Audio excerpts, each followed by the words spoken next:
We're ready to call the Santa Barbara City Council meeting to order, please. We have, can you hear me okay? Because we have a new sound system in here, and that's what we're playing with a little bit. So I hope you can hear me.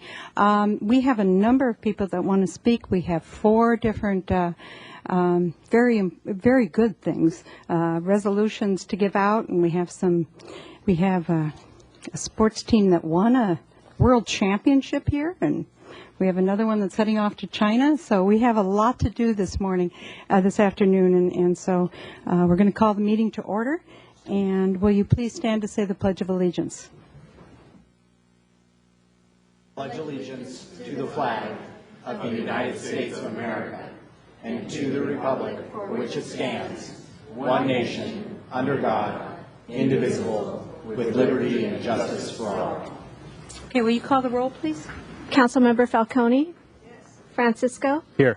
Horton? House? Here. Schneider? Here. Williams? Here. Mayor Bloom?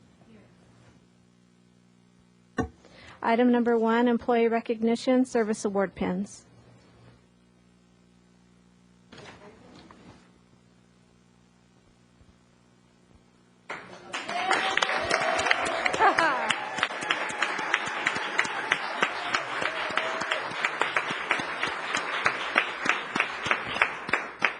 And hand you your pin and your letter. And I'm so thrilled to be able to do this. This is a good one. Not that I want you to leave. No, it's that I think for 30 years it's been just wonderful. So let me read this to you to give thanks to you. Jan Hubble, perhaps foreseeing a good future for herself, accepted an internship with the City of San Diego in 1972. It was her first position in planning and a sign of great things to come. Jan graduated with our honors from Cal Poly Pomona in 1975 with a Bachelor's of Science degree in urban planning under her belt. She went on to grace planning departments in San Luis Obispo, Merced, City of Walnut, City of Fontana, Coronado, and El Cajon. Finally, in 1978, she realized her true calling and applied to the City of Santa Barbara. Good idea, huh? Jan began her career in the city as an assistant planner, a job that lasted until 1981 when she became an associate planner. She spent 1984 to 1990 as an environmental analyst and then was promoted to project planner in long-range planning. Since 2002, she has held the position of senior planner in development review.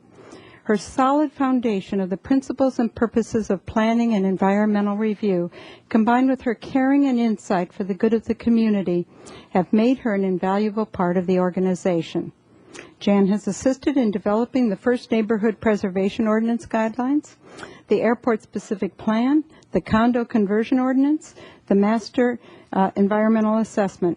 She acted as staff to the Planning Commission and has lent tremendous support to the Planning Division and the Land Development teams.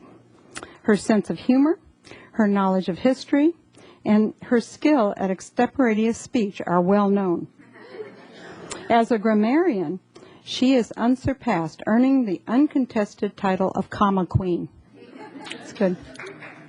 Jan, you've been remarkably dedicated and a valuable member of the City of Santa Barbara staff. It's an honor to recognize you for your 30 years of service, as well as your many personal and professional accomplishments. On behalf of the City Council and your fellow citizens and all your fellow workers there, thank you and congratulations to you on your 30 years of work.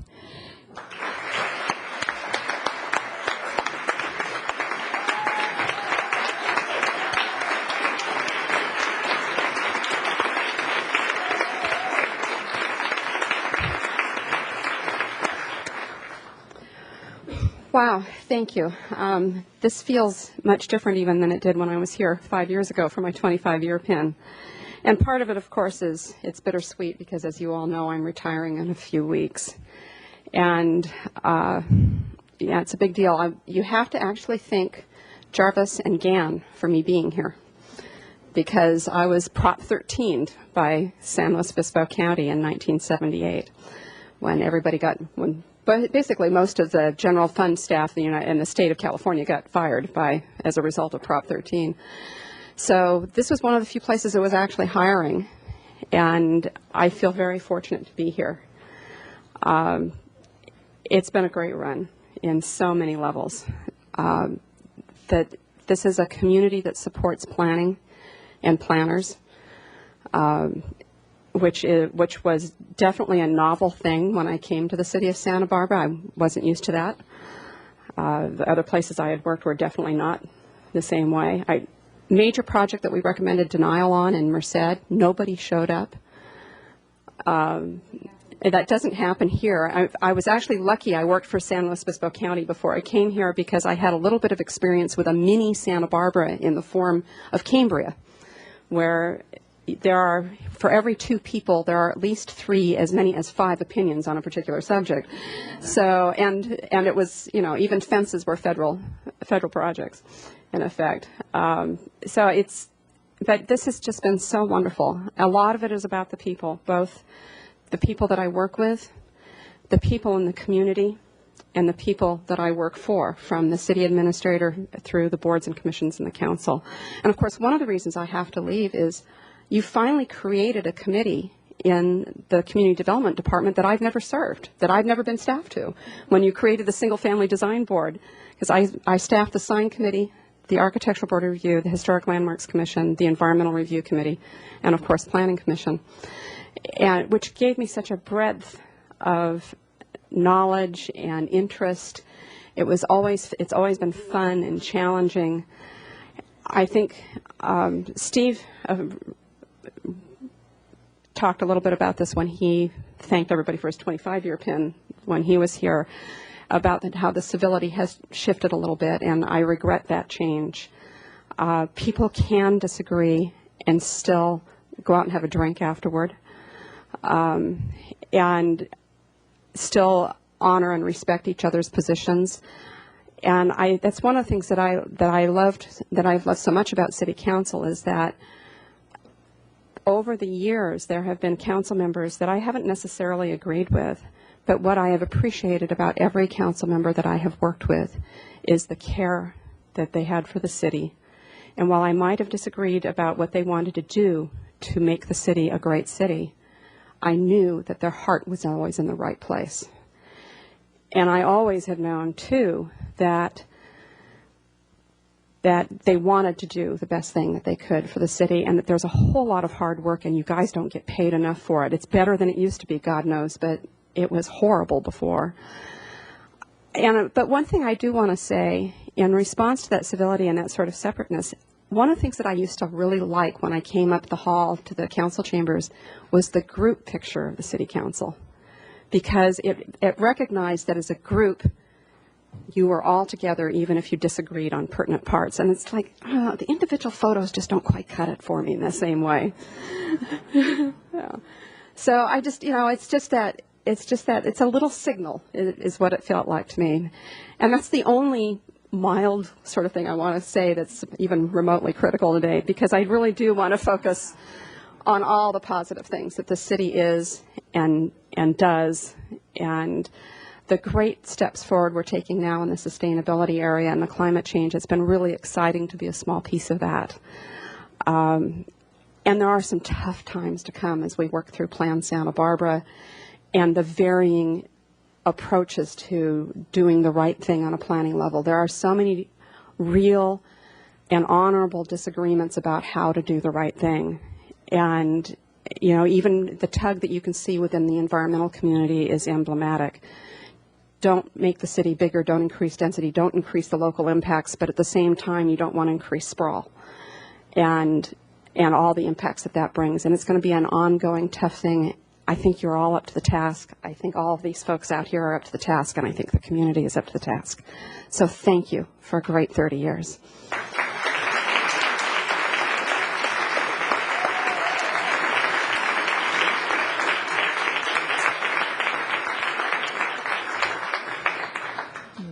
Madam Mayor, Lewis wasn't able to make it today after all. Okay. Yes, Madam Mayor and members of the council, the other employees who will be receiving service award pins this month, I wanted to read their names into the record. First, with 5 years, Lynn Sparks, who's Administrative Analyst 2 in Finance. Eric Just, who's our GIS Coordinator, Administrative Services. Heather Baker, Project Planner and Community Development. Reese Saldana, who's a grounds maintenance worker in Parks and Rec. and Patty Herrera, who's an Office Specialist 2 in Parks and Rec. With 15 years, Alan Cooper, who's a Senior Building Inspector in Community Development. With 20 years, Jim Ella, who's a Police Officer. 25 years, as I mentioned, Lou Shorn, who's a Laboratory Supervisor in Public Works, who wasn't able to be here today. And also with 30 years, 2 employees who weren't able to be here, John Carrillo, who's a Fire Engineer, in Laurel Perman, who's a Water Treatment Plant Operator in Public Works. Item number 2, proclamation declaring September 2008 as National Preparedness Month. I don't know where he went. Hi, Gracie. Gracie Huerta, and I'll read the proclamation. Do you want to come up? You might as well give some support to Gracie here. She can do it herself. We know that, but, yeah. The damage wrought by disasters can exact enormous effects on communities, destroying homes, land, businesses, and testing the will of the citizens. However, with proper preparation and education, the destructive effect of these tragedies can be minimized.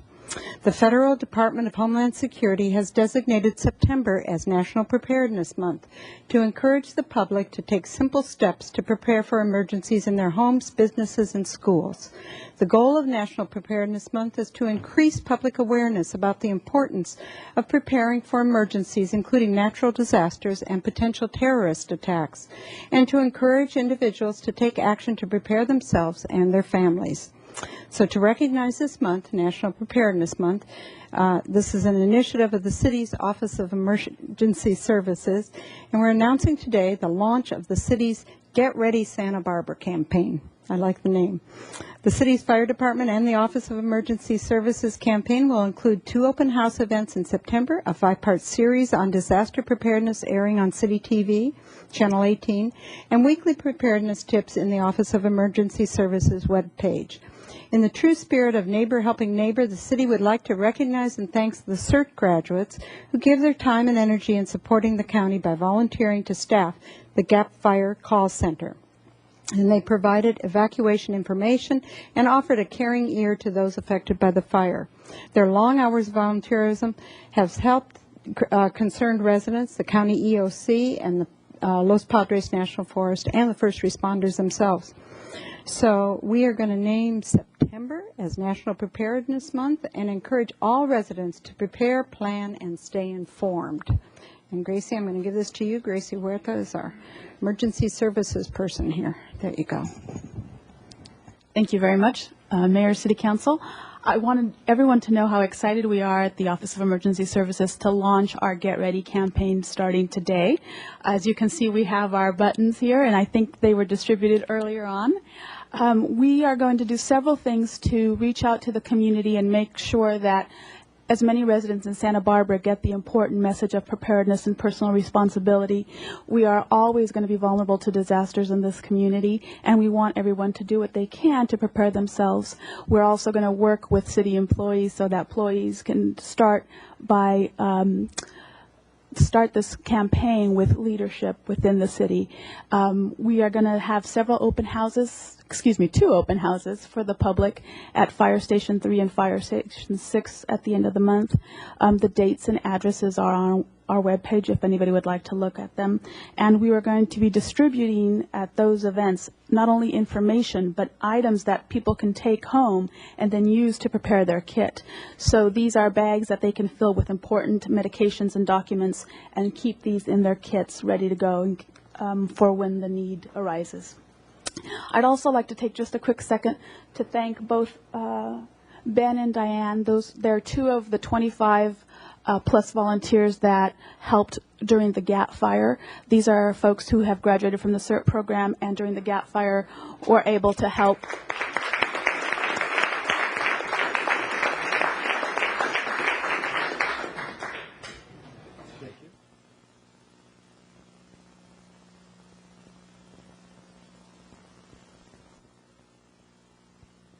Thank you very much.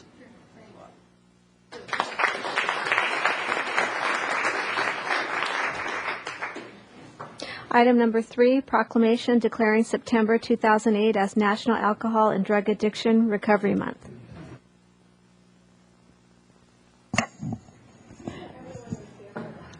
Yeah, there are a bunch of you. Oh, that's good. Thank you. You're backed up by some good people there.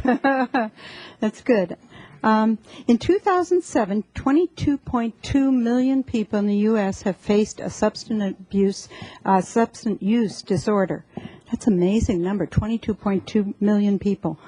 All of them deserve to experience the many benefits of recovery. 68% of 7th graders, 51% of 9th graders, and 30% of Santa Barbara High School 11th graders participated in prevention activities, reported that prevention activities helped them avoid drug use. Treatment reduced reported job problems, including incomplete work and absenteeism, by an average of 75%. And treatment is cost effective, and some measures showing a benefit to cost ratio of approximately 7-to-1, with substance use disorder treatment costing $1,543 per person and having a monetary benefit to society of nearly $11,487 for each person treated. It's really got to get out there. It's good.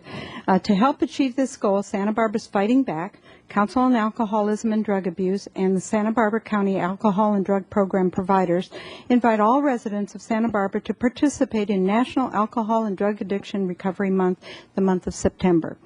So we're going to name this month, the month of September, as National Alcoholism and Drug Addiction Recovery Month, and we call upon the people of Santa Barbara to observe this month with appropriate programs, activities, and ceremonies supporting this year's theme, and the theme is Real Voices, Real Recovery.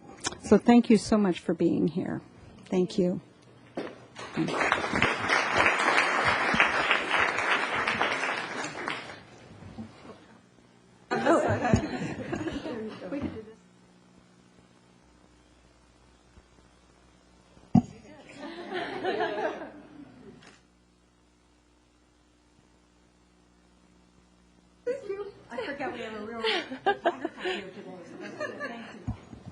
Well, thank you so much. I do feel a bit as if I am preaching to the choir here today, as Mayor Bloom is a member of our steering committee for Fighting Back, and you all passed the social host ordinance this summer, which we are so thankful for.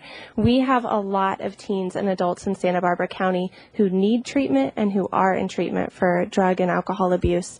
And we really want to celebrate those who are making that choice to be in recovery. That's a daily choice, and we are all here to support them. So thank you so much for already supporting it. We know that you are firmly behind this. I want to call your attention to a couple of different events that are being put on this month in celebration of National Recovery Month. We have this evening, the Sheriff Treatment Program is having a barbecue at the Goleta Valley Church. So I'm sure you are invited to that as well.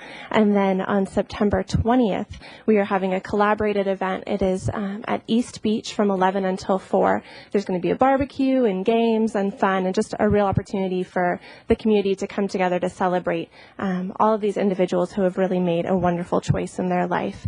And I also encourage you to celebrate in your own way by wearing yet another pin. It's going to be added to your collection on your lapel for celebrating National Recovery Month. We have these pins for you Good. as well. Thank you. Thank you so It's much. very good of you to do that. Okay. Are there changes to the agenda?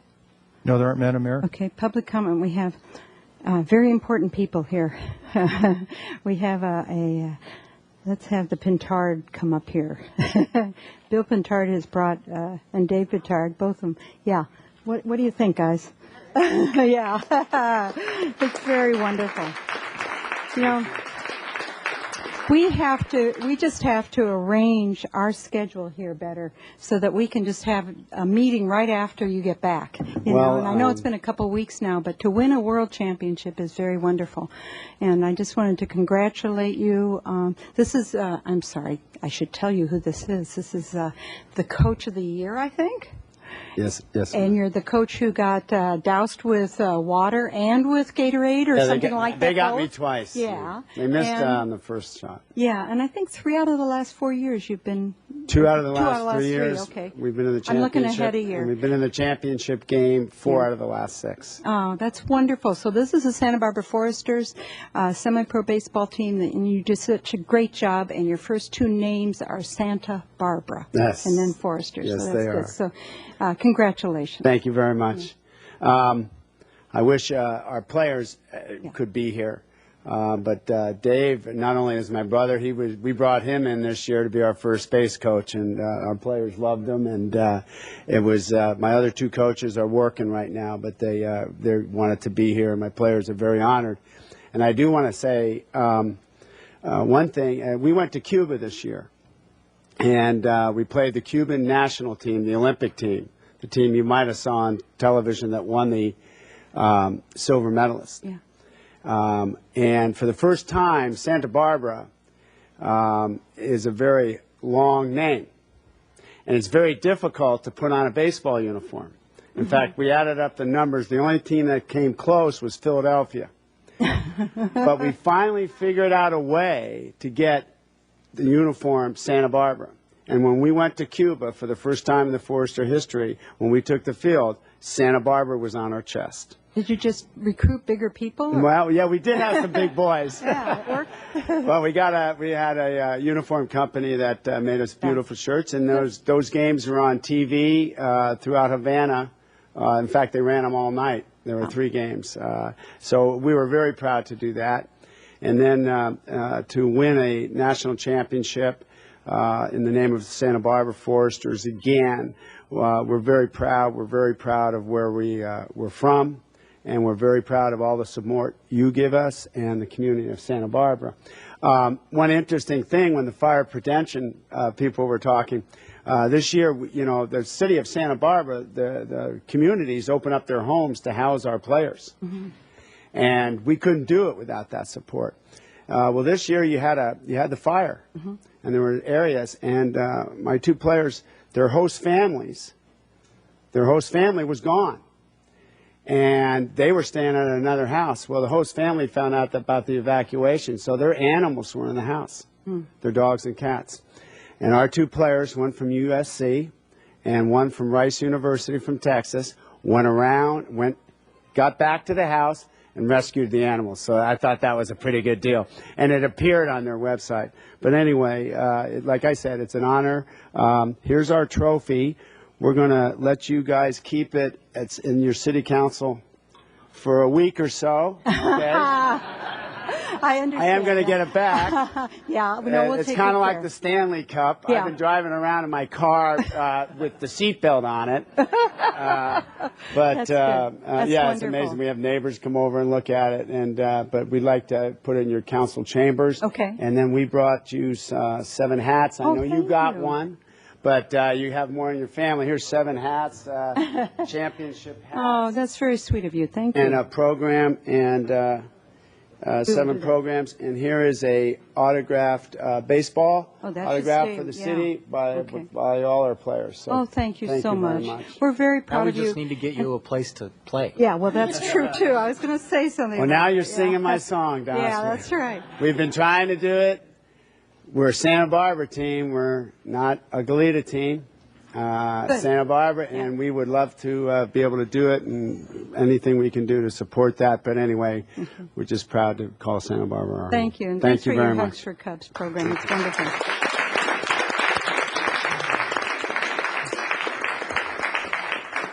And thank you for the Council of Alcoholism leaving.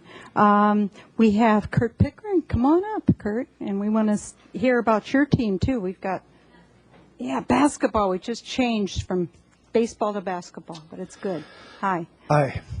Excited to be here and to share with you the great news. We had an amazing season.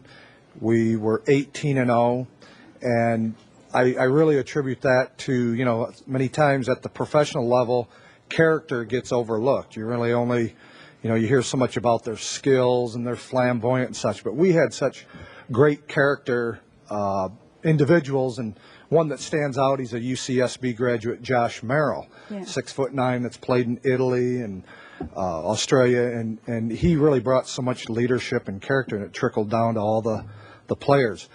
And from that, and thanks to our website, there was a basketball sponsor in China who saw our success on the website, got in touch with his government, and so China has invited us to come over for 23 days and play 12 games. So a week from today, we fly from LA to Shanghai. We'll spend about 4 days there, play 3 games, and then move on to different provinces and eventually end up in Beijing for the final 5 days.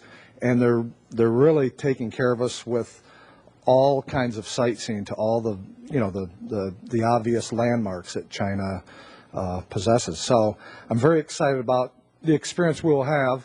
And, you know, for me, it's about relationship. You know, the game of basketball is, you know, it's a great game, but really what it creates is relationships, and it breaks down barriers. So I'm excited about, you know, planting seeds. They've already invited us. They want us to come back in July, which, hey, you know, they're kind of jumping ahead, but they want, you know, quality basketball to come over there and help kind of lift their game. So I'm excited about us representing the great city of Santa Barbara. Our uniform says Santa Barbara on it. We're very proud of that. I know, Mayor Bloom, you've mentioned we have a sister city over there. It's Weihai in China. It's directly across from Seoul, Korea. And so if you get there, make sure you mention Santa Barbara, which you will automatically in your uniforms, but they will treat you royally, which they're going to do anyway. So that's good. Yes. Yeah, it's very good. So we're excited about that. We'll also have a tournament in December, so I'd love to have all you there here in Santa Barbara, December 6th and 7th. Okay, good. And thank you so much for coming in. And I think Priscilla wants a picture, so. What do you, yeah. I was wondering if we could get a picture with Kurt and the City Council, Sure. Santa Barbara City Council. Sure. Sure, come on up. He can come up. We have this bar there. Have a There you cap go. for your shirt. Yeah, pull the mic down. Yeah. You received the shirts, but we also brought a cap for your husband, Joe. Oh, thank you. He loves hats. That's good. So we'll put that there. Okay. Yeah. Do you want us to all, we know how to do this. We've done this before. We've done this before. Yeah. We can all stand up here. Put you in the middle. There's Joe's. Yeah. Thank you. That's sweet of How you. about you hold it? Okay. You're going to bounce this on the Great Wall? Absolutely. I think that's what you need to do. We're going to be there. Okay. Sure. That's good. Is this okay? 3 and 3? Oh, yeah. So where you can see that. Santa Barbara, I got. Is that good? I'm sorry, can we just move the chair away? Oh, yeah. Sure. We did. Do that. She makes us. 1, 2, 3, please.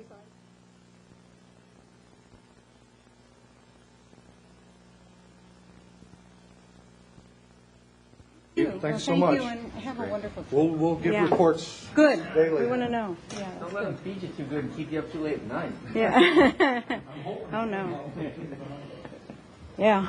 No, China has really taken on to this basketball thing. I watched them in the Olympics. It was really wonderful. So thank you so much for coming by. Wow. Everybody wants to say hi. This is good. Okay, we have some more people for the, thank you, for our, here, for public comment. We have Scott Wentz, followed by Elizabeth Anderson. Now we got to get down to work, folks. There you go. Mr. Wentz. Madam Mayor, members of the council, I'm representing the interests of my mother. She lives at 42 San Roque Road. Councilman Williams has heard about this issue before. I contacted him in the first couple of months of his first term on the council. There's been an ongoing zoning violation across the street. We have a lowlife that lives over there. He's a criminal. He's drunk and disorderly multiple times on the front yard, storage of vehicles on the front yard, light industrial operation going on to support him and his family. When I finally got fed up with it and I pulled the plug on him, he then attempted twice to run me off the road with his truck, both of them at night.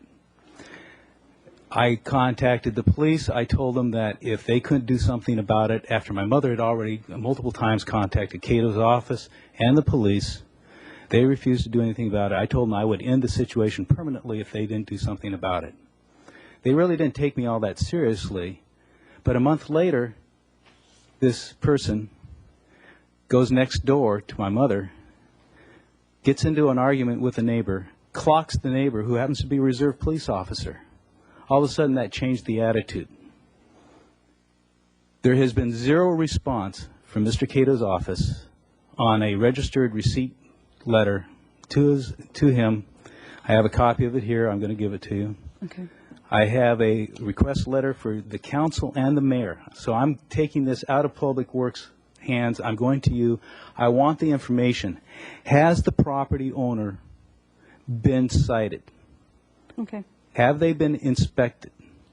How many years has this been ongoing? And so forth and so on. Okay. And I can tell you right now, you can thank Councilman Francisco for the fact that I'm not here with an attorney. He diffused it. If something doesn't happen, I will be back with an attorney. Okay. This is the first time I've heard of it, so we'll see what we can do about it. Over 7 years. Thank you. Elizabeth Anderson will be next, followed by Ken Locke. Thank you. Honorable Mayor and City Council members, thank you for allowing me to pray for you and the many issues that will be discussed today. Heavenly Father, I lift up the Mayor and City Council members to you. I pray for your strength, wisdom, protection, peace, and patience for each individual as they listen and discuss the issues on the agenda for today.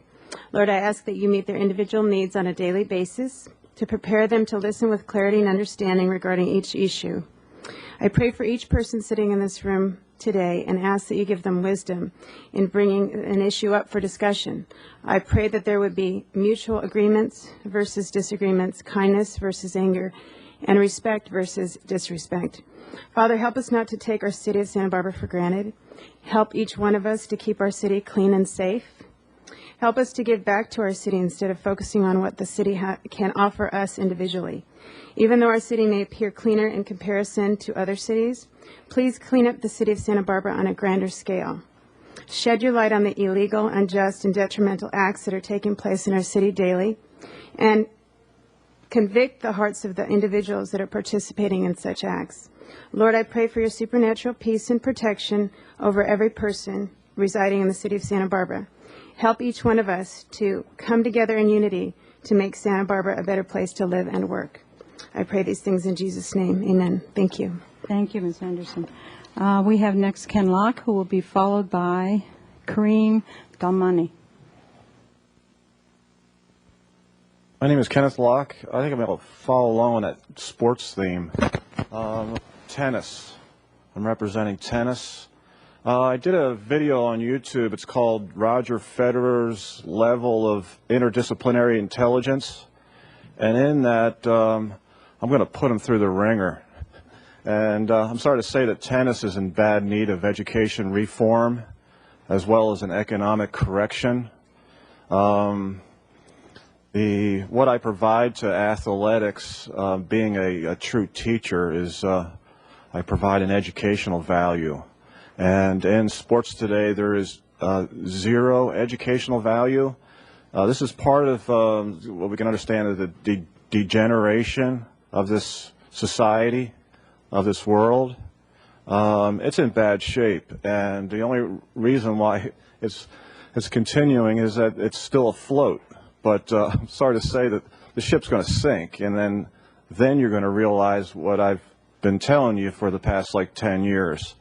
But if you get a chance, Roger Federer, put intelligence, interdisciplinary in there. You'll probably see my video.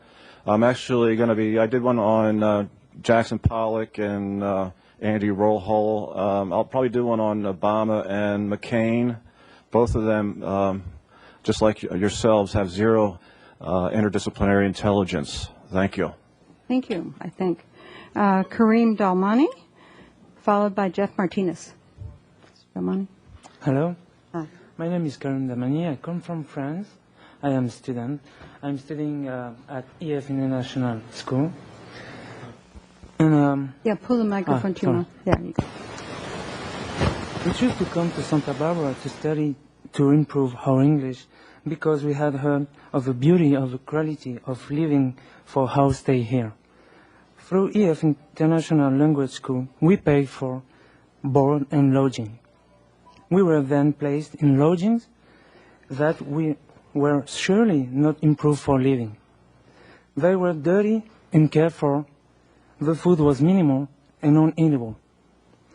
We explained our situation to the EF International Housing Office and were moved, some of us 3 or more times, to quarters that were even more unhealthy and unsanitary. We can give names and addresses to the proper authorities. We are used to simple living and would be completely satisfied if the conditions were healthy and the food was edible. Regarding National Preparedness Month, I have a comment to make. The house that I presently live at has approximately 35 students living there. They are presently no fire detector. Are you aware of this situation? No. Thank you. Well, you So might what want you to can leave do your, yeah, okay, is go ahead. just leave the addresses that you feel Yeah. might not pass our zoning laws with the gentleman right there in the Yeah, corner. because otherwise we don't inspect individual homes for fire detectors, although it might be a great idea to do that, but yeah, we don't do that. So we have to, we go by complaint, so if you complain about a certain address, we can then look into it. Because I speak on behalf of many foreign students. Yes. The fire detector is not only a problem. There are many things. Oh, I'm sure. I'm sure. We paid a lot to come here because Santa Barbara is a nice city. People is really nice, and I think the host family take advantage about that to take money and doesn't care about students. That's too bad. Yeah, I'm so sorry. Yeah. But you can, yeah. Anyway, thank you very much. I've been here since 6 months, and for that I have to go back to France because it's over my head now. Oh, I'm too bad. That's too bad. Okay. Thank you very Thank much. Jeff Martinez, followed by Chris Benedict. Would the gentleman please submit your letter, sir? Mm-hmm. Okay, But he's thank going you. to write down the address, I think. Chris and Jeff will probably use this microphone over here, Mr. Armstrong.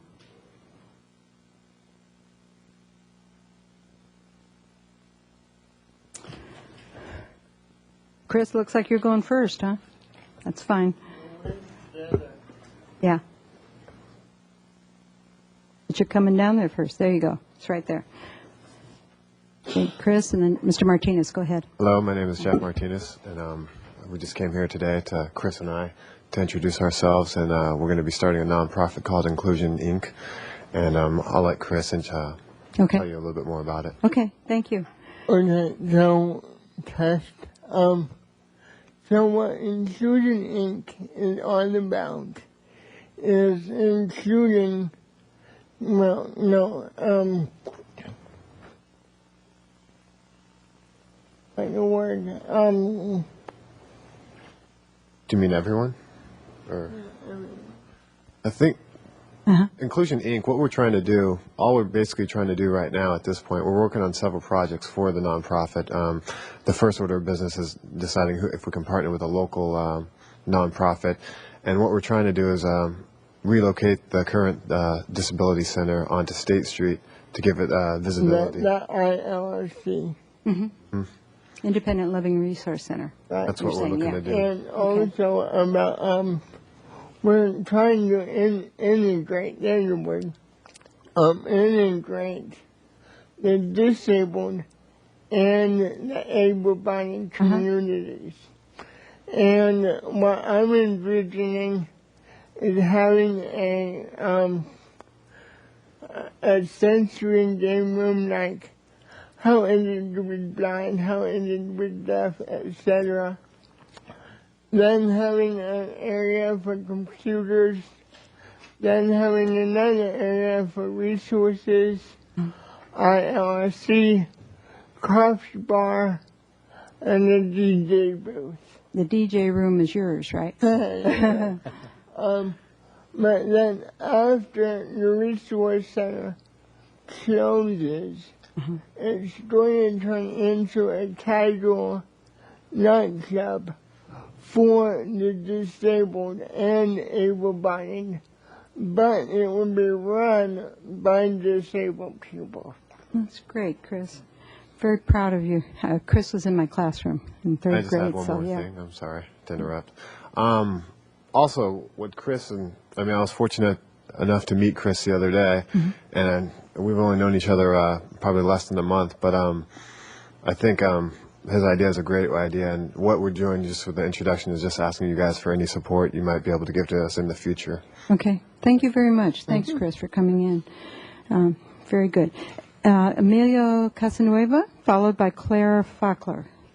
Mind if we do it in reverse? Okay, Claire first then. Ladies first. And there you go. Thank you for this opportunity to let you know what's happening this weekend. We have a 5th annual Santa Barbara Channel Relay Swim that's taking place. We call it the Big Swim, and it's to benefit ocean conservation. So just to give you a sense of the scope of this big swim that we're doing, we actually depart on a Truth Aquatics vessel at 9 p.m. on Friday evening. When we get to Santa Cruz Island at approximately midnight, if the conditions are good, we send a swimmer and 2 kayak escorts into the water. They go ahead and actually touch Santa Cruz Island, and then we commence this relay swim across the Santa Barbara Channel, all 26 miles, to Goleta Beach. Your very own council member, Doss Williams, is one of our 50 participants this year. So every participant will be taking turns doing a 20-minute leg several times across the Santa Barbara Channel. And it's people of all capabilities that are participating in this annual event. And we do it to raise awareness about the ocean and how everyone's interconnected with the ocean, and we need to care for it. This year's beneficiaries, the primary beneficiary is the National Marine Sanctuary Foundation. Although it sounds like the money's leaving Santa Barbara, it actually comes back to support the Channel Islands. And in particular, the funds will go to provide hands-on field experiences for underserved students and Title I students in Santa Barbara and Ventura counties.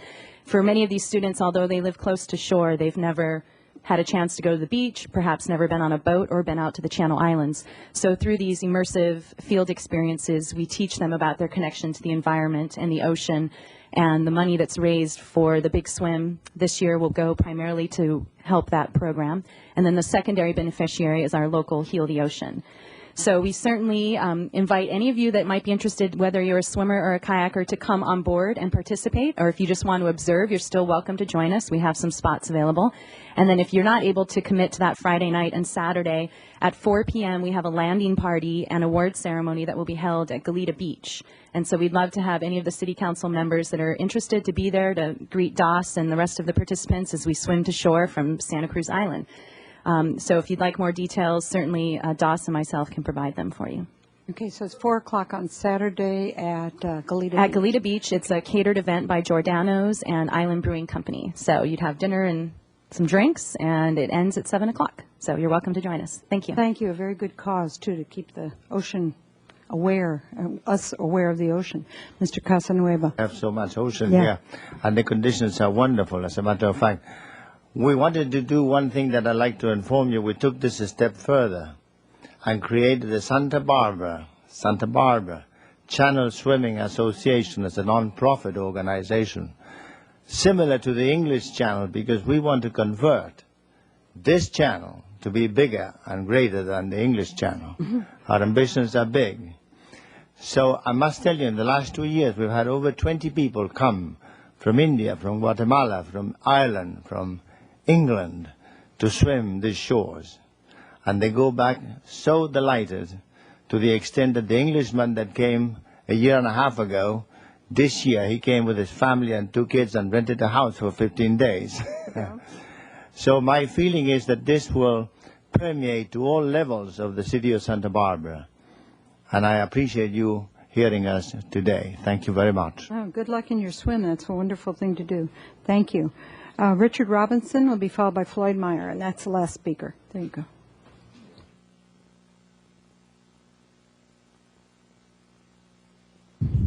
Honorable Mayor, members, Richard Robinson.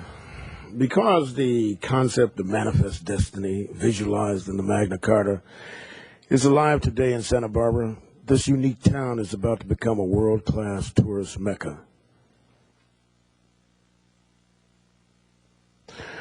Ma'am, and because it is attracting more undesirables, Santa Barbara's homeless population is increasingly becoming problematic. I had to call 911 and have a dope dealer arrested on State Street. He apologized for spitting on me after spending the weekend in jail. Ma'am, the book I'm writing describes my arrival into Santa Barbara in 1971. It's sultry climate, it's pristine beaches, it's safe streets. The denouement depicts my return to Paris with my own travel agency, an aspect of my business investment group. I lived in France for a year and a half. One of my friends is a Michelin 3 sous chef. I hope to bring Trastevere, a trattoria Italiana out of Hollywood, here for your future enjoyment. But I need your help if we are to succeed. In the 14 months you have left, ma'am, to serve, I ask that you police the rescue mission at Yananali and Cesar Chavez so that the next mayor, his 8 years, will be less problematic. Thank you. Thank you. And our last speaker will be Floyd Meyer. Whoops. Sorry. Yeah. Well, it'll probably be her next. Floyd Meyer. There it comes. Oh, I see. There's a traffic jam. Chris, you got to move out of the way because you got Mr. Meyer coming. I know.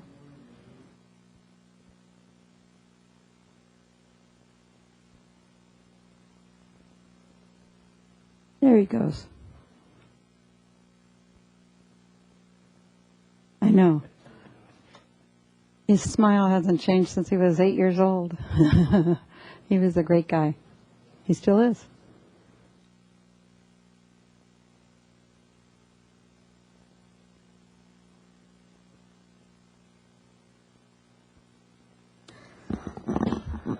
I want to clarify where I'm coming from coming and speaking to you people, because the mayor is distinctly unhappy with the last letter I wrote from what I hear from the staff.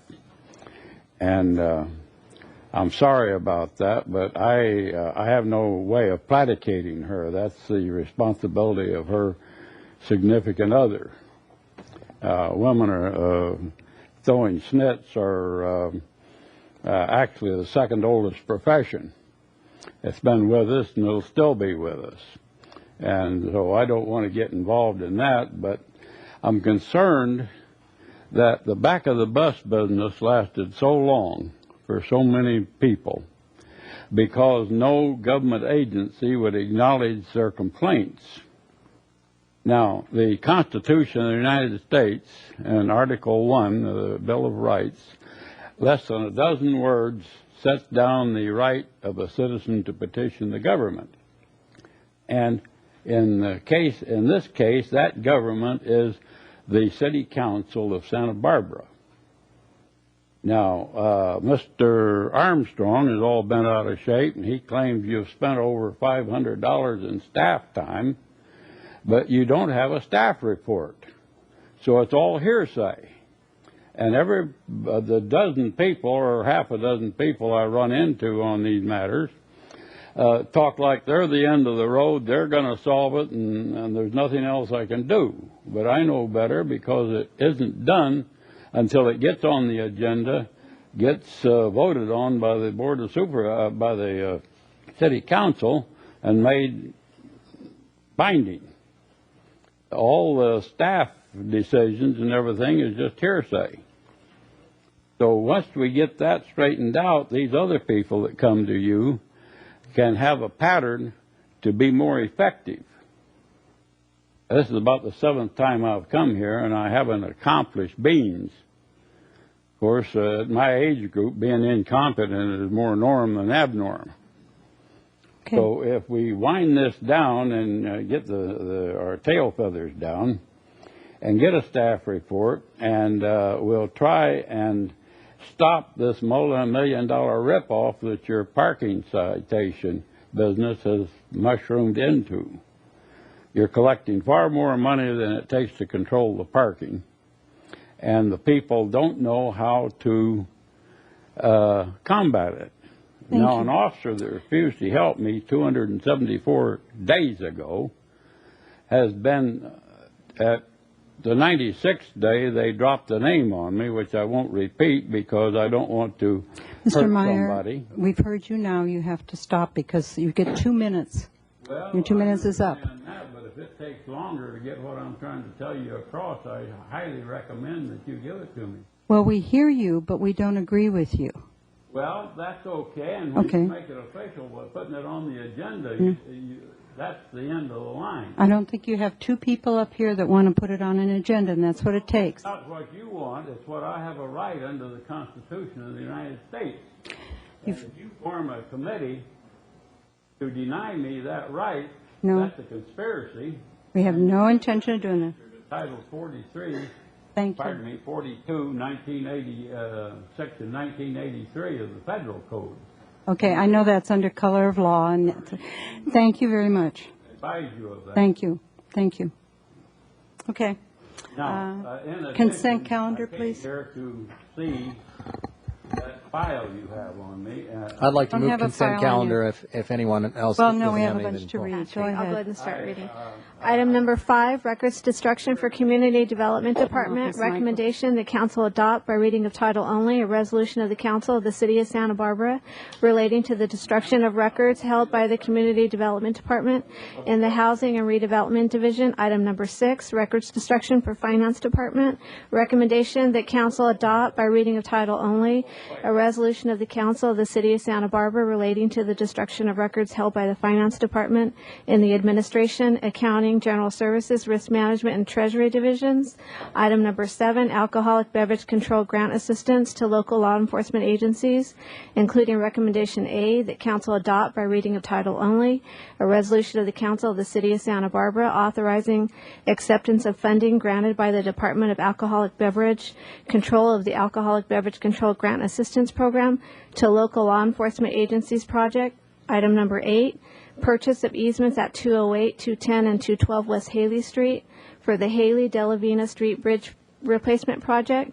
Recommendation that council adopt by reading of title only a resolution of the council of the city of Santa Barbara accepting easements at 208, 210, and 212 West Haley Street, accepting a quit claim interest in an adjacent portion of the Mission Creek, and authorizing the Public Works Director, subject to review and approval by the city attorney, to approve an easement, purchase agreement, and related documents. Item number 9, resolution for master agreements administering agency state agreement for federal aid projects and state-funded projects. Recommendation that council adopt by reading of title only a resolution of the council of the city of Santa Barbara authorizing the city administrator to approve and execute 2 agreements with the state of California acting by and through the California Department of Transportation, namely the master agreement administering agency state agreement for federal aid projects, agreement number 05-5007R, and the master agreement administering agency state agreement for state-funded projects, agreement number 00167S. Item number 10, introduction of ordinance for 5-year lease agreement with Sunset Kit Yacht Sales.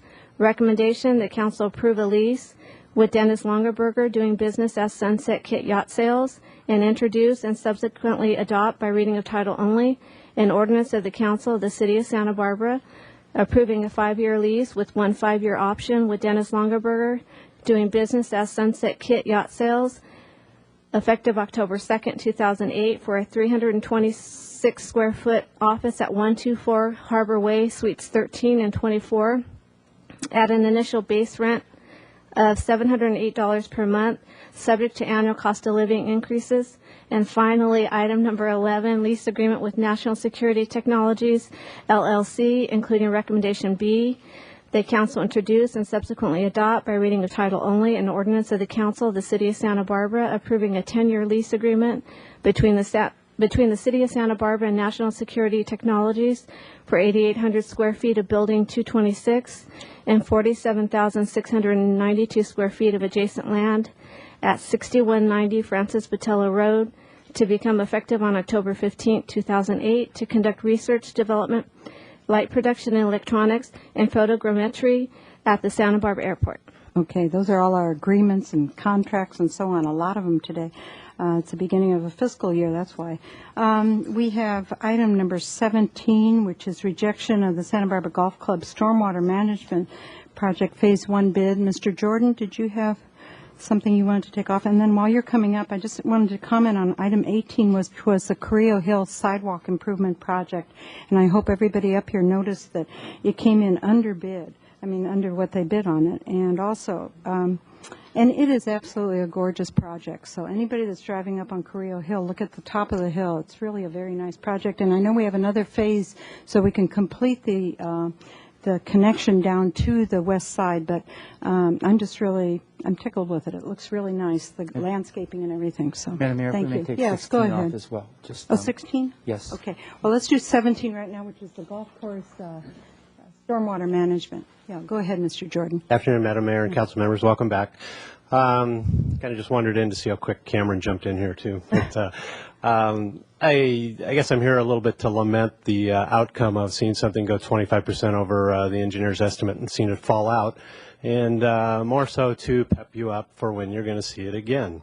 We split that project up so the first half of that project would get going quicker, and it appears now you're going to see it back as one big project, probably over $2 million. And the significance of that project, of course, is, as you know, we've done work down at the base of Arroyo Burro. We might have some pending work in Las Positas Valley, and you have pending development projects that could also play a role in that watershed up on Upper State Street. So the golf course project continues to play a key link in fixing the problems in that watershed. Of particular interest to this watershed, and Cameron's going to jump up and give you the real numbers because I forget details like that, but it will withhold a whole bunch of water from going off the golf course, both water that comes in off of the Las Positas area and water that's generated from the hills of the golf course. And it's Cameron will give you the number. It's like 10% of a 100-year storm or something like that for 24 hours that will keep that flow out of that watershed. And as you know, you see me fall asleep all the time when we talk about the science and the DNA stuff, but I really perk up and get excited over projects that have a tangible benefit and you can actually see and put in the ground. Well, this is one of them. And anytime you reduce the volume, of course, even if you haven't fixed what's in the water, you've reduced the impact of that water going down into the watershed. So look forward to seeing you back maybe next year to see the whole big project. Probably a $2 million project, a lot of Measure B funds, but I hope we can maintain that enthusiasm on the first go-round for that project then. Okay, I thanks. think so. Thank you. Would you like to hear from Mr. Benson, or you're okay? I think we're okay. Thank you. Item number 18. Madam Mayor, I have yes. Comment. I have a Go question ahead. for Cameron, actually. On that? On that. Same issue? Okay, Ms. Falcone? Cam, can you give us, at this point, a little better idea of the timeline, because I know it's all very disappointing to everybody, but can you tell us a little bit about what we can expect, how soon we can see it back, because it is one of great significance and great importance, so maybe you could help us out a little bit there. Thank you, Madam Mayor, Councilmember Falcone. What we're going to be waiting for on this project is really the weather. This is a major stormwater management project. It involves a lot of earth moving out at the golf course. We don't want to open up a lot of and expose a lot of soil in the rainy season. So we'll probably be back before you in March of 2009 and be looking to start construction on this probably in May. There is one component of this project that is on the campus of Adams School, and we will do the earth moving work while the students are away for summer vacation, but we will have the planting and education component of the project in September of next year after the students return so that they can fully participate in the project. Good. So what I hear you saying is that you're planning on having it ready to go and really hit the ground running by next spring. That's right. Thanks. Okay, thank you. Okay, any other questions? Okay, we're on to item number, I think you took off item number 16, is that right, Mr. House? Yes. Wait, let's let her read the title and then going to confuse everybody. Go ahead and read the title.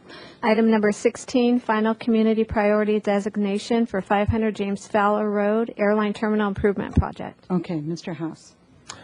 Just as I was reading the staff report and recognized that we were being asked to make final designation of the 44,648 square feet from community priority category, it also became apparent that this really could qualify under the economic development side of our Measure E tables, and in fact it seems like it would be very appropriate. We're beginning to run out of actual square feet in the community priority area, and so I checked with staff, and it seemed like it might be something that could be done, and we received a memo today from staff. I think we should just discuss that. I do want to say there's nothing about taking this off the of consent for this moment that I intend to hold back the airport project. This needs to move forward with Godspeed. So perhaps staff can take a moment and tell us if it's possible for us to do something like that. Okay, I thought that was a very good catch of yours. This has to do with Measure E, which controls the amount of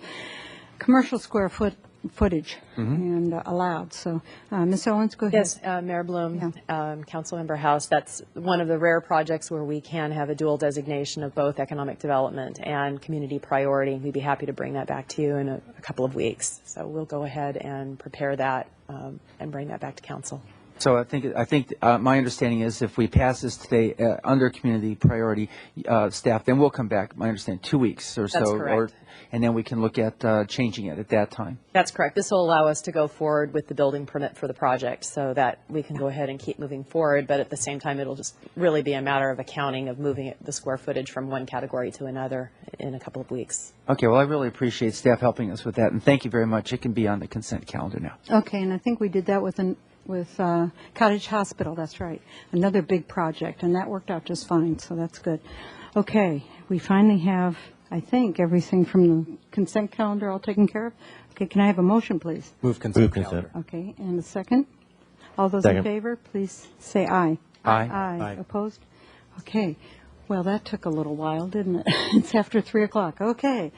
We had a lot of action today because we were gone for 2 weeks. That'll teach us. Finance Committee, Mr. Horton. Madam Mayor, the Finance Committee met today at 12, and we discussed 4 items which are coming to subsequent council meetings for your approval at full council. Okay, thank you very much. Item number 22.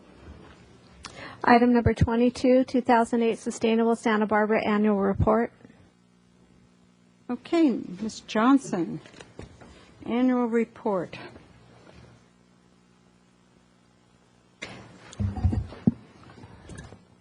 Good afternoon, Madam Mayor and council members. I'm pleased to be here today to present our city's 2008 Annual Sustainability Report. Just in case anyone in the audience needs copies, we have some here. Lori Peterson and our staff has a number of copies for people if anyone.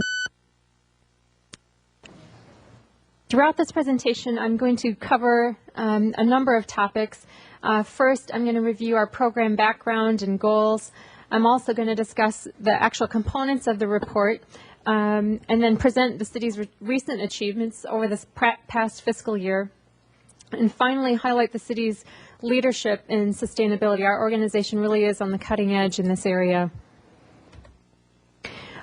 Without going any further, I really want to recognize our Green Team staff and our committees.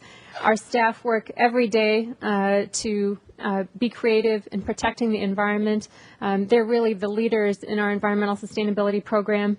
Our committees also do a great job maintaining our facilities, but looking for opportunities everywhere for energy efficiency and renewable energy. They really do a great job. I also want to give some thanks to our communications team, our city TV team downstairs for Channel 18. They run a lot of monthly programming and ongoing quarterly programming in the area of sustainability, and our website, and I'll get to that a little bit later, a number of updates there that they maintain, and they do a great job. Our graphic designer this year for our annual report, similar to last year, Don French, he's done an amazing job putting together a nice layout that's readable and helps us frame all of our achievements. Also our program logo design and a few other photos, especially the Green Team. Brian Schlegel, he's had his creative touch throughout our process. And last but not least, Damian Goodall. He's a waterfront employee that frankly brings this entire report to life with all of his photos. The cover photo and section photos throughout the report are Damian's photos, and we're very grateful he's let us use some of those. By way of background, Council received their first annual report on sustainability in 2006, and this is when the Sustainability Program was created. The Sustainability Council Committee was formed to provide policy direction for our efforts. Today, that committee consists of Councilmember Helene Schneider, Mayor Marty Bloom, and Councilmember Das Williams. Our program goals from the beginning were really to help our organization protect and enhance the environment on a regular basis. And throughout all of our daily operations, we wanted all of our employees to understand how they could be protecting the environment in everything that they did, whether they're out in the field, whether they're serving employees over the counter, looking for opportunities to prevent waste and save energy. Through that process, we've really wanted to share our best practices with other communities and within the community. And we really wanted to lead by example. Over that time, we've faced some challenges. There are many diverse opinions on what it means to be green and what that involves. We've seen a learning curve for our staff, our elected officials, and public. And I think we've really established that we're learning as we go and we're learning together. And I think our staff has really had a goal that we're going to find a balance between investment in new technology and new programs and making cost-effective decisions that protect the environment. Our organizational culture, sustainability is an important part of this. We find opportunities every day to green our operations, and staff is very committed to operating in an environmentally responsible manner. And we've been able to integrate sustainability in our culture through our management systems in a few ways. Starting with training, we have monthly orientations for new employees, so every employee from the time they walk into the city, they start learning what all the different colored bins mean and where to put what when they're done consuming something. They understand what a priority it is to save energy, turning things off before they leave, and about some of the highlights of the city's projects. Employees can also take monthly training classes on bicycle safety because we encourage employees to walk or bike between meetings and facilities instead of driving a car.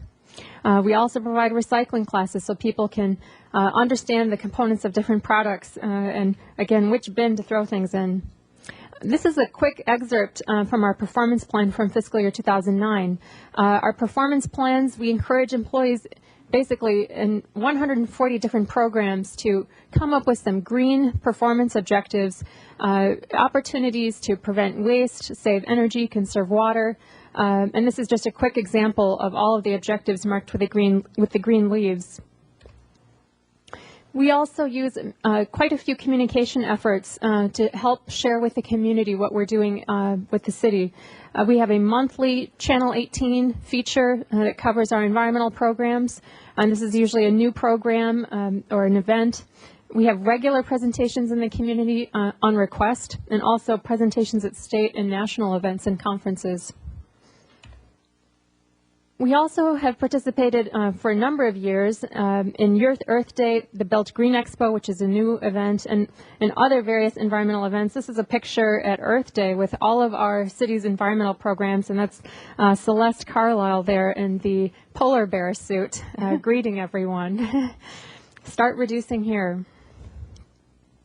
At this last Earth Day, we gave away lots of prizes, hundreds of prizes to people who walk through, from water bottles to native seed packets, really encouraging everyone to follow certain tips.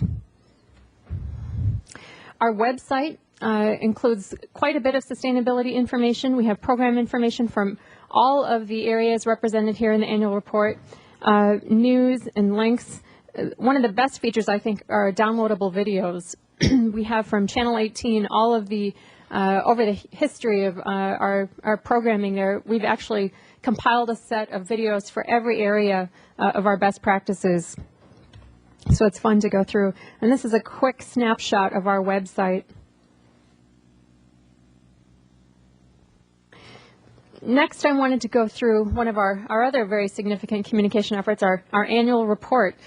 This is a page from the new area, composting, and I wanted to talk about each section of the report. There are several components, and you'll see that template basically on each page.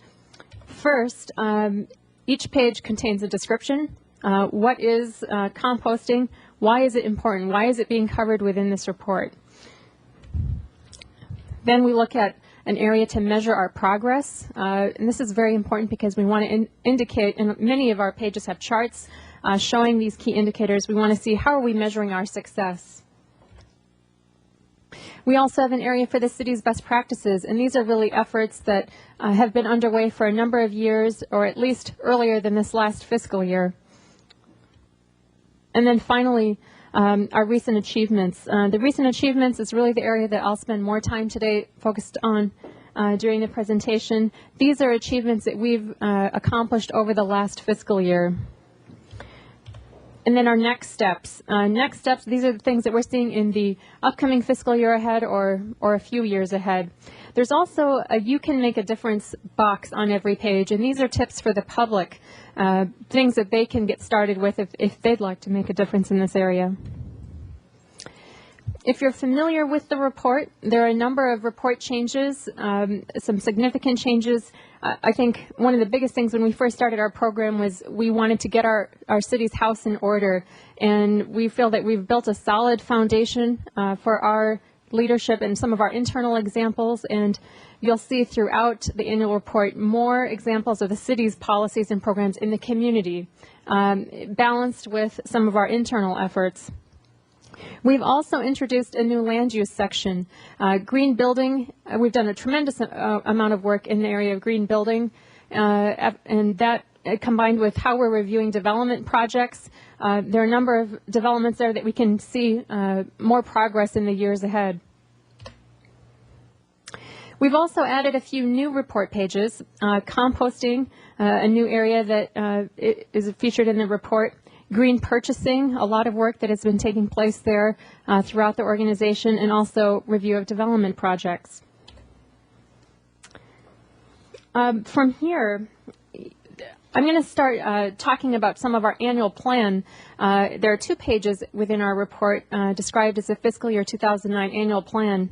In 2005, Council adopted a resolution to sign the U.S. Mayor's Climate Protection Agreement, which closely mirrored the Kyoto Protocol targets. And with that, we started our inventory of greenhouse gas emissions for city facilities and fleet. And this is a quick chart for 2006 of the distribution of those emissions. You can see 72% with our electricity use, 8% with natural gas for city facilities, and then the remaining 20% for vehicle fuel. Our first inventory was completed last year, and we were the first Southern California city to complete that with the California Climate Registry, so that was a significant achievement. Since that time, we've also completed 2006, which is on the screen, and then we're currently underway. We're in the process of finalizing 2007 emissions. We're very proud to announce that after calculating our 1990 estimated emissions, that we have surpassed the Kyoto Protocol targets for our own city operations. This is a significant achievement, reaching 10% below our 1990 emissions. This is something that we should really be proud of. It really reflects years and years of making energy efficiency a priority in our city facilities, from all of our traffic signals that are LED lights to the energy efficiency improvements that we've done in all of our buildings, the fuel cell, and so forth. So it's a really good foundation for us to continue to build on. Overall, I'm going to go through some of our next steps listed in our action plan, a few of the highlights. It really focuses on 3 main areas: energy efficiency, renewable energy, and then a reduction in fuel use. First, we want to look at replacing some of our air conditioning systems with systems that allow fresh air cooling to take advantage of the outside air on mild weather days. We're also looking at replacing pumps and motors with more efficient and variable speed equipment. Something that many people can easily make changes with are computer equipment, office equipment. We're looking for energy efficient equipment in all of our new purchases. So whenever something breaks down, that's one of the first things that we look at to make sure that it's an energy efficient piece of equipment. For example, printers and so forth. We're also looking at achieving LEED certification for 3 facilities in this upcoming year. The Community Development and Public Works offices at 630 Garden Street. We have our eye on also the airport terminal project. And then the fire station headquarters. So we could have quite a few projects certified next year. We're also looking at completing the corporate yard solar energy project. We're kicking that project off tomorrow. We're getting started with that installation. Also, we're looking at a grease-to-gas injection project at El Estero, and there the first step is really assessing the project requirements and the scoping documents. We're also moving forward on installing installing a solar PV array at the airport car rental quick turnaround facility, and also at the airport. We've had numerous discussions on the long-term parking lot and putting in solar panels there as well. Another project that we're moving forward on is looking at the feasibility of reactivating the Gibraltar hydroelectric plant. In the area of reduction in fuel use, currently our fleet runs on B20 for all of the diesel vehicles, and we're going to be implementing a pilot program for selected vehicles to start running on B50 biodiesel. So that's 50% soybean oil of that blend. And we'll see how that goes before we start introducing it into the rest of the fleet. We're also looking at creating a centralized electronic vehicle pool program, and this is basically to help employees really efficiently reserve vehicles and make better use of our existing city vehicles. From here, I'm going into the major sections of the report and focusing on our recent achievements over this last year. So overall, in the area of energy management and specifically renewable energy, our new solar design guidelines, those were completed 2 years ago. They're now in use by our city design review boards, and City Council has now granted 33 recognition awards for residents and businesses for their creative use of solar panels. We completed, this is a picture of our city project, a small solar PV project at Fire Station 2 on Cacique Street. This provides half of the station's electricity. This is a picture at our harbor at Marina 1. We've replaced our system there with a solar thermal water heating system. That's now installed. And as you can see, we are now at roughly 23% of our overall electricity use. 23% is considered renewable. And as we implement some of these projects that we've discussed, we see that percentage rising. In the area of energy conservation, our water conservation programs received a Flex-Your Power Award from the state for their ability to recognize that saving water saves energy. They've really been able to make that connection. Also, our energy efficient lighting systems have been installed in more facilities, and for these systems, we estimate that lighting energy is reduced by up to 50%. We've been part of the SKEEP partnership, or the South Coast Energy Efficiency Partnership, now for a couple of years with our neighboring agencies in Southern California Edison. And up to 600 businesses have received free energy efficient lighting and control systems to save energy. And we've also planned numerous exchange events for the community. Currently, we're part of Southern California Edison's Energy Leaders Partnership Pilot Program, so we're looking at more opportunities to save energy in municipal buildings, and that will include more free installations for the community. In the area of alternative fuel and hybrid vehicles, we've added more vehicles to our fleet that are alternative fuel or hybrid vehicles. 63% of last year's orders were alternative fuel or hybrid vehicles.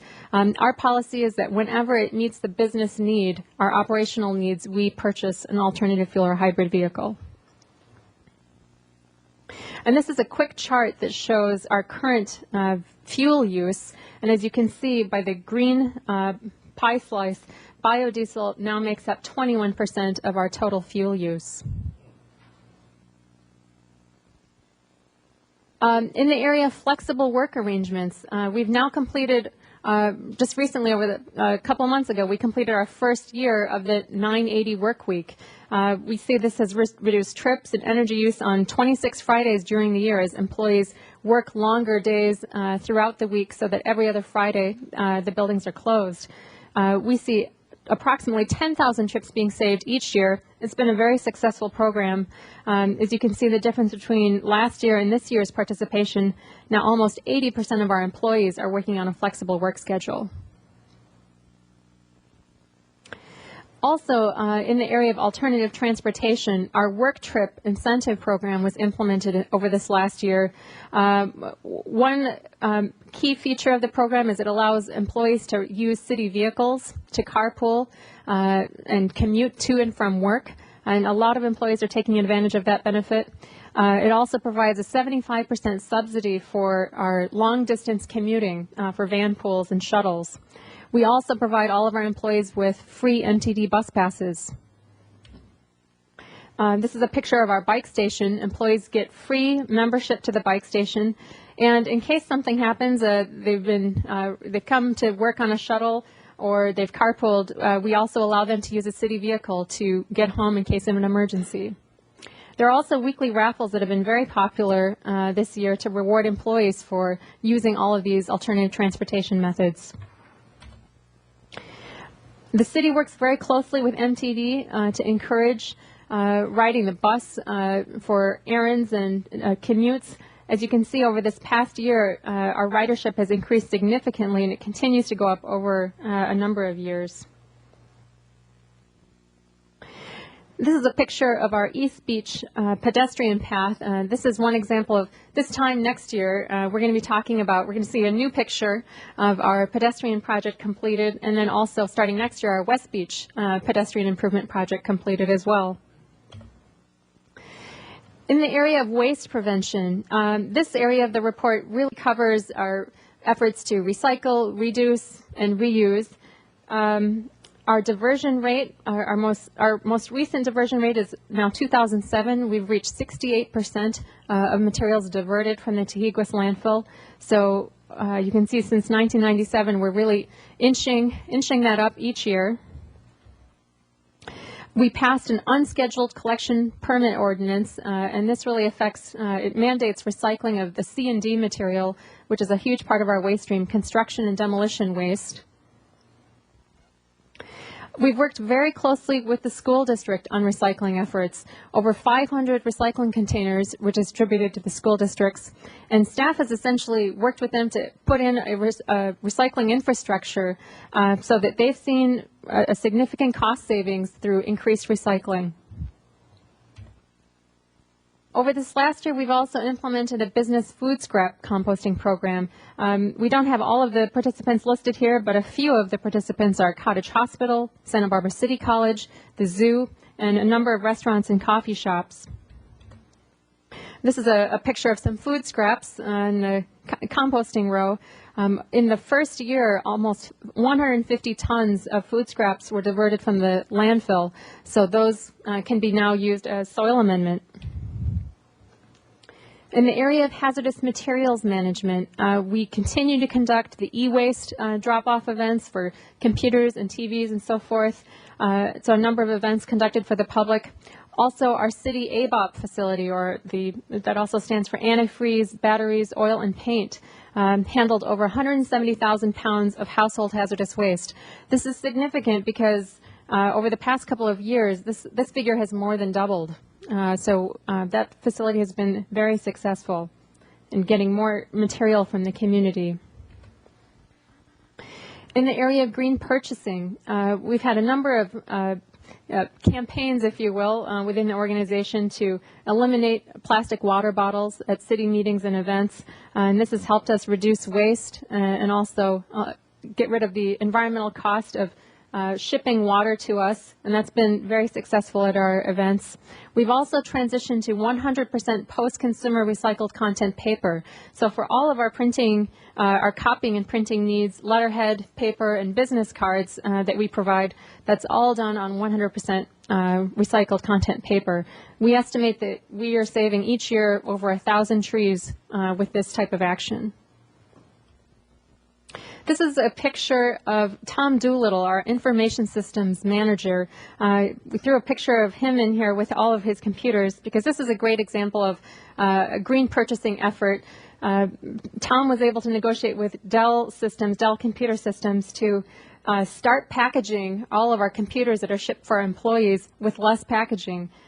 Before, each computer came with 2 or 3 boxes per computer, and now, and also with styrofoam.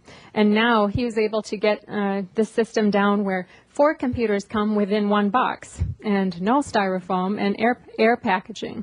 So it's really a great example of employees taking the extra effort just to make that extra difference.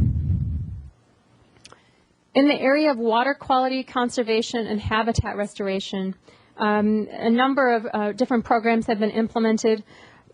Following the city's water conservation policy for city facilities, we recently adopted water conservation requirements for new construction in private developments. Also, a big campaign in the community is the 20-gallon challenge. That's a campaign to encourage the public to save 20 gallons each day. A number of different rebates were offered to the community. Rain sensors were distributed. You also saw rebates going out for low-flow toilets, waterless urinals, water brooms, and high-efficiency clothes washers. And here's the updated landscape design standards for water conservation. We've got some irrigation controls. As part of the ongoing maintenance work of the wastewater treatment area, we rehabilitated sewer line to reduce frequency of sewage spills. We're also video inspecting sewer laterals to ensure that they're functioning properly, and we found this is key to preventing spills. Over 200 miles of sewer pipes were cleaned to remove blockages, and we've expanded the amount of incentive funding for the sewer lateral inspection program for this upcoming year. So we hope to get more residents participating in that program. In the area of creek and ocean water quality, we completed a stormwater best management practice guidance manual, and this is very helpful to design projects that improve water quality. In the area of habitat restoration, this is a picture. We were able to employ some youth apprentices to help us construct a bioswale and creek restoration project. This was completed to help treat runoff before it entered Sycamore Creek. In the area of urban forest protection, once again, we're named Tree City USA for our dedication to protecting our urban forest. And we recently completed an inventory of street trees and trees within our parks. And the next step here is really taking a look at those steps, the types of trees, the amounts of trees, and seeing what our long-term strategies are to protect the urban forest. One of our significant awards that we received this last year is from the California EPA for our IPM program. This really recognized our city's efforts to use low toxic and non-toxic materials to eliminate pests and reduce our weeds. And it really recognized staff's work in this area to use mulch and steam, hand weeding, anything that we could move us further in this program. This chart shows that 98% of our city parkland is considered green. So really a huge accomplishment. This is a quick picture of our local tree brush trimmings that's used as mulch also on our city sites. Finally, the last section of our report, our newest section, land use. I mentioned green building practices. We adopted a new energy ordinance this last year that incorporated the Architecture 2030 challenge for private development. We were the first city in the country to incorporate this challenge in our building code.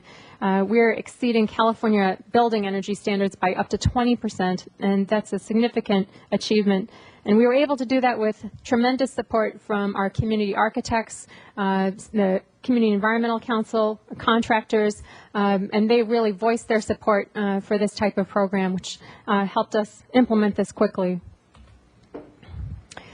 Finally, the last area of our program is really recognizing our environmental review staff, the staff that are reviewing our development projects. We've implemented new conditions of approval, looking at recycling and reuse of C&D material, and also they're looking at projects now for energy use and global warming emissions. And I'm sure over the years to come that we're going to be seeing a lot more activity in that area for CEQA review and so forth. At this point, I've reached the end of the report. It's a lot to try to pack into one report. So if you have any questions and comments, we have a number of our staff also in the audience who can help answer some of those questions. Sure, I see a lot of the green team here, so that's good.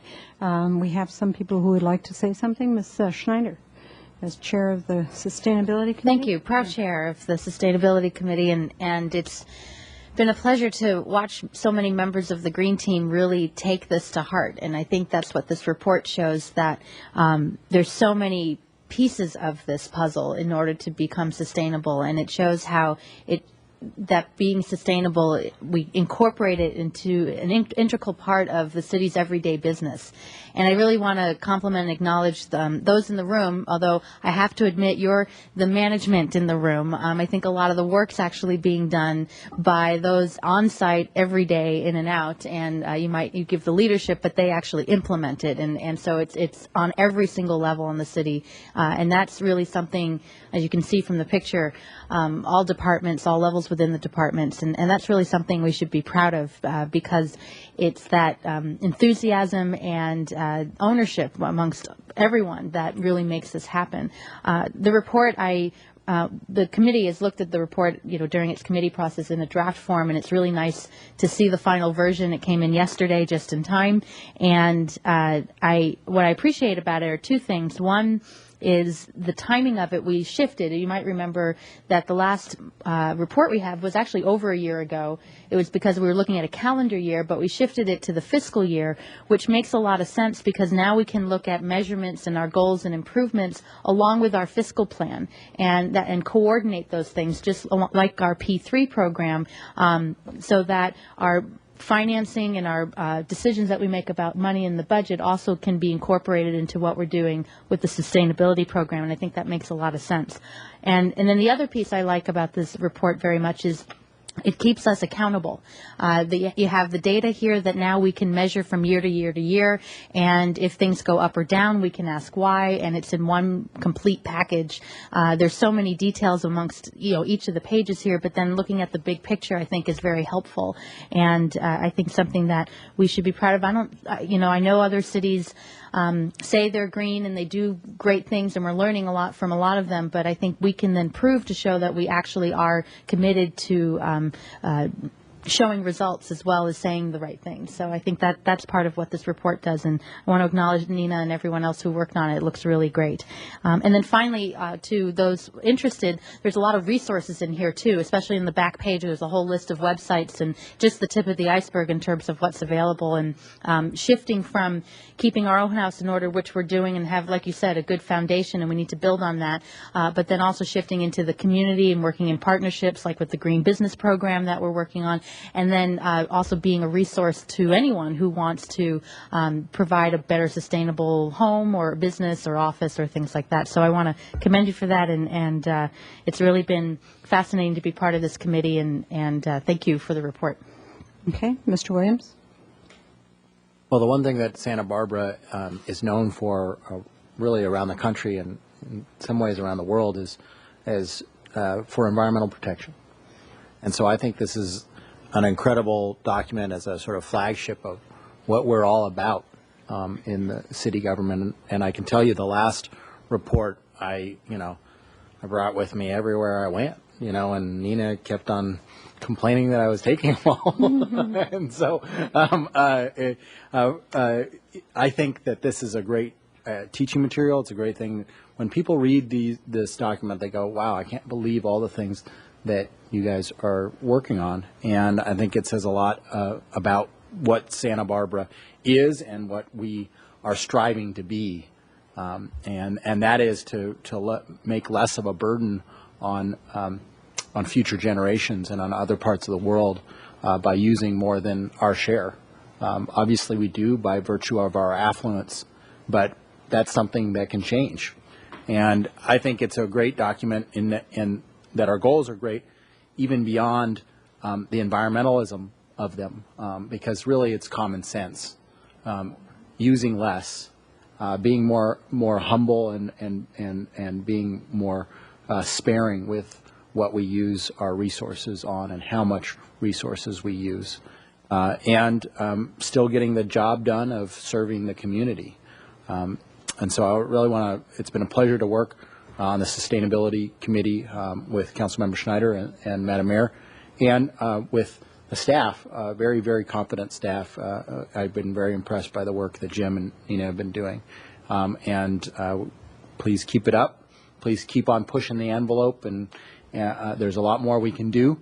But you guys are doing more. I think we're doing more than just about anybody that I can think of. There's a lot of people that are setting higher goals than we are out there, but I don't know a whole lot of city governments that are actually achieving more than what we are. So that's really great. Thank you. Mr. Horton. I have a kind of a finance technical question, which I think Mr. Dewey maybe could help me with. In Finance Committee, I can recall a presentation when we were talking about a LEED standard on buildings of a sort of a cost-benefit return analysis in terms of the looking at how many years the payback would be. And when you were describing purchase of equipment in smaller systems, I was wondering, does that same kind of an analysis apply as we go down in the value of these? I can certainly understand when you have a $20, $30, $40 million building that you want to have this, but as we go down in smaller value, do we do the same kind of a cost-benefit return analysis so we know when the payback is to buy equipment which might be a little bit more expensive on the front end? Can you help me understand that a little bit? Mr. Dewey?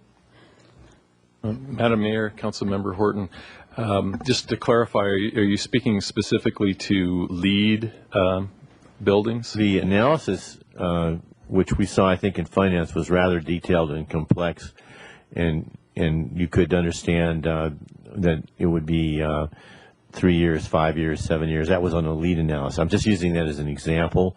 I'm wondering if you do the same kind of calculation on, say, air conditioning equipment or equipment that doesn't have that high value. I'm trying to get a sense of how the economics comes into it. Yeah. For any change out of equipment, like mechanical equipment, we're going to be looking to get rebates. So we're going to put together a financial analysis that will provide that, will provide the economic payback. Anything that uses electricity, anything that uses operations and maintenance funds over time, we want to look at the life cycle cost as much as we can. We're not doing that for every single thing that we do right now, but that's the goal. I know that you and I had a presentation on a different type of street lighting, for example, that used a different technology. And is that the kind of thing you would do across the board?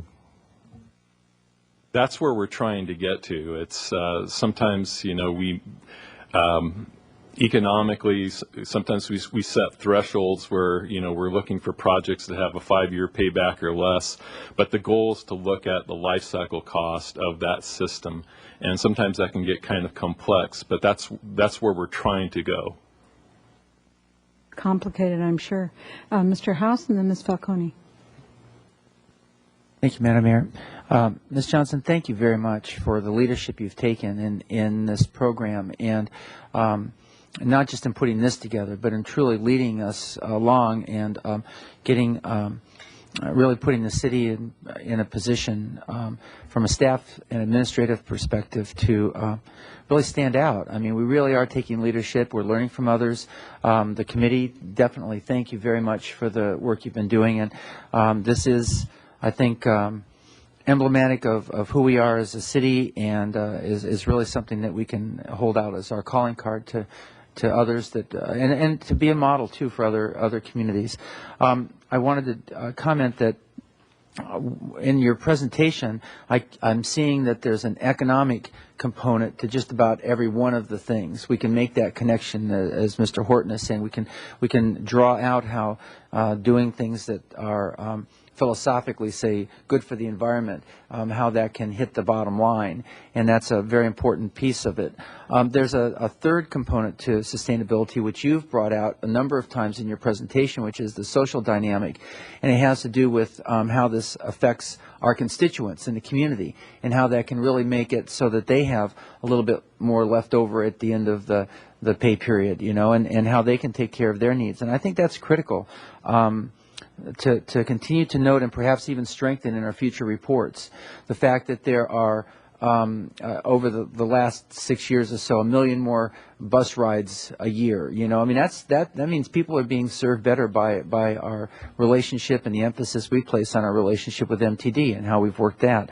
The cost savings to small businesses of some of these programs, the energy savings directly affect them financially. Local restaurants with the composting, they're willing participants. They see a benefit, and there is a direct benefit for them. The health side of that, of the integrated pest management program, and even of the encouragement for walking that we have built into our, I mean, there's a health aspect, safe routes to schools. These things do combine together. And so I think that when we look forward, and then maybe next year or the year after we start to, you know, assess our results, we would, well, I mean, just like the homeowners that benefit from having our assistance with the sewer lateral inspection program, for heaven's sakes, that directly helps those families be able to have money to put towards their kids' education, or where, you know, it's just those things really do count. So I would like us to add the 30, if we can, more, or you know, expand on that in our future presentation. And I think that would be helpful too in terms of getting buy-in. I'm on the Community Action Commission board, and one of their big programs, one of the big pieces that they were tasked to do in their attempts to address poverty and the effects of poverty is called their energy program. And they are actually working with families to get energy efficient refrigerators and appliances, just like we're doing for the city. So I think perhaps we can acknowledge ways that we can coordinate our efforts too with what they're doing right here. So anyway, all that said, thank you very much for the hard work you put into that. And everyone here who's from the team, thank you too. You really have done a great job. Okay, Ms. Falcone. Thank you. I want to take that just a little bit further. When Roger and I first got here, we started a few little things like C&D recycling, and that involved a big building and a partnership, private partnership, public partnership. The IPM program, there's tremendous staff resistance to the IPM program, if some folks remember back, and it really took a lot of effort to kind of get that through. Biofuels, Roger was talking about it since the day he got up here. But it takes more than that, because quite frankly, we come and go. Staff is where it really is at. And what I've seen over these last 7 years with respect to this notion, these notions, how to do business in this way, is that there has truly been a change in the corporate culture, in the corporate thinking.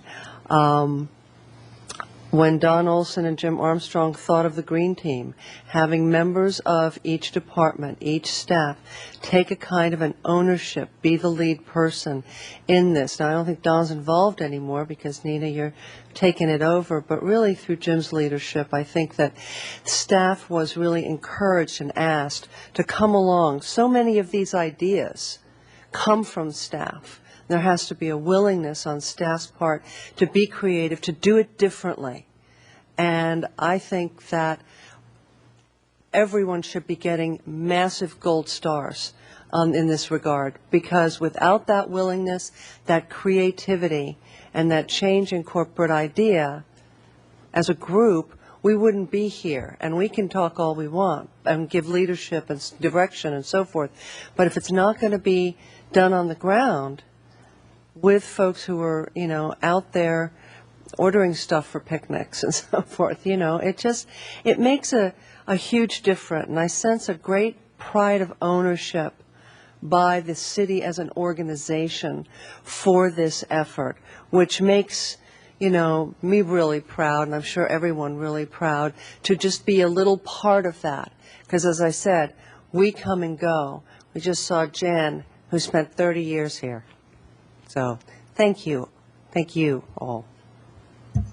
Okay, and thanks for this good report. It's really fun to see the savings that we can make economically, as well as the footprint that we can put on the planet. It's a good thing. We are being honored this Saturday by the California Medical Association as the first city actually being honored. They have honored something like 400, I may have that number wrong, doctors who have done some creative things in their communities and leading politically, but they're also honoring, so we'll be the first ones, non-doctors, I'm not a doctor, being honored because of the healthy, the walkability and all that sort of thing that we are placing an emphasis on, and it has to do with our sustainability program. So I think it's really wonderful. That's this Saturday up in Oakland, and then University of Pennsylvania has asked me to come and speak, and I kind of reluctant because I like to stay here, but it's that's a representative of you all because they want to hear about our sustainability program. So I'm going to take some of these reports and give it to them and tell them about it, and it's with a great deal of pride that we do this. It's just good stuff. I love it. So thanks so much for your work and your work in reporting to us too. It takes a lot of work to do that, so thank you. Anybody else? Okay, thank you very much.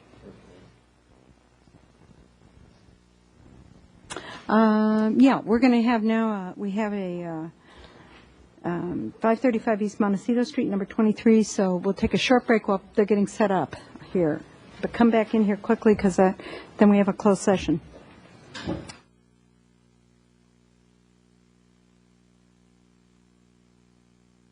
Will you go ahead and read it? Item number 23, 535 East Montecito Street, Los Portales Specific Plan. Okay. Mr. Casey. Oh, Mr. Falstich. Yep. Thank you, Madam Mayor, council members. Actually, Kathleen Kennedy will start our presentation, and Mr. Falstich will team up with her as well. Okay. Thank you, Ms. Kennedy. Okay. Thank you, Mayor Bloom and council members. The address is 535 East Montecito Street. It's the Los Portales Specific Plan project. Here's the project location. It's located at the corner of Montecito Street and Cesar Chavez.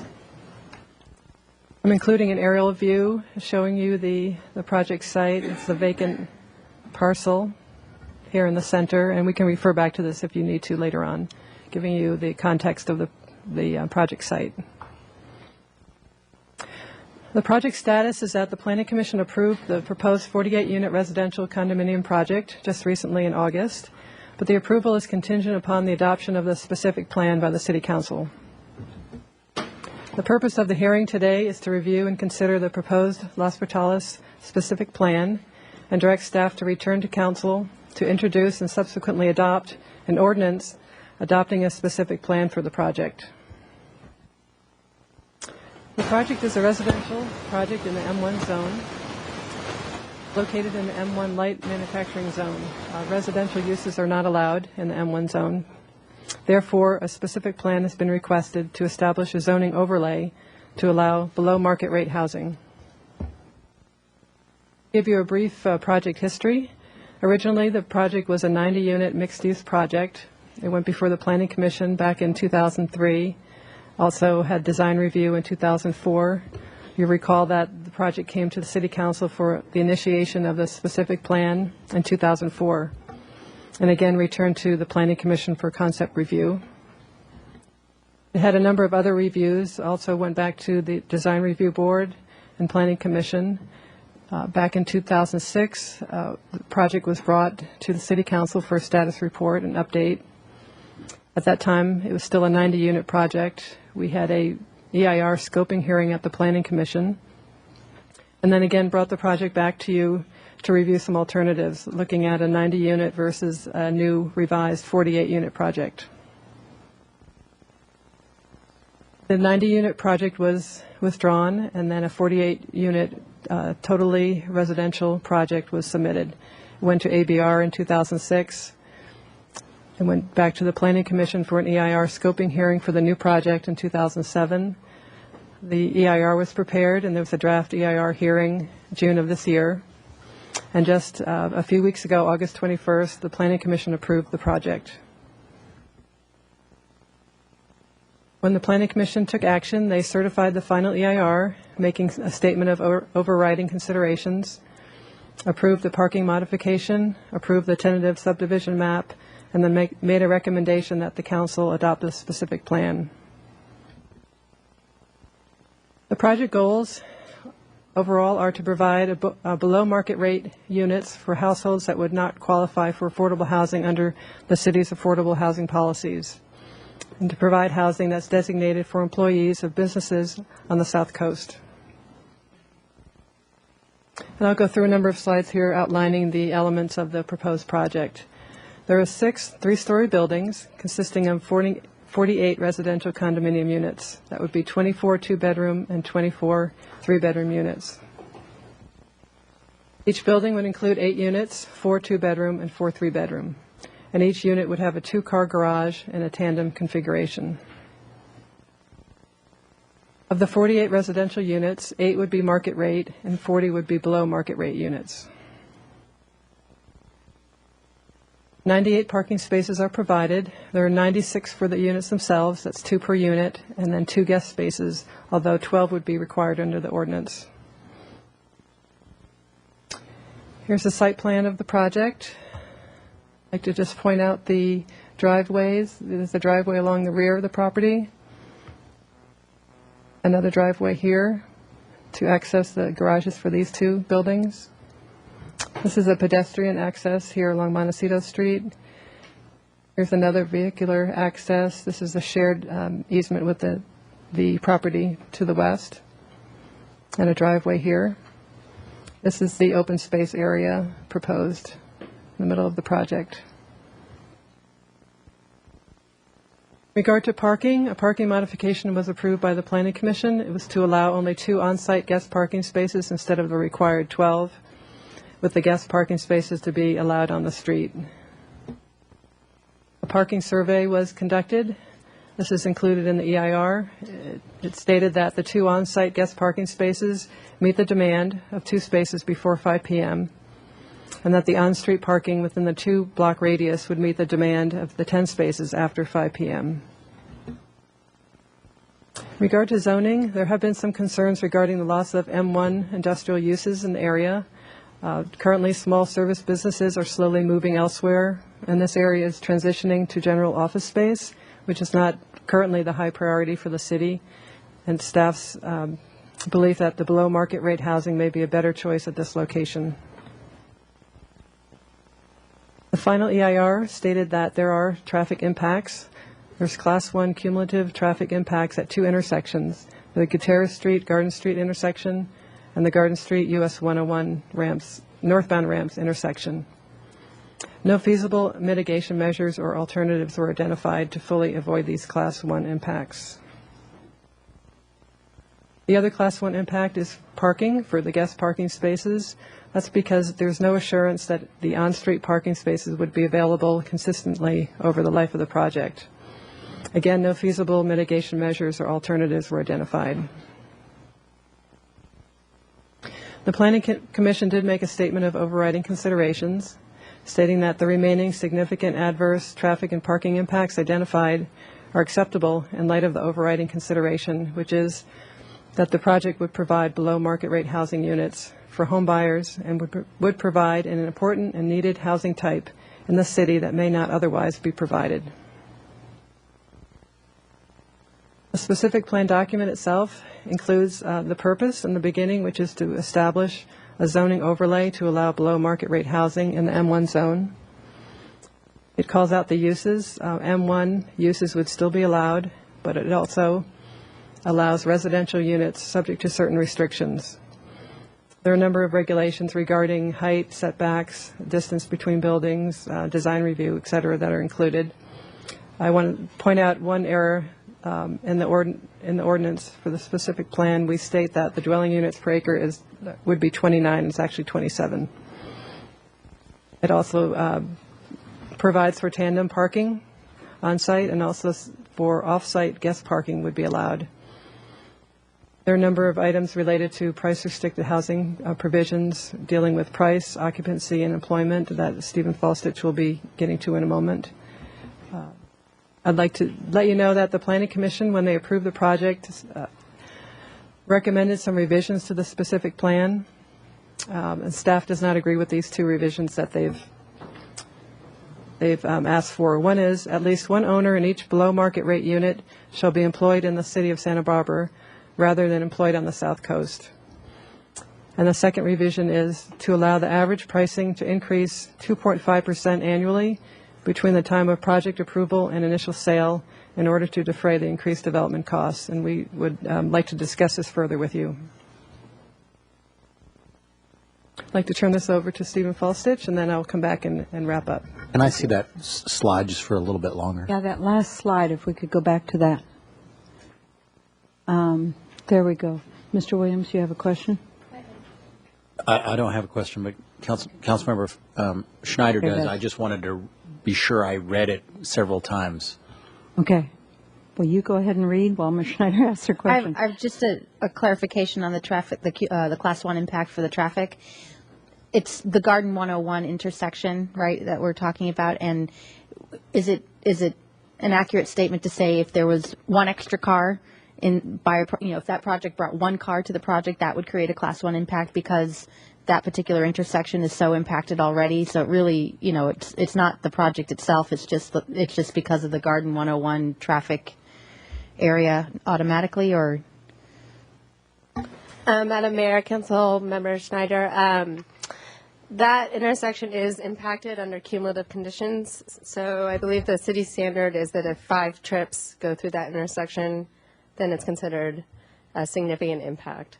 So this project generates more than 5 trips. So it only, okay, because, it'd be like any project is going to probably have more than 5. A lot of projects I guess that's would. what I want to get at. It's not this particular project that would create it. Just about anything that we would look to at something at this particular site would create more than 5 traffic trips. That would create the Class 1 impact. Okay, I just want to clarify that. Thank you. Okay, Mr. Falstich is next.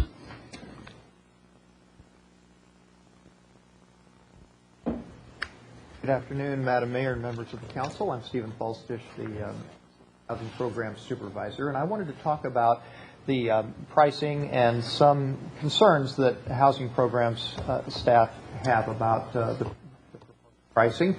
This is an unusual pricing structure. It's a cost plus. Basically, the total pricing of all of the units on the site won't exceed the actual cost to develop those units, plus a developer's fee that has been Housing Authority, the owner of the land, and the applicant. There will be 8 market rate units that will buy down. Oh, I'm sorry. Thank you. Let me start over again. Good afternoon, Madam Mayor. No, I'm sorry. Hello, Mr. Falstich. My mic was off, but there will be 8 market rate units which will buy down the prices of the 40 below market rate units. And the Santa Barbara Foundation has subsidized the carrying costs of the land through very favorable financing. And in return, some of the units will be set aside for employees of local nonprofits. And I mentioned that these are below market units. I'm not using the word affordable because we reserve that for units that are priced and sold according to the policies of the city's affordable housing policies and procedures. And we have various defined income categories, some of them set by funding groups.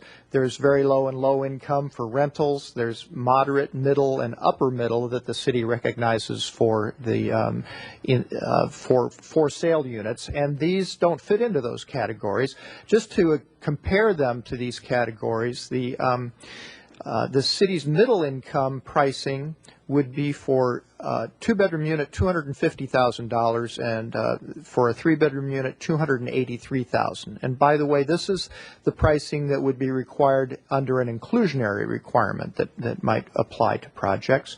Upper middle income would be $350,000 and $395,000 for 2 and 3 bedrooms. And these units are proposed to average about $510,000 for the 2-bedroom units and $620,000 for the 3-bedroom units. And so if I wanted to compare, because there's less of a gap now between these prices and the market values as there was a couple of years ago because of the big drop in prices in condos and other houses in across the country, but in Santa Barbara as well. So I did a survey of the median sale prices of condos in the first 7 months of 2008, and separated them between Goleta, including the unincorporated area between Goleta and Santa Barbara, and also a separate look at condos just within the city limits. So 2-bedroom condos in Goleta, the median price was $490,000, and for condos in the city, $575,000. And for 3-bedroom units in Goleta, $635,000, and in the city of Santa Barbara, $710,000. Now, these aren't necessarily new condos like the condos we're talking about on Montecito Street. These are existing, but it also means that half of the condos in these areas sold for less than these amounts, while half sold for more. The applicant's proposal is to sell the 2-bedroom units for an average of about $510,000 and the 3 bedrooms for $620,000. So you can see the difference there. 2 years ago, in August of 2006, the project was before you in conceptual form and as a 48-unit project. And staff was in support of a project scenario that included some market rate units at that point. And in fact, we supported up to 10 market rate units, and by providing 10 market rate units, the applicant would have been able to lower the prices on the remaining 38 to actually fit within the city's affordable housing policies and procedures guidelines for upper middle income. Because construction costs have gone up and the median price of housing has gone down, the value of those market rate units, you know, the amount that they could get out of those to subsidize the other units has gone down. And so that has really made it impossible to reach these upper middle income prices even with the market rate units. So I just wanted to quickly compare the 2006 scenario that had staff support with the current scenario. That would be 38 market rate units and below market units and 10 market rate units. The average 2-bedroom unit in the project would have cost $375,000. The median price of a 2-bedroom in Santa Barbara at that time was $689,000, and the difference between those is $314,000. And now the proposal is for 40 below market units, 8 market rate units, an average 2-bedroom to sell for $510,000. The median 2-bedroom unit in Santa Barbara in the last 2 years has gone down from $689,000 to $579,000. And so that difference between those two prices is $65,000 now. Staff has some concerns, and issues are raised is there enough public benefit to justify a rezone and to support the findings that council needs to make? Will the units be marketable if the difference between these prices and the market value is not real great? Then will the fact that these units come with 90-year price controls make them difficult to sell? Also, a real concern that we have is, will price controls be enforceable over the long term?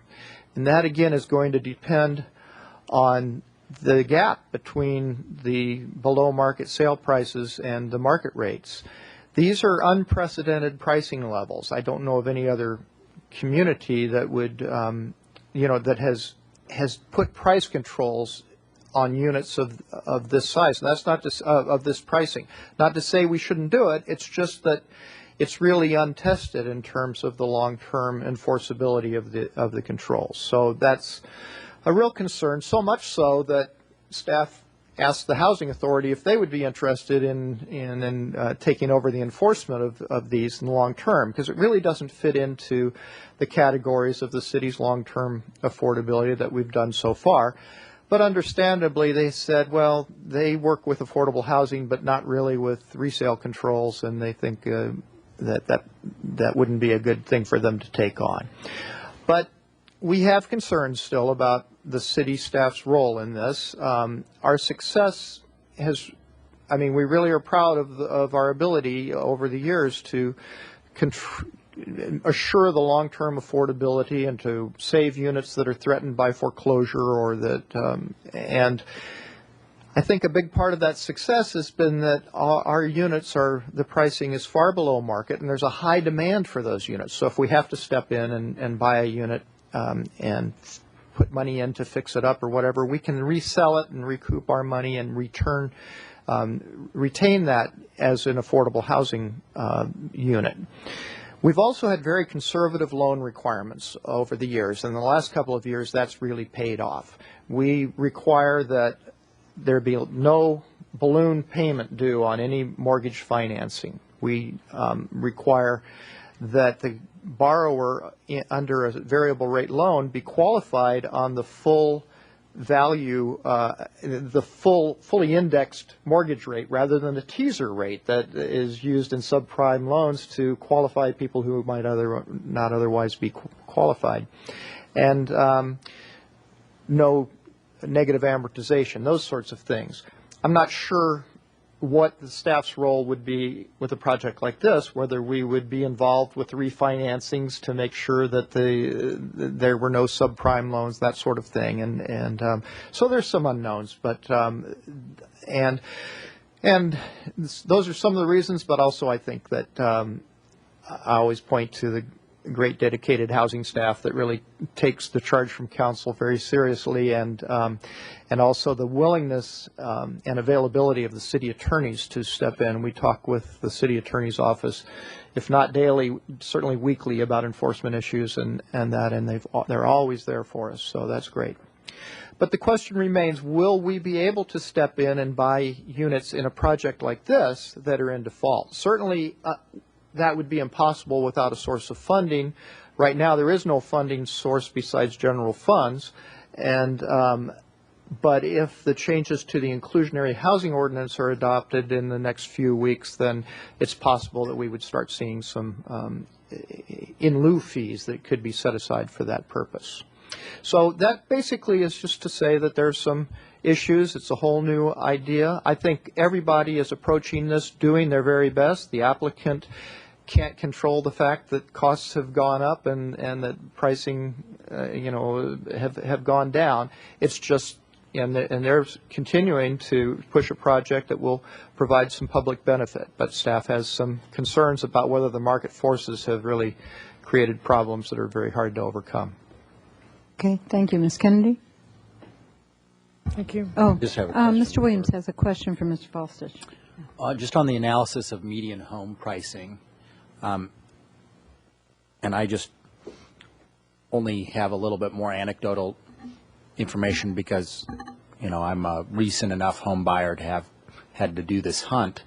But aren't those figures dramatically drugged down by a number of condo developments in San Roque and Oak Park area that are a number of large, there are many more units, they're farther away from the jobs, and many of them are condo conversions from apartments and very old buildings. I mean, the one that I live in, for instance, is 1970s era, and don't those numbers, I mean, just qualitatively, are those really hard numbers to compare, given the age and desirability of basically, old apartments versus new townhome style, living? Madam Mayor and Councilmember Williams, that's That's very true. All I could really do in doing the analysis was look at what's out there in the market, what people would have as choices, and that's what you're referring to as well. And I did it through my membership in the multiple listing service and doing searches on condos and had them all ranked according to price and picked the middle one. I didn't do an analysis, but it's, as I mentioned, it's true. These aren't apples and oranges. We're talking about older condos, sometimes apartment conversions, and I don't mean to say that the fact that the 510,000 is only 65,000 less than the median sale price of a two-bedroom condo, that's the below market benefit. I don't think that's true. I think that these brand new units would be worth quite a bit more than that on the open market. I'm just saying that somebody faced with a choice of buying one of these units with resale price controls versus going and buying one of those condo conversion units that is in a bigger complex than that, they've got a choice, and so there's even though it's not apples and oranges, the resale price controls makes the units worth a little less than they would be otherwise. So I mean, if you were to attempt to try to compare apples to apples, meaning stuff that's within walking, biking distance of the job centers downtown, do you have a ballpark figure of how much below that median it would be? I mean, obviously that median would be higher. Question is how much higher it would be if you tried to calculate stuff that was more comparable. No, Councilmember Williams, I haven't really done a comparative market analysis like that. The applicant may be in a better position because they're proposing some market rate units and they need to base their pro forma on what they think they can sell for. I think that they believe that a three-bedroom market rate unit, one of the more desirable units in the project, could sell for maybe $735,000, $750,000. That's an indication of the below market benefit for a three-bedroom unit, whereas the averages we think for the below market pricing would be $620,000. So, but they can speak to that, and I'm sorry I don't have a better analysis. The question really comes down to a sense of what we're getting, because we don't know what it's going to be like in 2 years and what the market will be and that sort of thing. So. And Madam Mayor and Councilmember Williams, and I think staff's concern is just if in the future, especially in the nearer term future, if we as the city need to come in and cure a default situation and essentially take over ownership of the unit, are we going to be able to resell it or get stuck with it? And as Mr. Falstich outlined in his report, usually we've had such a large gap that's never been an issue. And this gap is getting closer. It's not scientific. We're but simple government workers, and it's kind of hard to put our real estate appraiser hats on. But it's getting us into that range of uncomfortableness. I know. Thank you, Mr. Falstich, for that disparaging remarks on you and all your employees. Yeah. Okay. Ms. Kennedy. Okay, I'll move on to. Yeah, I don't know what to say either. So there you go. We looked at this project in terms of general plan consistency and found that it met a number of land use element policies. One, to provide the residential development, which is the highest priority for development in the city currently. It also provides for residential development in the M1 zone, which is called out in the land use element as well. It meets a number of circulation element policies as well, provides for tandem parking on site, as well as off-site parking for guest parking spaces, as well as being a site that's located near employment opportunities and other urban services. Meets a number of housing element policies, providing affordable residential units on an infill site, allowing tandem parking spaces, and allowing a reduction in the number of guest parking spaces for an affordable housing project. The specific plan will provide housing opportunities for households that would not qualify for other housing programs. When this comes back before you for ordinance adoption, it will include a number of things. require you to make environmental findings, a statement of overriding considerations, making findings for the specific plan, including a consistency with the general plan, and amending the zoning ordinance to add the specific plan SP10. Our staff recommendation today is to review and consider the proposed Las Portales specific plan, provide direction to staff regarding any revisions, and direct staff to return to council to introduce and subsequently adopt the ordinance. That completes the staff presentation. Thank you. Okay, we have Mr. Horton. Did you want to say something? We have a couple people that want to speak. Should we do that? Okay. I just had Okay, one go other ahead. Question, yeah, which Mr. I Williams. thought it was relevant, which would be if we did not pass this specific plan, what would be the likely development of this site, and would it have commensurate environmental impacts that would have the same Class 1 impacts? Madam Mayor, Councilmember, this land would stay M1 zoning, which allows our more heavy industrial uses, but also does allow office. And our estimation is that, considering the build-out of the surrounding area, that it most likely would be considered for an office development, which then would have similar traffic impacts of more than 5 trips through these intersections. The parking would be determined upon, the layout and consideration of the project itself. Mm-hmm. Okay, we have two people who have asked to speak. Louis Weider. Madam Mayor? Yes. The applicant, I believe, had a presentation I'm sorry. as well. We might want to. It just totally, I knew this wasn't, sorry, knew this was not an appeal, so I didn't go through all those people. I'm very sorry. Mr. Campanella, go ahead. Yeah. I know, no, that was my fault, so sorry. Yeah, let me turn on your microphone. Council Campanella, president of Berman Homes, and appreciate being here today to talk about Las Portales. I'm going to just go through these quickly. Staff covered in depth and quite well all of the issues that surrounding the project. We too, of course, want to make sure that we can sell it at reasonable prices and sell it at a velocity, because the success of the project is being able to sell quickly and satisfying as many people as possible that need housing here on the South Coast in Santa Barbara. We're going to go through these pretty quickly, but again, we're 17% market versus normally what you would see in an inclusionary project that would be closer to 15%. So we've sort of turned it on its head by having 17% or 8 market and 40 below market units, as opposed to the opposite that would occur in a normal project. We feel we're very close and proximate to services. We're 4 to 5 blocks from Milpas, 6 to 7 blocks from Chapala, State Street. Bus transportation is at Gutierrez. You can be downtown in about 6 minutes. You could be at the transit center in peak rush hours. You don't have to take your car. You're within a half a mile of the beach. You've got a lot of services just around the project, between wineries and churches and Dance Alliance and other places. So a lot of services around for people to partake in. You're close to the junior high and also Gutierrez Park. So we think it's very well placed. The site plan, I think we'll just flip through. We went through that. But I think the important thing, Debbie, is to just show how it fits in there with the surrounding neighborhood.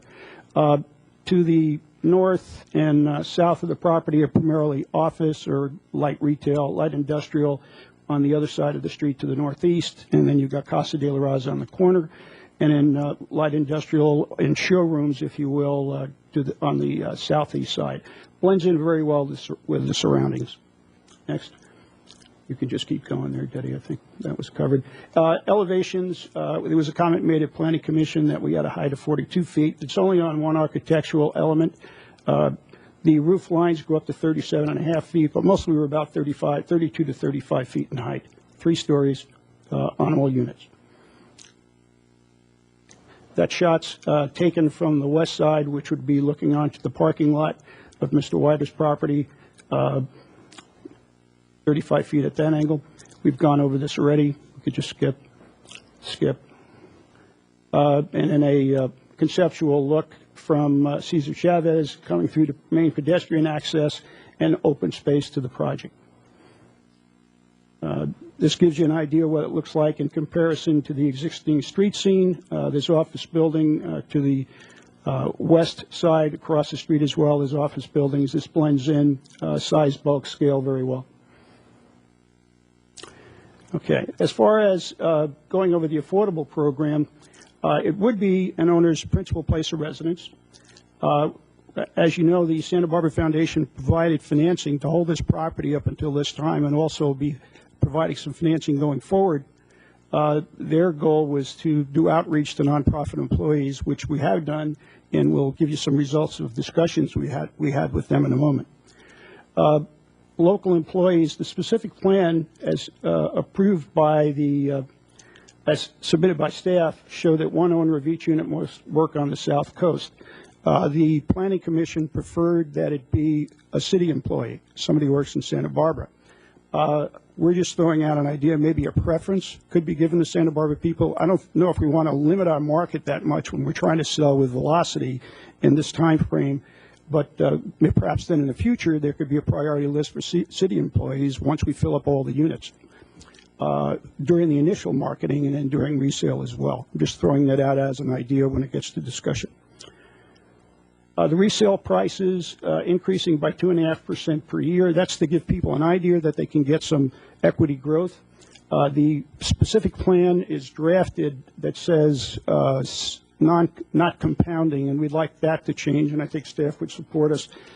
It specifically said that, but obviously if you have an index, it should compound, which means each year it goes up 2.5% from the prior year, not all the way back to when it was first sold, because then it wouldn't really keep up with inflation that much. And then the affordability term would be consistent with city requirements on their affordable programs, which in effect is perpetuity, although we can't use that word, but there would be rollovers that would be attached to each sale. The importance is there's no real profit in this project. It's being done to try to get the prices down as low as we can. Fee-based for Vermont Homes is collecting a negotiated fee. The project costs, land, entitlements, construction, financing, which is a big part of this, and that developer fee, that's the total cost. You divide it by 48. Those are the unit prices if you were to go all restricted. However, what we'd like to do is, and we agree with staff, is to use 8 market rate units on the bigger units, the more desirable ones, the 3 bedrooms, the ones that are in more demand from a market standpoint, as I'll show you in a second, to help bring down the costs of the below market units. Okay. Staff, just showing some comparison, staff was recommending $495 to $645 with an average $565,000 price for the below market rate units. There were 8 market rate units that were allowed. We have a little bit of a discrepancy now in the pricing from staff, and that we are trying to cover our costs at this point, and I'll explain that in a second. We agreed with the $495 to $645, average price of $565, but on our below market rate units, we didn't want to do any 2-bedroom units. We wanted to do all 3s that you see down below to get the biggest price, to reduce the prices on the rest of the units. A couple of things we are asking for, though, is at Planning Commission, we agreed to include preparation work for solar photovoltaic on the units. The prep work, of course, is less expensive than actually putting the facilities in. The idea was that someone can do that as an option down the road. These are 8-unit buildings. We have to reserve 8 areas that people can plug into, but we don't have an idea now what the associated cost would be just to prep them. As far as dual systems, engineering it, setting it up, I don't have an idea if that's $5,000 or $7,000 or $3,000. But what we'd like to do is request, when we do get those costs and we do our audit, those incremental costs are able to be added on to the sales price of the unit. Also, we requested, and was approved by Planning Commission, that we are allowed cost increases of 2.5% a year. 2.5% a year compounded, without having to come back and seek any approval. And this is primarily to cover raw material costs that are going up tremendously the last 4 years, 1 to 2% a month in the last quarter. On average, it usually goes up with CPI, but it's been progressing very high of late, as you know, because of petroleum costs, which drives a lot of construction costs. So rather than coming back every 90 days while we're trying to get financing for the project, we'd at least like some cushion as we go forward that we would be allowed to increase our prices to cover these costs as we go forward, try to get financing and try to get our project finalized. Teddy, can you, I'm sorry, I don't know if I got them all. Yeah, okay, so the 8 market rate units, we do want 3 bedrooms. And for some reason, if this goes higher than the 2.5%, if we'd have to come back to seek permission, and we'd probably have to have real good reasons for coming back to you to ask for more. The yellow area, and I agree with Stephen and his research on the numbers that he picked out. The yellow areas, the 575 and the 710 are the sold units in Santa Barbara, which Stephen had in his slide. Our proposed average is actually $15,000 higher in order to cover our costs, which we now have at $580,000, which by selling the 8 market 3 bedrooms, we could bring down to 565. So our average is going to be 565 after we have this market. The ones that do sell for affordable prices, price-restricted prices, will be 525 for the 2 bedroom, 635 for the 3. If you compare them, it looks pretty close, especially on the sold. But as we discussed, was discussed earlier, if you look today at the lowest price new condo in Santa Barbara City, it sold for $962,000. That's a newer condo. The address is 1022 East Cannon Perdido. That would be then it goes from there up to $1.1 million, $1.2 million, $1.3 million on those that sold. If you look at the 3 bedroom, the average, the lowest priced new condo that sold during the first 7 months of the year was $880,000 compared to our $635,000. Looking at what's currently listed, I put those down as well. Obviously, not everybody's going to get what they ask, but it's still a pretty significant difference from new to what our proposed prices are for new on our project. Those slashed numbers, numerator, denominator, of the, and Stephen correctly calculated as I see the median prices, but of the 575 number of 2 bedrooms sold in Santa Barbara, 15 units were below our price of 525. Okay, all 15 of those are now sold. There were no new units. It was 1970, 1960, 1950. Some of them were bank sales. So you're looking at a product that is older out of that number. There are only, under us, for 3 bedrooms, there are only 6 units sold. Every one of those were older product. Right now on the market, there's 19 units under 525. 7 are sold. Of the 12 that are available, the average age of the house is 1940 to 1974. There are only 3 bedrooms, and why we like that to go to we like our 3 bedrooms to go to market and help bring the prices of the 2 bedrooms down.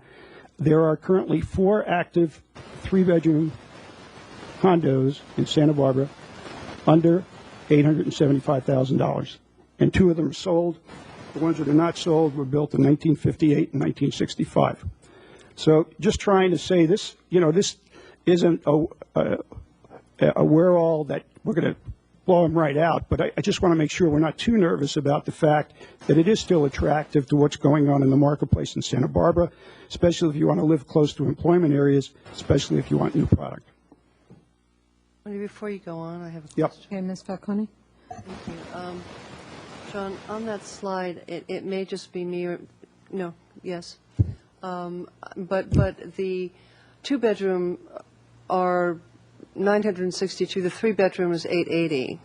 2-bedroom is 950. 3-bedroom is 895. Is that right, or have you just? That's based on the particular, just the product that's available. You know, obviously from there it goes $1.1 million, $1.2 million, $1.5 million, $1.6 million. Paseo Chapala, you know, which would be way up there. It just happens to be that's the cheapest unit without the cheapest new unit that was sold or is currently available. All right, so it's just that it's a much older unit, and you know the 3 bedrooms.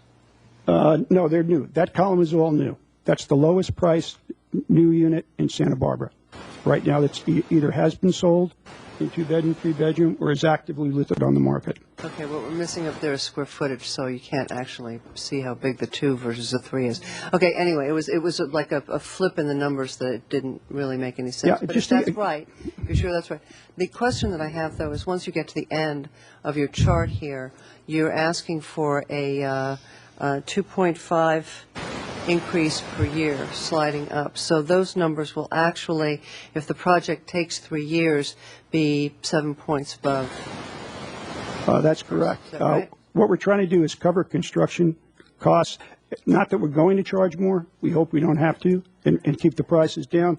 But for example, the producer price index for a multifamily and single-family unit construction in 05 went up between 7 and 8%. 06 went up 5%. 07 went up about 3%. It's gone up 4%, between 5 to 7% in the last year. So you're asking us to cap it at 2.5. 2.5. If it continues to just go up, it could accelerate at 2.5 per year. That's correct, only if it goes up. And that 2.5, we're asking for that because, we have land in our equation and some things that aren't going up, except for carrying costs will bring it up. But we figure that's pretty, we should be able to cover something like 4 to 5% in actual hard construction costs, which we'll feel comfortable doing.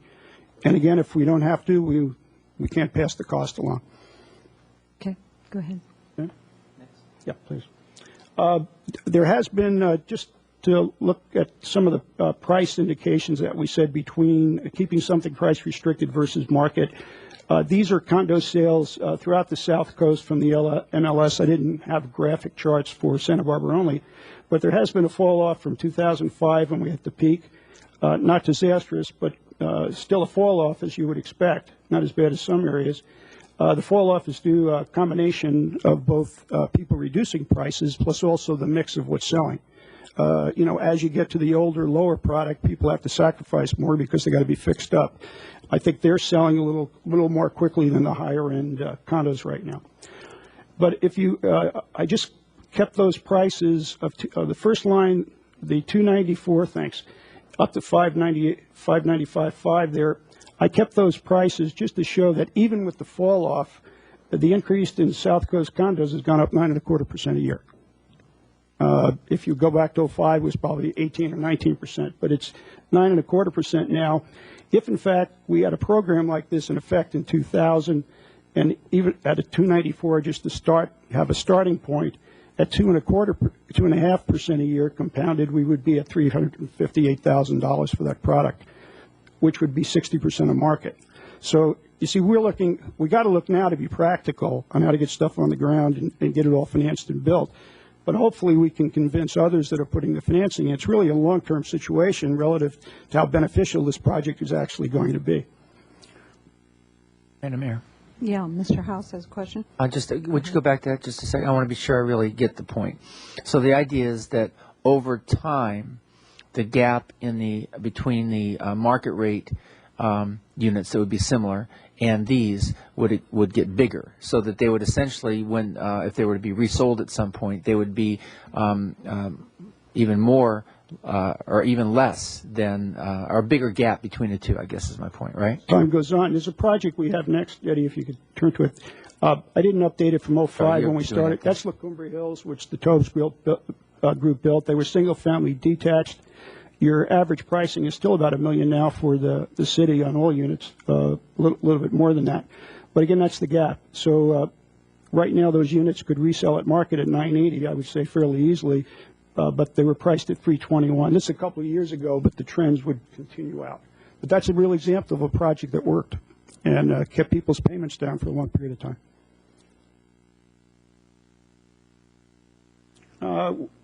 Included in your package, but for the benefit of the audience, we decided to double check our reflexes here by talking to mostly nonprofit groups who we envision to be a good outreach market for retaining these heads, dual income or management within the city of Santa Barbara and the South Coast. This was the goal of the Santa Barbara Foundation getting involved in the project in the first place. Back in July, we met with about 35 or 40 people. You could see some of the organizations that were represented. Next, Eddie. We did a questionnaire, and the responses are from level of importance to them, not important in one, call it negative, to very important or positive, number 10. I just give a sample of some of the questions. A project of this kind is needed in Santa Barbara, overwhelmingly supported. And we went through the details. We had a facilitator who went through all the details of the product and what it was trying to achieve. Location, still fairly good, as you can see. I'd be able, this was a great one, I'd be able to walk, bike, or bus to work. Almost 50% of the respondents said they could do that to their current jobs. Pricing of homes is appropriate to the project. That was mixed. The lower level pricing, of course, for 2-bedroom units was more attractive to especially single wage owner. You know, at these prices, a lot of the upper prices for 3 bedrooms are going to be dual wage earners. But that was a popular price, and the 3-bedroom price is also at just into the 600 was also popular because it's very rare to get a 3-bedroom new unit. On right now available for sale on Chapala Street, out of everything that's for sale, there's only one 3-bedroom unit, and that's one we have, out of all of the 50 or so units that are currently available for sale. Inflation resale price restrictions are acceptable. It was to most. There were various comments. They said, could you do more market? We had told them 3%. I presume 2.5% would still be okay. It's going to take some education with people. You know, you didn't have to buy an old house. You didn't have to put money in. Hopefully you don't have to pay a sales commission because we got a list of people to buy your unit. And if you want to take a risk and pay more money over time on a higher mortgage, put a greater down payment, you can do so on a market rate unit. But there's plenty of advantages besides just inflation on our program. Another great response was, if you could live at Los Portales, would you be willing only to have one car? Almost 50% said yes. They wanted a garage, of course, by preference, but they felt they only needed one, and I guess that corresponds to the people that could walk to work. So a thing to keep in mind, maybe I know you're doing this with Plan Santa Barbara, is parking is a constraint to pricing because you can only get so many units on the site if you have to provide 2 cars for each 2-bedroom unit plus. Perhaps in the studying of Plan Santa Barbara, there are certain locations, maybe you can cut that down a bit, get more units versus having to park 2 cars and be able to get the pricing down. The attributes, below market rate housing, we've got green building principles, infill development. We hope it meets the housing element objectives of getting a broad range of people into housing in the community. It enhances the existing community while still blending in with it. And as we saw, it's very easy to get around to recreational opportunities. Okay, if there's any questions, be happy to answer. Our staff, Jeff Moran, is also here, and we'll entertain your questions whenever you'd like. Okay, thank you. Do you have a question, Mr.? Okay, I have 2 people that want to speak, so we'll go ahead with them. Louise Sweeter, followed by Debbie Cox-Spielton. Come on up. Good afternoon, or maybe it's almost good evening. No, Thank you sorry. very much, Mayor and council members. I've spoken here before on this project. My name's Lou Wider. I own the office building just to the west of this project. I was here when it was a 90-unit project, and now I'm here at a 48-unit project.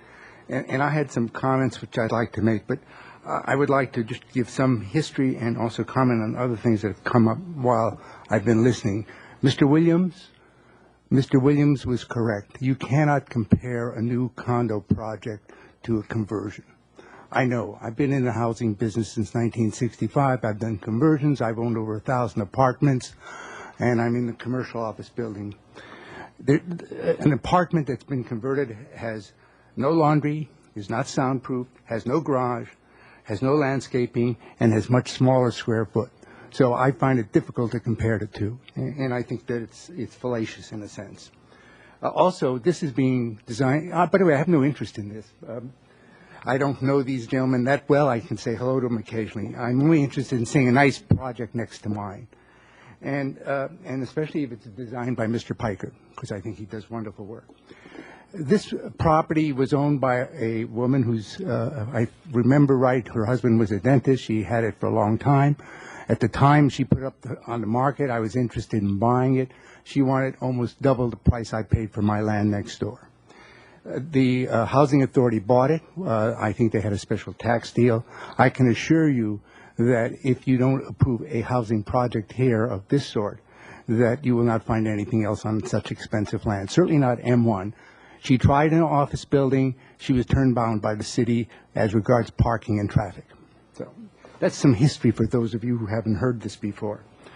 The question of who might buy here. My tenants include 2 large nonprofits. I have talked to the tenants and their employees, and they would be interested in walking to work.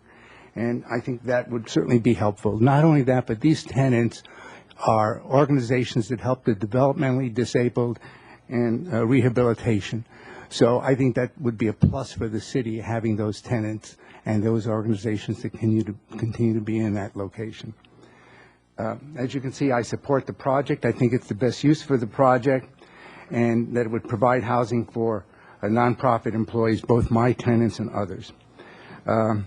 As far as parking impact is concerned, most of my tenants drive up through Unoli, and they find it a lot easier than going down Gutierrez, which is a heavily trafficked street.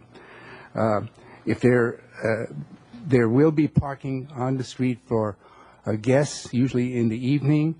We had some discussion of letting them park in my lot, but unfortunately the rules that relate to that made it impossible because I'd have to give parking into perpetuity, and I don't plan on being here that long.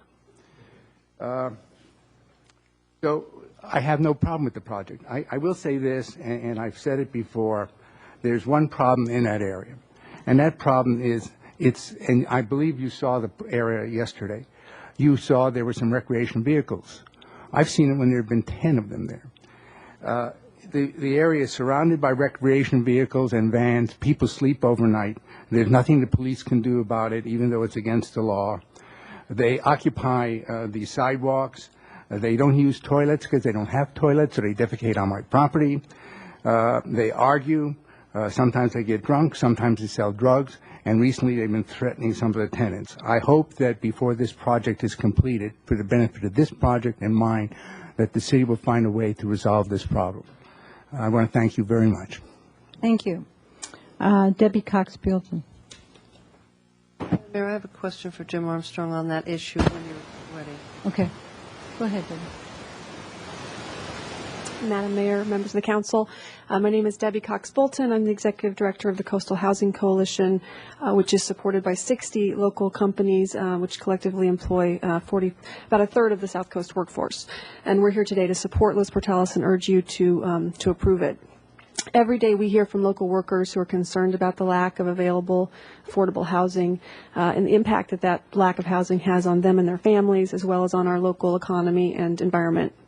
Today it was from Lori Royal, Director of Administrative Services at M&S Engineers, who wrote to you today to urge you to support this project because she knows firsthand the impact the commuting is having on her fellow employees and the hard decision that her company just made to expand outside Santa Barbara because they can't recruit qualified employees because of the cost of housing.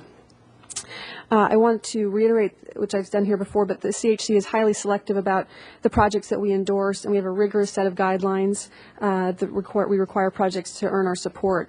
Those guidelines include having a significant amount of affordable units for those earning up to 200% of AMI, small unit sizes, and being built within the urban boundary.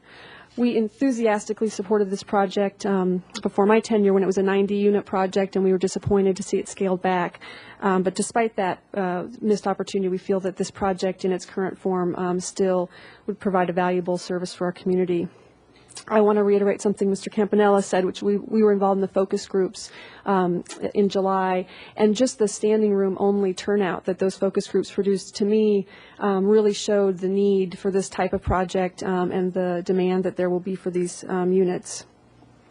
We forwarded about a dozen letters over to you for this hearing that we had received when Los Portales was up in front of the Planning Commission last month, and from the workers who were there, who we work with, who supported the project. In addition to the demand, Los Portales we think is special in another way by bringing together public and private financing and enabling the builders to build something which really poetically, I think, flips the 85-15 inclusionary on its head, is really important and I think could be a model going forward.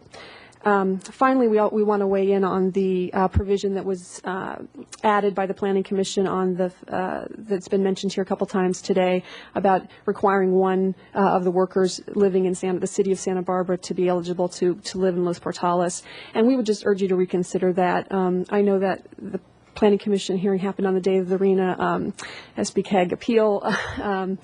denial. And but I think it really flies in the face of your stated goals of regional cooperation, and in particular could harm the ability to attract nonprofit workers. You know, for example, which 50% of these units, I think that the builders and the Santa Barbara Foundation are hoping these will go to. You know, for example, the employees of the Nonprofit Support Center who support all of the nonprofits in Santa Barbara would not be able to be eligible for these because their office happens to be located in Goleta. So just something to think about moving forward. But we, again, appreciate your time and urge you to support this without that specific provision. Thanks. Okay. Thank you very much.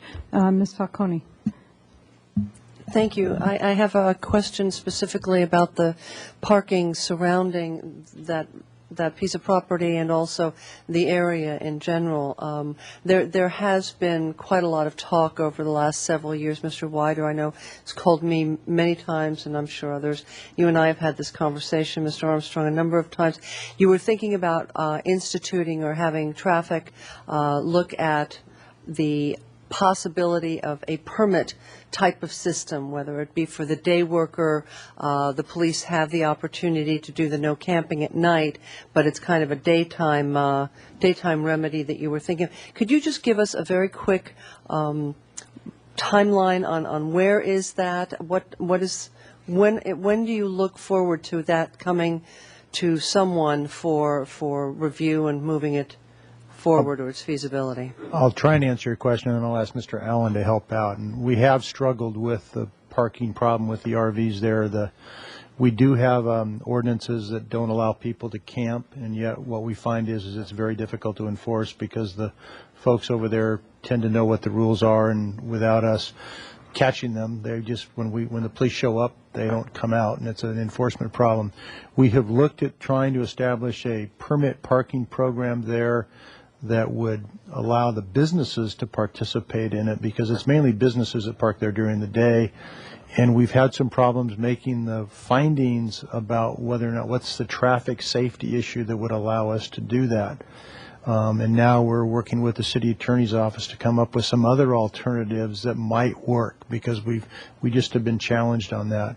So, and I'm not sure what our time schedule is on that, and maybe I'll defer to Mr. Allen and also to Steve Wiley. Okay, Mr. Allen. Thank you, Madam Mayor, members of the council. Brown Allen, transportation manager. Yeah, and looking at the some of the solutions we have been exploring over the last 6 to 8 months, what we have been wrestling with and some of the things we have come up with was just going to shift the problem from this general area a couple blocks over, and we're just going to be chasing the problem around.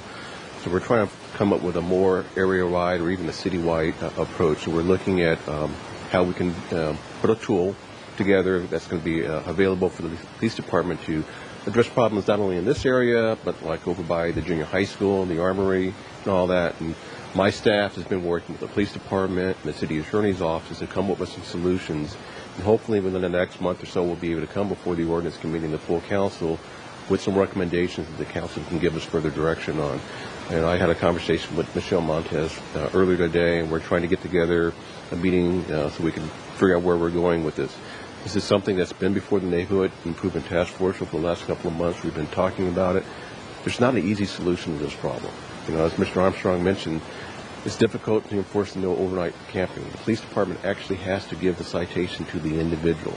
You know, so that's the issue that we're wrestling with. I know we've all been here. Most of us have been here before on a couple of different occasions. But it is, I think, it is slightly off topic. However, it's really not, because this goes directly to the saleability of these units. And if we're all concerned about that, then this is a collateral issue. It's not so collateral. It's right out in front that needs to be addressed. And I know that pushing them around the city is not the optimal goal, but this neighborhood does need relief, especially in this I'm so glad to hear that it really is on track.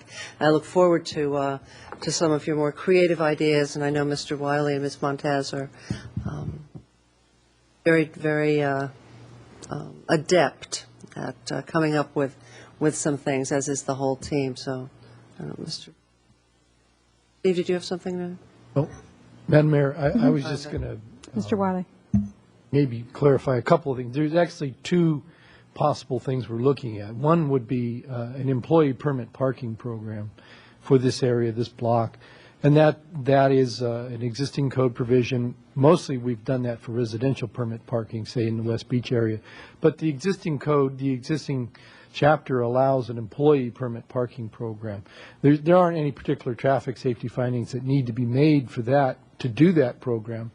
It's simply that there is an impacted parking area, and that in this case the city council would be deciding that we're going to permit, typically during the day, employees to have permits on their bumper and park there, get priority parking.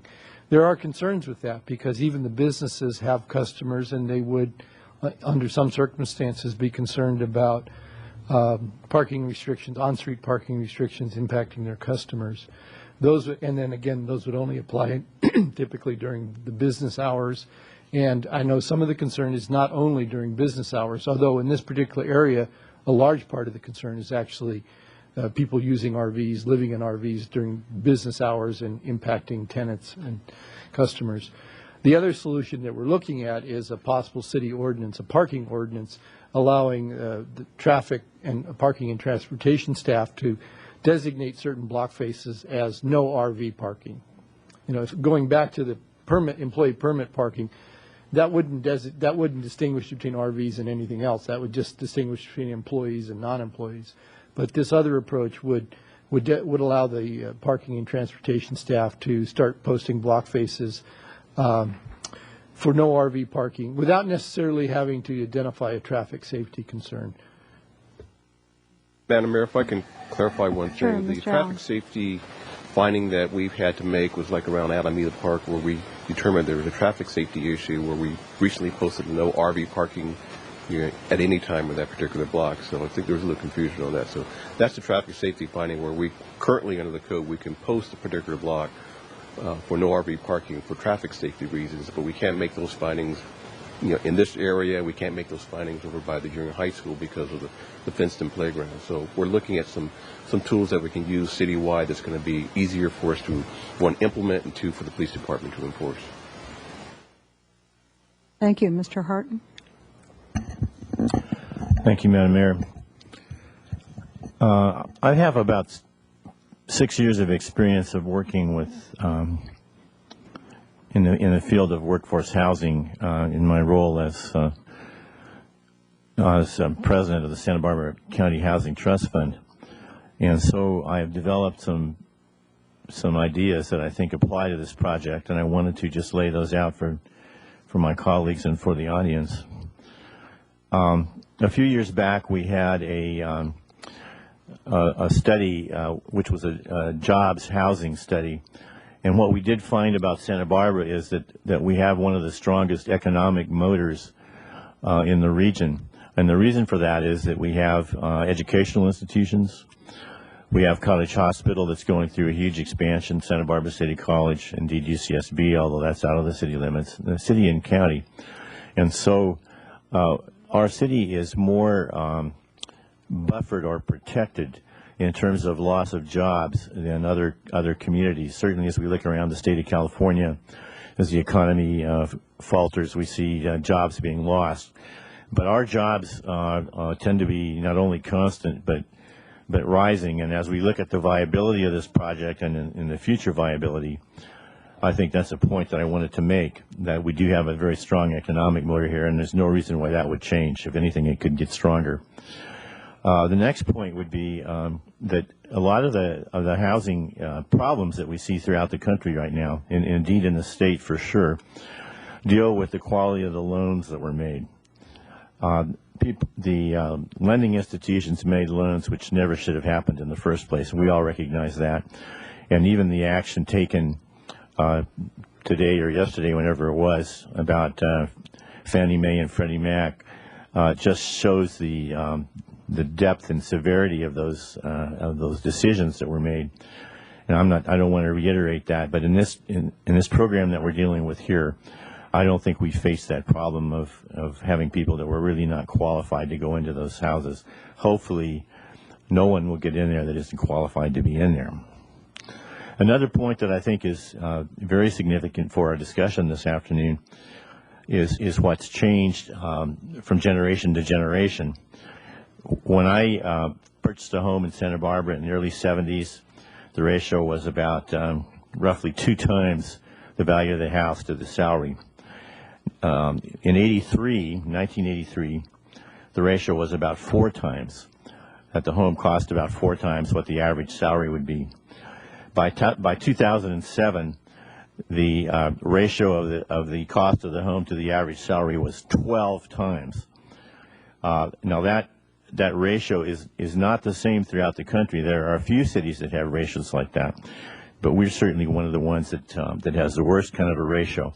And that speaks, I think, to the problem that we have in Santa Barbara and how we want to deal with it, and to the efficacy of this particular project. The next point I want to make deals with the agenda item that was just before this one on the council agenda today, dealing with sustainable communities. We talk a very good talk in terms of being a sustainable city, and part of being a sustainable city is providing housing for the people that actually work in the city.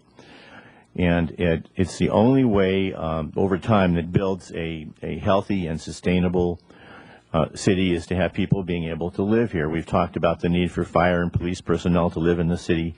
Young families don't have to commute. I hate it when young families have to be away from their homes for hours and hours a day. And having homes such as this available in the community makes, if we want to be a sustainable community, then it makes a lot of sense. A point was just made by a previous speaker about the actual value of this project.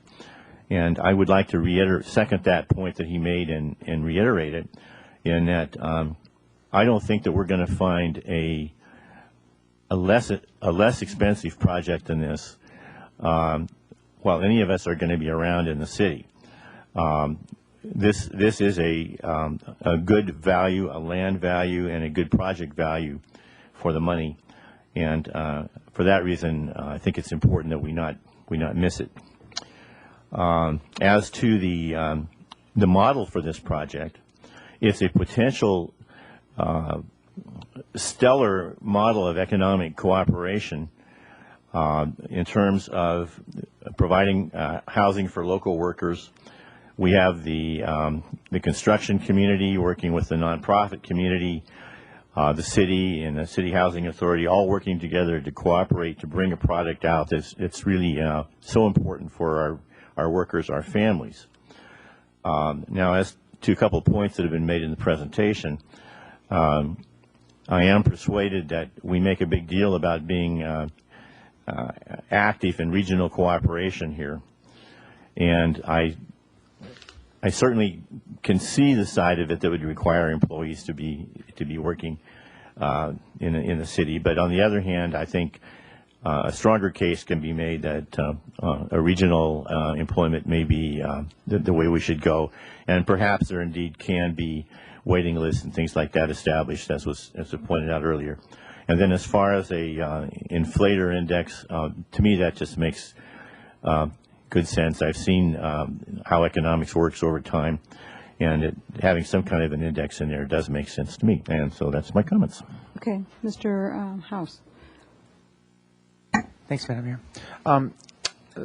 So just going to some of the key points, I tend to agree with Mr. Horton on the 2.5% during the construction. I think that makes sense, but if it's needed, and I think that was articulated well by Mr. Campanelli here, because got you wrong. Anyway, yes, the 2.5% per year, and then the compounding, I think, is a key element of that too. When it goes into the way that the value of the homes over time, there needs to be some way to keep up with the inflationary rate, and I think that's essential. It shouldn't be much, but it should be real close, and that's pretty much where we are with the CPI. So it's two separate things, but I agree with the presentation. And then the question about the market rate units, 3 bedrooms. My wish in this is that we have demonstrated a way to, and it may not be replicable elsewhere because it's a unique situation, but the concept is good, that market rate units in some small proportion can subsidize something that the market's not providing, something that's really critically important to our community. And so if it requires for the 8 market rate units to be 3 bedrooms to really make the economics work, I don't see a problem with that. I guess the South Coast being a little bit more general, I think that we really have to see this regionally, and I do understand how the Planning Commission would come to the idea of more narrowly defining the uses of this product to be City of Santa Barbara employees. I don't think we have the same thing here exactly like we did at Casa de las Fuentes, where we could so clearly make a nexus and tie their residency with the very near jobs. I think that the South Coast as a region is close enough to really make this workable. Again, all being served by the same transit system, all within very, very close availability. The issue that was raised and that Ms. Falcone brought up and that was talked about with the RVs and the situation right there. I just want to delve into that just a little bit. I think one of the big issues that we had that we were challenged on before was the requirement that we would have to sign significantly each and every block that would be affected by an ordinance, and that we really couldn't see ourselves way to put that many signs up all over the city of Santa Barbara. But I think that in this particular case, with a residential component in this area, that adequate signage along the faces of blocks that are nearby within a small radius could maybe have us meet that requirement and make a little extra special protection for this island of housing in the otherwise industrial or commercial area. So we might want to look at that. I also hope that none of our solutions do harm to the night uses, the evening uses of Casa de la Raza or the afternoon, daytime, because they offer all sorts of programs to people that come from all over the South Coast to participate, and they're very concerned both by the RV parking and the illegal living on the street there. They're very concerned about that. But also, they do use the city streets there for their event parking in the evenings, and I think that it's important that we be mindful of that and not do harm with whatever solution we come up with. And I think maybe the big overarching point that I'd like to make on this is that maybe the buzzword has gone away and people don't respond to it the same as they did for a while, but we do have a housing crisis here. And that housing crisis does affect a range of people who really have a right to live in Santa Barbara. I mean, this is where they work, this is where they grew up, this is where their families live, and to displace them over and over again. I mean, where would these people live if this was not provided? Well, they would live pretty far away. And they'd be driving in, and they'd be impacting our streets with the traffic, and they would be not contributing to our community after hours. They'd be in a 2-hour commute each day. They'd be missing their families. There's really a human element here. And so we've stretched this range, but it's not funded or actually provided for by the government. It's being provided for by private funding, which again makes it very unique. So I think that we should be encouraging this, and I really appreciate the property owner and the city for working together to come up with the basic land that makes this possible. But in any case, that's where we are right now. We're going to see this again in another week or two, and then we go through the next steps. I hope somebody will take a moment and walk us through the process after this, because this isn't being introduced today. Okay, do you want to do that, Mr. Casey? Go ahead. Sure, Madam Mayor and council members. Correct. We're looking for the policy direction from the council about whether to move forward with this project or not, and if there's at least 5 members' interest to do so, because that is what would be required to adopt the specific plan and the rezoning. We'd recommend coming back with the ordinance for introduction. We're going to shoot for September 30th. There's some details and items we just want to button up amongst ourselves and also with the development team, but that's the schedule we think we would be doing. Okay. And Madam Mayor, I just sorry, I have to add this. As the former president of the Greater East Side Merchants Association, who had members in this entire area, who used to own his business on Haley Street and knows this area intimately, and how precious and important the manufacturing zone for Santa Barbara is, making a decision like this isn't made lightly, because the idea of rezoning, thank you for mentioning it, the idea of rezoning M1 zone property for something other than those specific uses, this is an area where we do not allow new housing typically. So this is a big decision.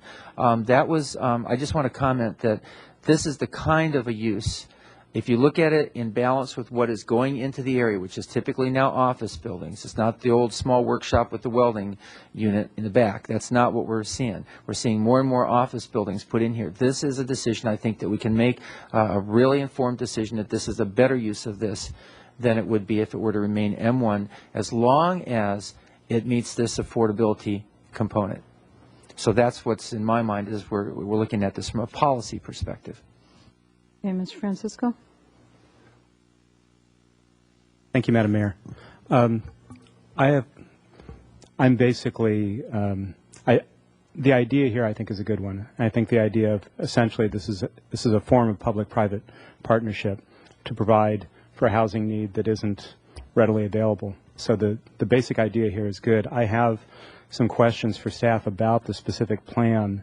It seems to me sometimes it's too general and sometimes it's too specific, and I realize that this is a work in progress, but I just want to go through a few points here and make sure that I'm clear on what the intent is before I vote one way or the other on this. I have just a few specific questions on pages 8 and 9 of the Council Agenda Report.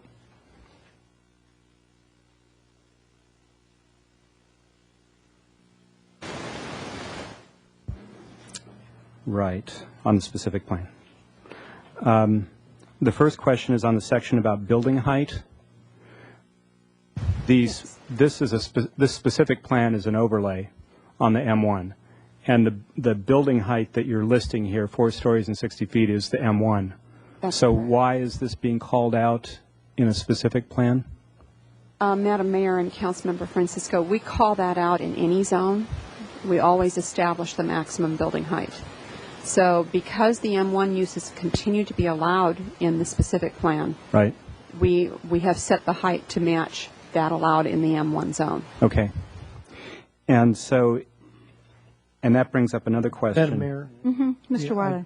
Just hate to interject. Sure. I really don't think this section is necessary. This specific plan needs some work. Okay. The way this should work is that this project, this ordinance should be about this particular residential project. If something else is to be built, such as light industrial, then it would default to or be controlled by the M1 chapter. And the M1 chapter has the height in it. It's consistent with the charter and has been there for years. And so I really don't think this is necessary because it implies somehow that this project could go to 4 stories. And I don't think that's the intention. Okay, thank you. In the next section on front and interior setback requirements, looking at the plans here, it appears to be, correct me if I'm wrong, that there's a minimum 15-foot front yard setback. Is that right? That's correct. And so why would we have something in here specifically saying that no front yard setback is required? Actually, this was a subject of discussion amongst the staff about whether to require the setback when the M1 zone does not require the setback. And given the other uses around it, some of them are set back just because of the way they've been developed and others are not. Sure. But even though the applicant has certainly proposed 15 feet, we wanted to at least allow the flexibility because one of the conditions that the Planning Commission imposed on the actual project was to work on the area at the intersection of Calle Cesar Chavez and Montecito Street to create a more open area there, and that might result in having to bring the units closer than they are proposed right now in other places to make up for that rearrangement. Okay. Well, what I'm getting at is if we're going to allow a residential use in the M1 zone, I mean, certainly it makes sense not necessarily to have setbacks for commercial buildings. I understand the intent there. But if we're going to allow a residential use, I think we want residential amenities. And saying that it would be possible to have no front yard setback at all, I think would be a mistake. Okay. And I wouldn't want to support that. And I guess another option that we actually talked about in relation to that is something we've talked about in a more general sense in some other instances was requiring an average setback so that it allows for articulation. So some of it can come closer as long as the average is maybe 15 feet or something along those lines. Okay. And I also had a question in the next section on the distance between buildings on the same lot. Is this, and I guess this goes back to what Mr. Wiley just brought up about, if there were to be commercial buildings on this. Now, I was assuming similarly to Mr. Wiley, that we're doing this specific plan for a specific project. And there are a lot of things that we want to happen in this project that we think are admirable features of this project. And if those weren't there, we wouldn't be looking at a specific plan. This would remain M1. Correct. So if that's true, then I just want to be really clear, this sort of general language about distance between buildings on the same lot and the fact that it specifically calls out no separation required except all main buildings used exclusively for residential purposes. Well, all of these buildings are used exclusively for residential purposes, and this kind of seems to imply, well, you might have some retail, you might have, a little light industrial with only 10-foot separation from the residential and the light industrial. So I would like to see that clearer. So what you would like to see is to have that Well, minimum 10-foot separation apply. I mean, to any- essentially, we're talking about a entirely residential use here. That's what this project is. And so I would like to see all of those requirements, whether it's front yard setback or distance between buildings on the lot, conforming to some residential zoning, some existing residential zoning. Okay. And then on the next page, Section B, the off-site guest parking.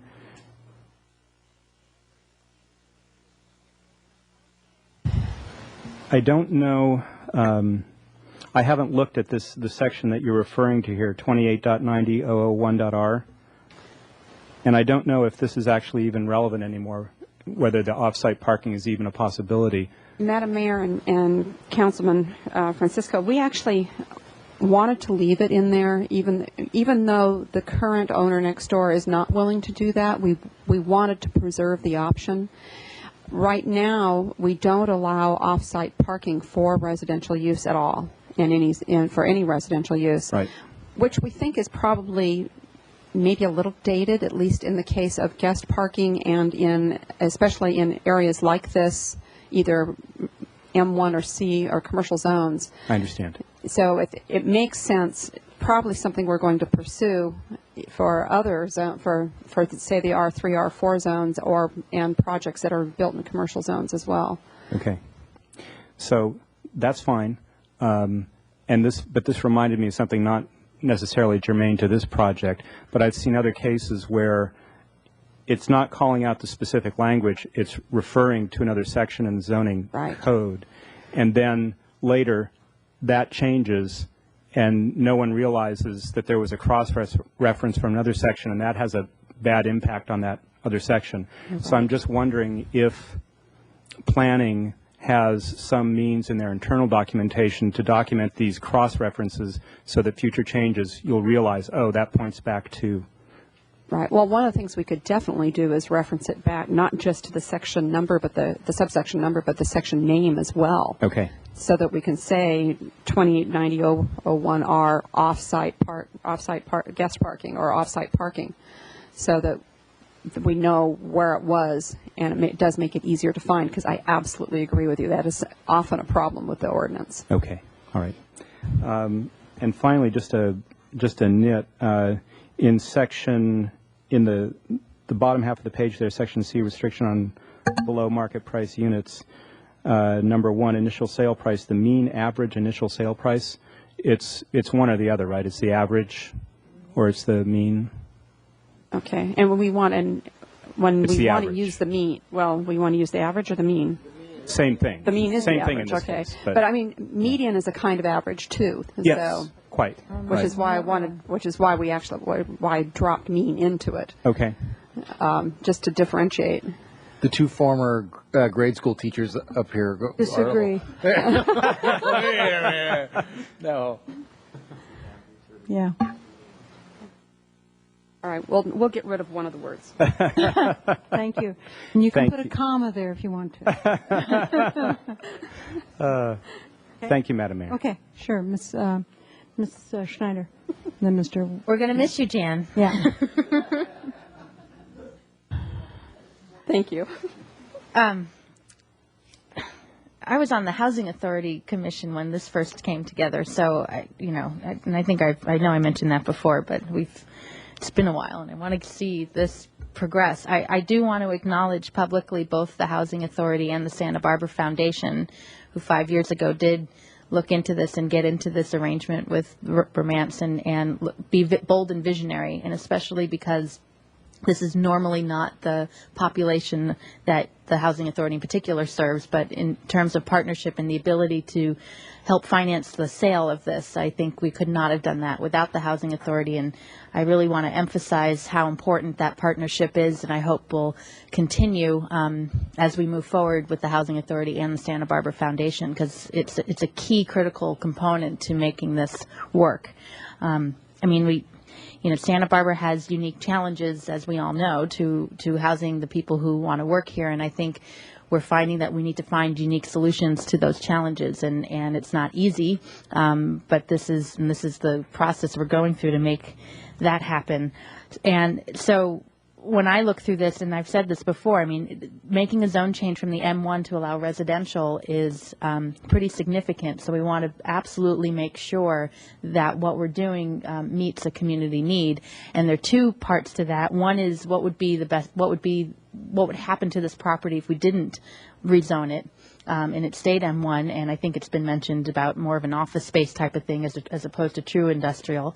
And then the other piece is looking at this particular project and the price costing of it, because it was M1, to allow this kind of project to pencil out and get financed hopefully well in the near future. I actually think putting a residential project right here will reduce some of the concerns that we talked about earlier in terms of the RV parking, by being a lot of eyes on the street, by creating a community, breathing in life into this community on a 24/7 basis between the day use of the commercial and then the all day and night use of the residential area, and will reduce the blighted area of a big open space. So I frankly think some of the concerns that we're seeing now in that neighborhood will probably change quite a bit once the units are built and you have families there and who are an active part of that neighborhood. So just to comment about that, what we do between now and then, I don't want to just ignore. So that's another topic. But I think once this is established, then I think that the whole culture of that neighborhood is going to change. So the other thing that I appreciate was the focus groups, and to show that if we're going to do this, are there people who are willing and able and wanting to purchase and be a part of this project, and getting that feedback I think was very important as a reality check after 5 years of is this still something in this housing market with these prices in this shape and form that we can still look at, and so that was important. I understand what the Planning Commission was saying about City of Santa Barbara versus South Coast, but I'm agreeing with my colleagues that looking at a more regional level, and also we don't want to create too tight a base of people who are eligible to be in this project, that we cost ourselves out by not having enough people who can participate. There's lots of nonprofits and other employers throughout the South Coast who could really benefit from this, and we should have that open opportunity for them. The 2.5% compounding question makes me a little nervous. I understand it. I get it. I was doing some simple math up here, and let's say it takes 3 years, you get from 565,000 over to over 600,000 for a unit, I think, if I'm doing this right. And, that it just narrows it down and squeezes it even further. So if we're going to do that, then I guess my question is, what's the checks and balances of making sure that the increased costs are actual increased cost? How are we making sure it's a full 2.5% that needs to go back into the project? What if it's 1.25? What if it's 1? I'm not quite sure how that mechanism works, and I don't know if that can be explained more in detail in this, if that's going to be codified to allow that to move forward. But that would just be my suggestion about making that happen. And then the number of bedrooms, whether they're market or the below market, or I don't care, just make it work. You have a project, and it's going through design review, and if it means that all the market rate units need to be the 3 bedrooms and not 2 bedrooms, and they need to be the nicest ones, fine. I mean, I think that I frankly don't think that's a major issue on this end, at least for me. So I think that covers all the issues, and let's get this thing moving after 5 years. The longer we wait, the more things cost. And again, I really want to emphasize my gratitude and appreciation to all the different partners. I know there's a sense of impatience going around, in a sense. I know from the Housing Authority Commission and talking to members at the foundation of, is this really going to happen? And I think they need to hear from us today that we want to see this work. And that's what today's for, so they can move forward and keep that commitment and their partnership going. So I would like to see this work somehow. So make it so. Right? Okay, Mr. Williams. Thank you. Well, I just want to say that, looking at this whole package, and, I understand staff's viewpoint, and I have not yet, before today, disagreed with Mr. Falstich on anything in my 5 years on the council. But I think for all its imperfections, the project as the applicant is, and the specific plan as the applicant is proposing, is really worth it. It's worth it for many different reasons. It's worth it because it flips on its head our inclusionary requirement. It builds workforce housing in the place that we need it the most. It's a site that is not usable ecologically. That's really only usable from the standpoint of a office building, which to me would be extremely undesirable, in that our commercial growth drives our housing demand. And so, instead of having something that helps meet our housing demand there, we would have something that helps increase our unmet housing needs if we walk away from this project. I think I'm okay with the applicant's version of the pricing. I agree with Councilmember Schneider that it should be 2.5% or less based on what's needed. I can tell you from the standpoint of somebody who makes those really tough housing payments on a recently bought home, that this would be very desirable for young professionals, for not just for upper level managers.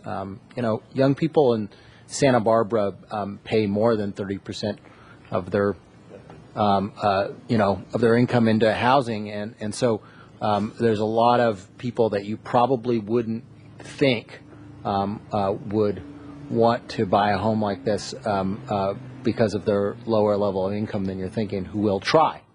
Whether the banks will still let them anymore is unknown, but they will try. And there's definitely the demand among nonprofit workers. I think we should outreach to the city first. I think the South Coast should be the area that where we qualify it. But I do want to at least try to meet the intent of the Planning Commission's desire, which is we should reach out to and market to nonprofit workers in the city first. And I think a good model of that is in the way that that most recent project in Carpinteria near the offices out there has done it, where they first reach out to folks working in the city and then look elsewhere. I understand Mr. Francisco's, and I appreciate him looking at the details of the specific plan. I think there's, at least I would agree that this specific plan should be specific to this project. I'm not sure that we should make it conform to always to existing zoning. I won't go that far. I think we should make it something that is that fulfills the needs of this project. And I will tell you that this was a campaign promise of mine 5 years ago was that one of the only ways I knew that one of the only ways we could do a workforce middle income project without a subsidy from us, the city, was to look at some of our zoned M land. Now, I don't think that's necessarily a sustainable solution. We might do a couple more projects at the time, but we do want to keep our zoned M land. So that leads me to my last point is in the future. I think the most important thing about this project is it sends a signal to the private sector that we're willing to do what it takes to build some middle income housing. But what it's going to take ultimately, I think, is the using our inclusionary fees and other possibilities for revenue to buy down the market portions of this kind of project, or to make up for the fact that we aren't going to be able to do a changing of zoning on all the parcels where we want to try to create a project like this. So ultimately, funding is what's going to help make sure that there can be more projects of this kind, because really, you know, we can't always bank on there being a perfect storm. That is, the perfect storm of the Housing Authority being willing to step outside of their normal mission to do this, Jeff and John being willing to suspend any hope of profit to do this, and the Santa Barbara Foundation being willing to finance it. And I want to thank all of them for doing that. So I am in support of the applicant's version of pricing and the specific plan, though I do agree with Mr. Francisco that we need to button down elements of the specific plan and make it specific for this project. And I agree with Councilmember Schneider that we need to make it 2.5 or less. And my one addendum to what other people have said is I agree with the South Coast, but we should outreach to the city first. Okay, and I too, I've struggled with this one because of the M1 zoning, and I think I voted no on changing the zoning, and I still feel that way. I'm very, I don't think an office building is the only thing that could go there. There are other things that could go there, home improvement centers type of thing, and you know, we have, I've forgotten the name of it, kitty corner there. It's a beautiful place if you need any bathroom fixtures and sliding glass doors, which I just bought and everything there. But, you know, stock is the name of it. And so we can have there are other uses that can happen. And I don't think just because, and I know no one's implying this, I hope, just because there's some RVs parking there, we should plop down some residential units so that we can get rid of them, because then we're going to have to plop them down all over town, because those RVs have a way of moving. So it's, you know, we have to figure that one out, that we have to figure out that problem, which is an issue all over town. And I know we're working on it, so that's good. So I'm still having a little bit of a problem putting some residents there, but I see no one else is, so I can just struggle with my own problem in my own way. But I also think that the slim difference here in the amount of money, the price difference between affordable condos here and the market rate condos, I think it's just going to be, if I were buying a condo, I would look at this one and say, you know, for $50,000 more, I might have to really stretch or get my parents to give me some money or something, you know. But for $50,000 more, I could buy one on the market, and probably in a place that I like better or something like that. So I'm struggling with that a little bit. I think there's just a slim margin there. And I agree that 2.5%, that's not too much, and I'm okay with that, I think, but I'm not sure that that's going to make the difference. And so I could be wrong. I've been wrong before on a couple things, so that's okay. And I'm also reluctant here on this one because I know that specific plans have infinite life.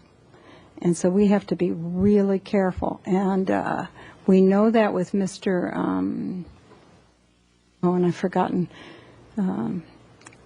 It's Mr. Wright, Bill Wright, down at the waterfront. He still has a plan for a huge hotel complex, a resort complex. And that was given to him in the, I want to say 70s or 80s, maybe it was 80s. And he still has the right to put that up.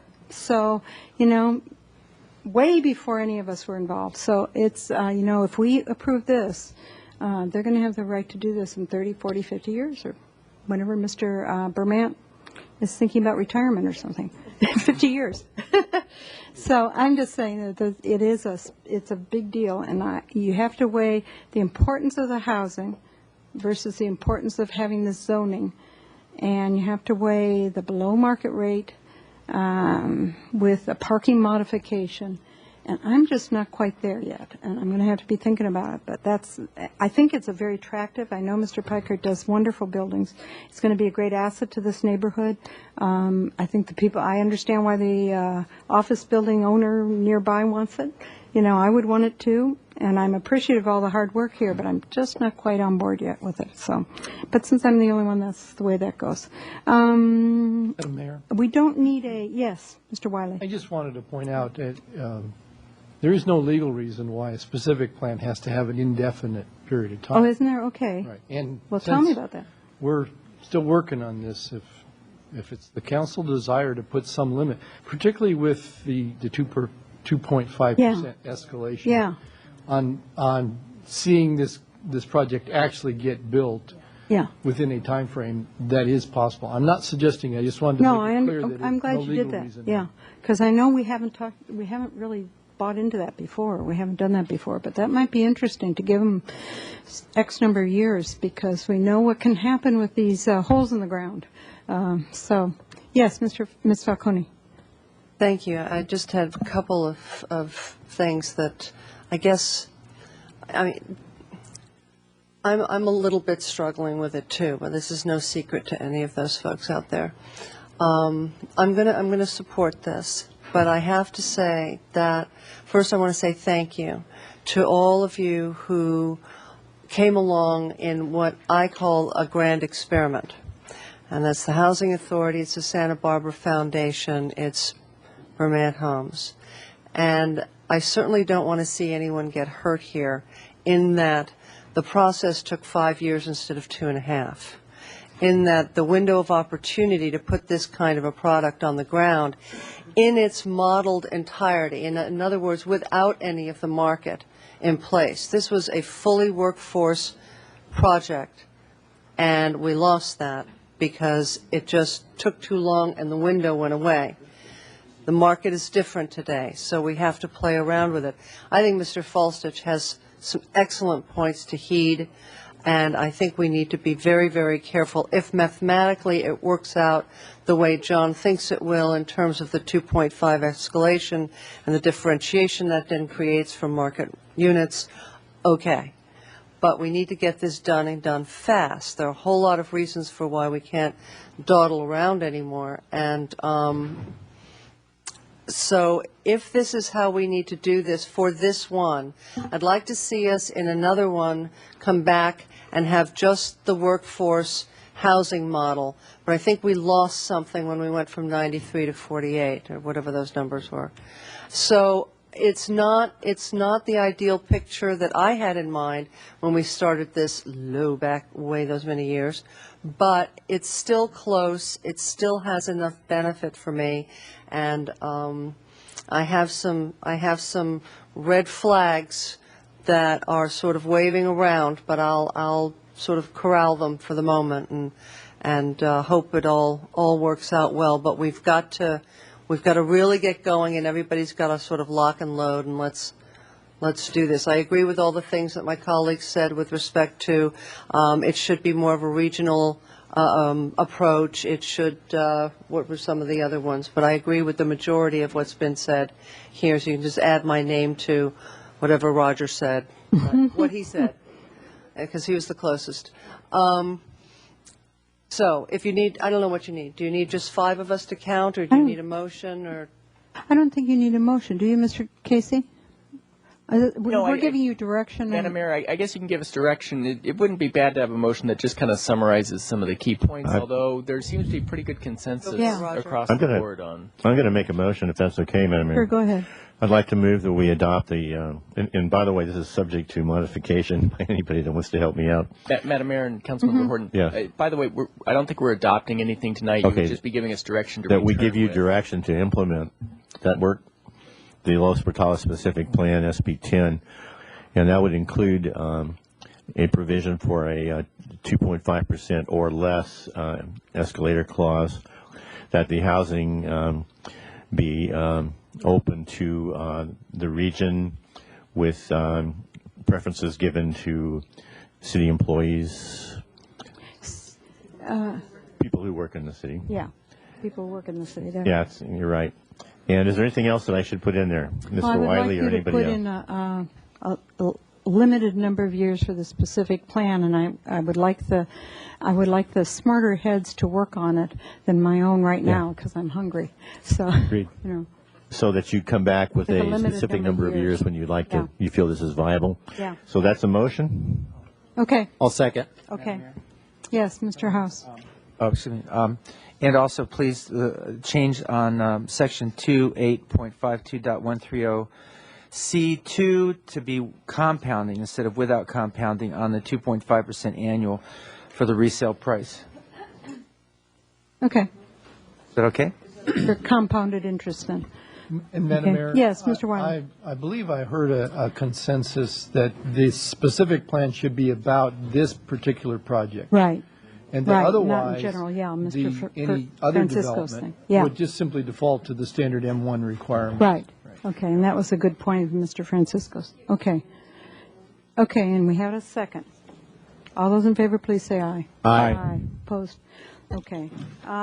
We have a hearing starting at 6, but we have a closed session. We're going to go in there and have something to eat. Madam So Mayor? we will not get started until about 6:15, yes. You know, I'm pretty sure there is no particular reason why we have to do this closed session today. Oh, okay. Okay. If you'd like to continue it. You can just get I don't know something to if eat. Perhaps Mr. Armstrong, I recall from the department head meeting that September 23rd was looking fairly good, 2 weeks from today. Is that? Why don't we just continue? We'll put it on an appropriate agenda because we'll Okay. look at both the 16th and 23rd. Okay. That's a motion. Is there a second? All those in favor, please say aye. Aye. Aye. Okay, to put it off to a time certain, and then we'll still come back here by 6:15, so we'll have 15 extra minutes. Thank you. Francisco, Here. Horton, House, Here. Schneider, Here. Williams, Here. Bloom. Here. Unfortunately, Mr. Horton had to leave, and we hope everything's just fine at home. So, but he will be watching you from home, and that's the way that is. We have. I don't think, Mr. Casey, is there a staff report at all on this? No. Okay. I know we put it on. Thank you for reminding me. I just didn't know if you had prepared something, because what I received today as an email is a 6-page, single-spaced, it's a 6-page, single-spaced document that has all the things that the Santa Barbara City Council has done since 1974 on this issue. It's 6 pages, and so you know that this has been an issue. Oil drilling in the channel, oil drilling in the city has been an issue for even longer than 1974, for years and years and years and years. What happened, though, was a discussion at the county board of supervisors. And also, we've seen a lot of interest in this in the newspapers and on the blogs and so on about domestic oil drilling and about renewable energy and about things that we have been concerned about too, obviously. But that the city of Santa Barbara is a real leader, as we saw this afternoon, in sustainability, and we are we're working very hard in that area. And so the idea of an energy platform or an energy policy or a complete energy plan is very interesting to all of us here in the city. So that's what we're going to be talking about tonight is the federal moratorium on offshore oil leases.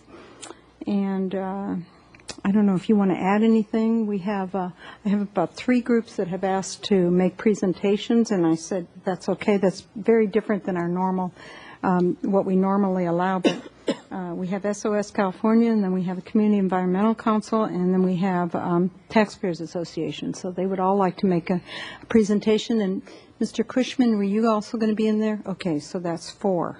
And then I have Carolyn Vance from Assemblymember Nava's office and Sharon Siegel from Congresswoman Lois Capps' office. So go first. Yeah, maybe we will. Okay. Yeah. Okay. And then, Ms. Schneider, did you have something? Thank you. Just as one of the 3 of us who put this on the agenda, I think it's just really important to emphasize the timing of why we did this tonight. It's not because the city of Santa Barbara has ever wavered really on this issue. As the mayor said, the 6 pages of resolutions and recommendations are all about supporting the federal moratorium over decades.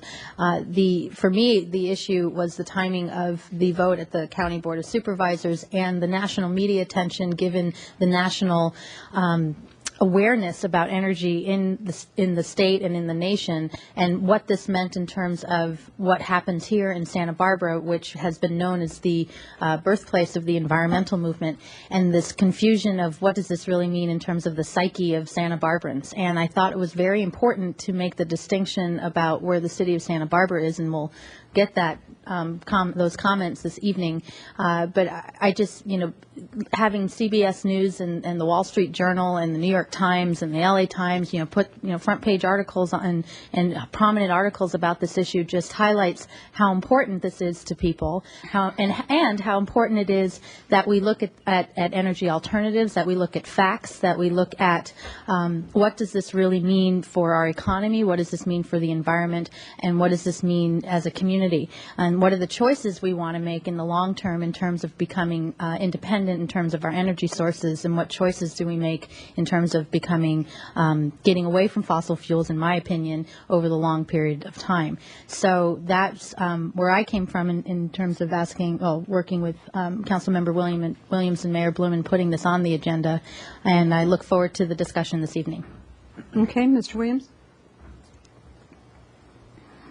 A couple weeks ago, even before the Board of Supervisors vote, I was asked to help put this on the agenda by a number of local environmentalists, and I felt like, well, let's see what happens with the Board of Supervisors. We're already on record against oil development as a city.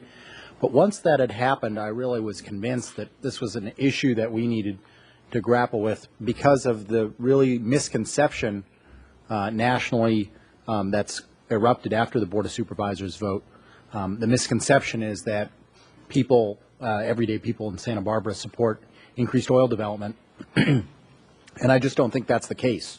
I've spent a lot of time locally, especially in the city, but even outside of the city, walking door to door over the last 10 years, and I've seen public opinion, and to me it is very much against offshore oil drilling, and I think that it would be a mistake for the national media to conclude from one vote at the Board of Supervisors that Santa Barbara is for increased drilling. And so to me, that's why I wanted us to talk about it, to provide a countervailing voice, a voice that actually represents where everyday Santa Barbarans are. Okay, thank you. I think I think that we need to probably hear from Assemblymember Nava and Lois Capps first, just out of respect for them being our elected representatives. Sharon Siegel, do you want to come up first, and then Carolyn Vance, and then we'll go ahead with Bruce Allen. So Bruce, you can come up and sit up here. Go ahead. Oh, your microphone. We have a new thing here. Let me just there. Thank you, Mayor Bloom and Santa Barbara City Council members. I'm here representing Congresswoman Lois Capps this evening, who's in Washington, D.C., and ask that I address you and read the following statement. Thank you for giving me the opportunity to express my strong support for this resolution.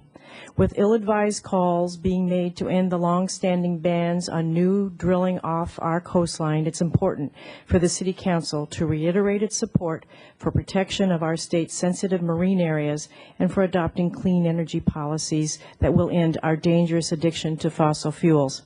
Calls for proponents of ending the moratoria would have you believe that today's high prices demand new drilling. There is a misconception that simply increasing production in public lands by allowing more drilling is going to magically lower gas prices. It won't. Even the Bush administration admits that new oil and gas drilling would take years to come online and will have an insignificant effect on prices. Besides, it's not even like we aren't drilling domestically already. With 3% of the world's resources and 25% of the demand, it's pretty obvious we cannot just drill our way out of this problem. Serious energy efficiency measures and more use of renewables would reduce demand and bring down prices much faster than more drilling. The reality is that meeting our country's energy needs requires a responsible, comprehensive energy policy with short, medium, and long-term initiatives designed to provide relief from these high prices, wean our economy off our debilitating fossil fuel addiction, increase energy efficiency in renewables, and encourage the next generation of green-collar jobs. While I do support some responsible domestic production of oil and other energy resources, I also know that just drilling for oil, particularly in some of our most pristine areas, isn't the silver bullet for our nation's energy needs. If that were the case, we should have been able to drill our way out of this problem years ago.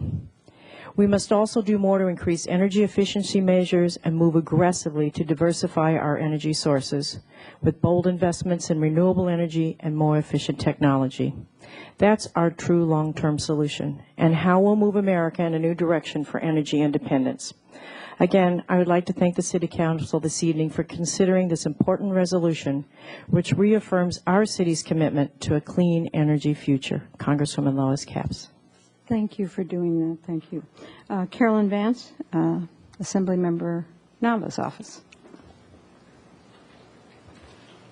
Thank you, Mayor and City Council members. I'm Caroline Vance here, representing Assemblymember Pedro Nava, who is in Sacramento today. He asked me to bring the following statement. Last month, Assemblymember Nava's legislative resolution to oppose offshore oil drilling passed the California State Assembly.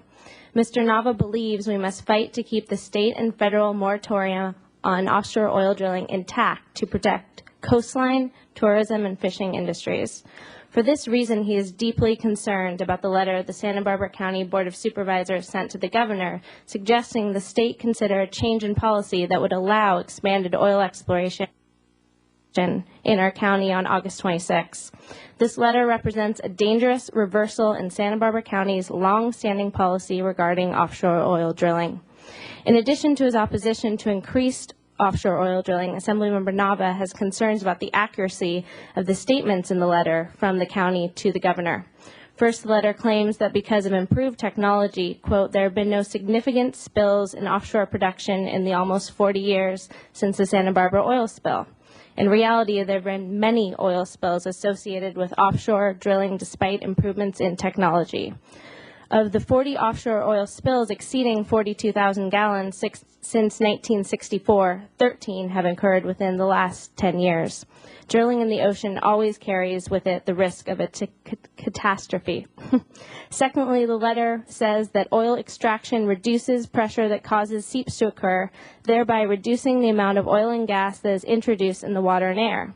This exaggeration is based on assertions from a pro-drilling group that receives contributions from the oil industry called SOS. SOS bases their claims on a 1999 study published in the Journal of Geophysical Research. One of the authors of this study recently told the media that the group is extrapolating these results in ways that are not justified.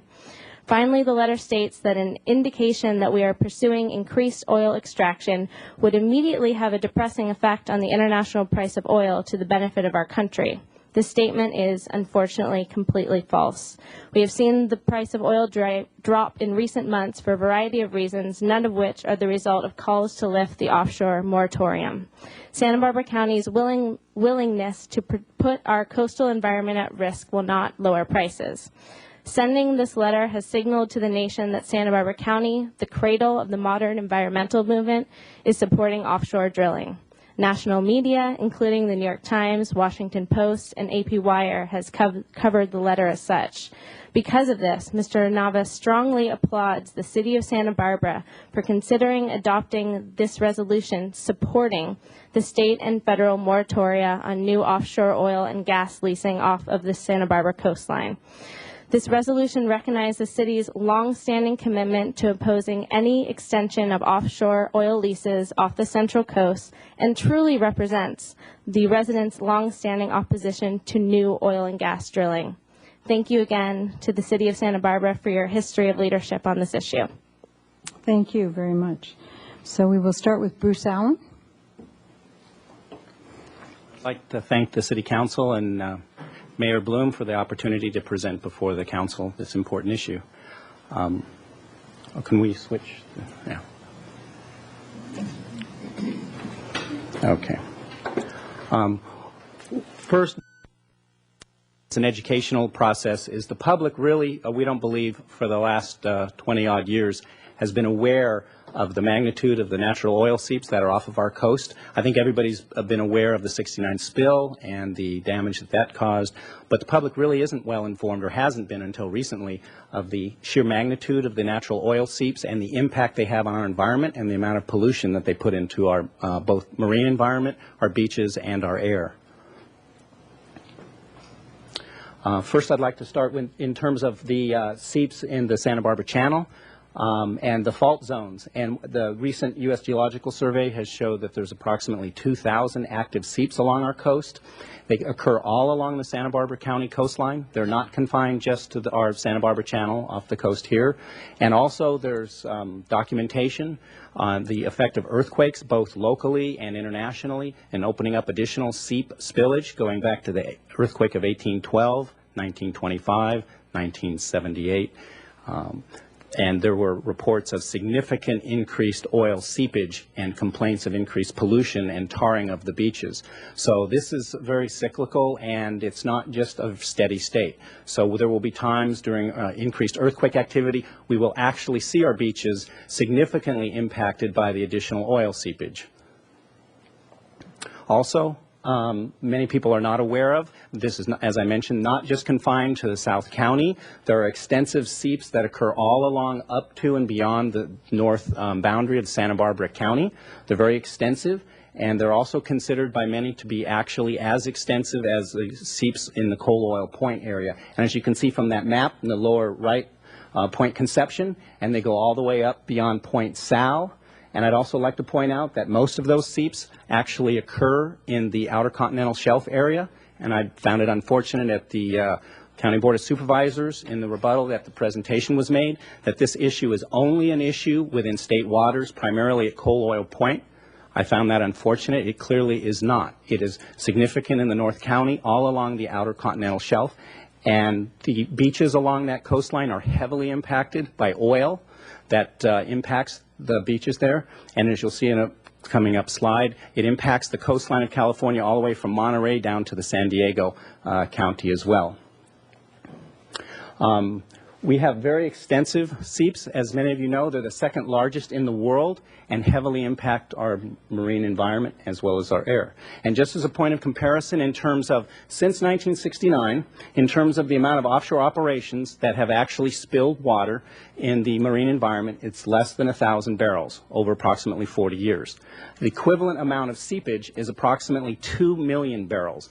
And there's been a lot of discussion, well, seeps may not be that bad for the environment, but I beg to differ, and I'll show you why we come to those conclusions. Every 12 months, we get approximately 50 to 80,000 barrels of seepage. That's the equivalent of 31 1969 oil spills. Every 4 years, it's approximately the same amount of oil as the Exxon Valdez, except it's extended over a period of 4 years. It impacts our beaches, it impacts our wildlife, and it impacts our air environment. That 50 to 80,000 barrels per year kills hundreds to thousands of birds per year. That's been well documented, and for 6 years I've actually been a driver for the Wildlife Care Network picking up injured birds, so I speak from some experience. This is something that's near and dear to my heart as well. Birds killed or injured by oil seeps I view as every bit as bad as being killed or injured by oil spills. Also, there's about 6,000 tons of reactive organic compounds every year that's go into our air environment. That's the largest single source of hydrocarbon air emissions in the county.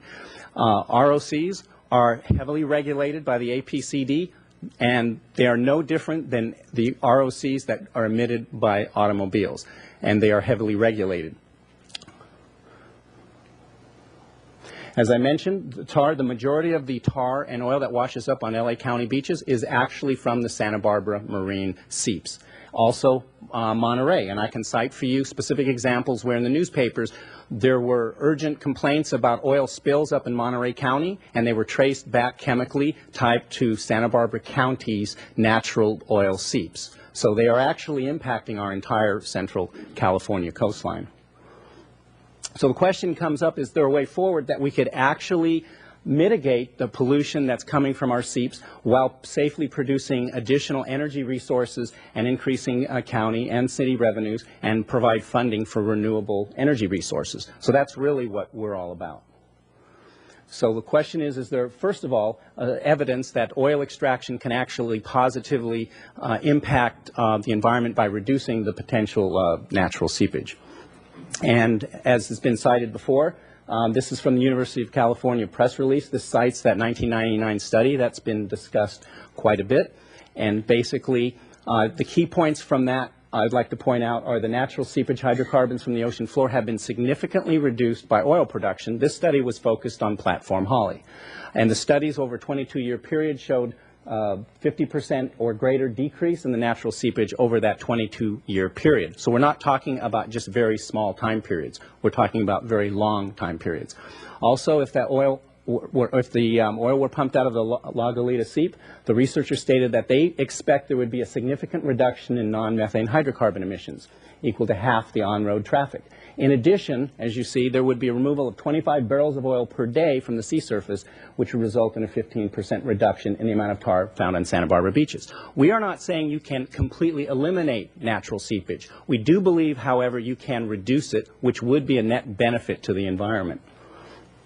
I would like to point out, and I noted that Professor Leyendijk is here, and I'm sure he can speak to his letter to the County Board of Supervisors, but I would like to point out within that letter, it does state the relationship is well established for coal oil point field under current production methods, but not tested by scientific studies elsewhere in the channel. Well, I think that's clear, because until you actually do those studies on other oil fields, it's clearly not proven. I would also like to point out, over 31 years, Platform Holly, with reinjection, seepage has continued to be reduced.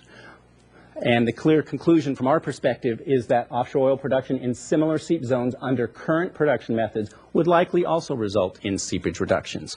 I would also like to point out that I spoke with the executive officer of the State Lands Commission, Paul Thayer, and I asked him, because why aren't more studies being done on this? And he said there was actually a request last year put in for additional monies. It was denied, turned down because the state doesn't have sufficient money.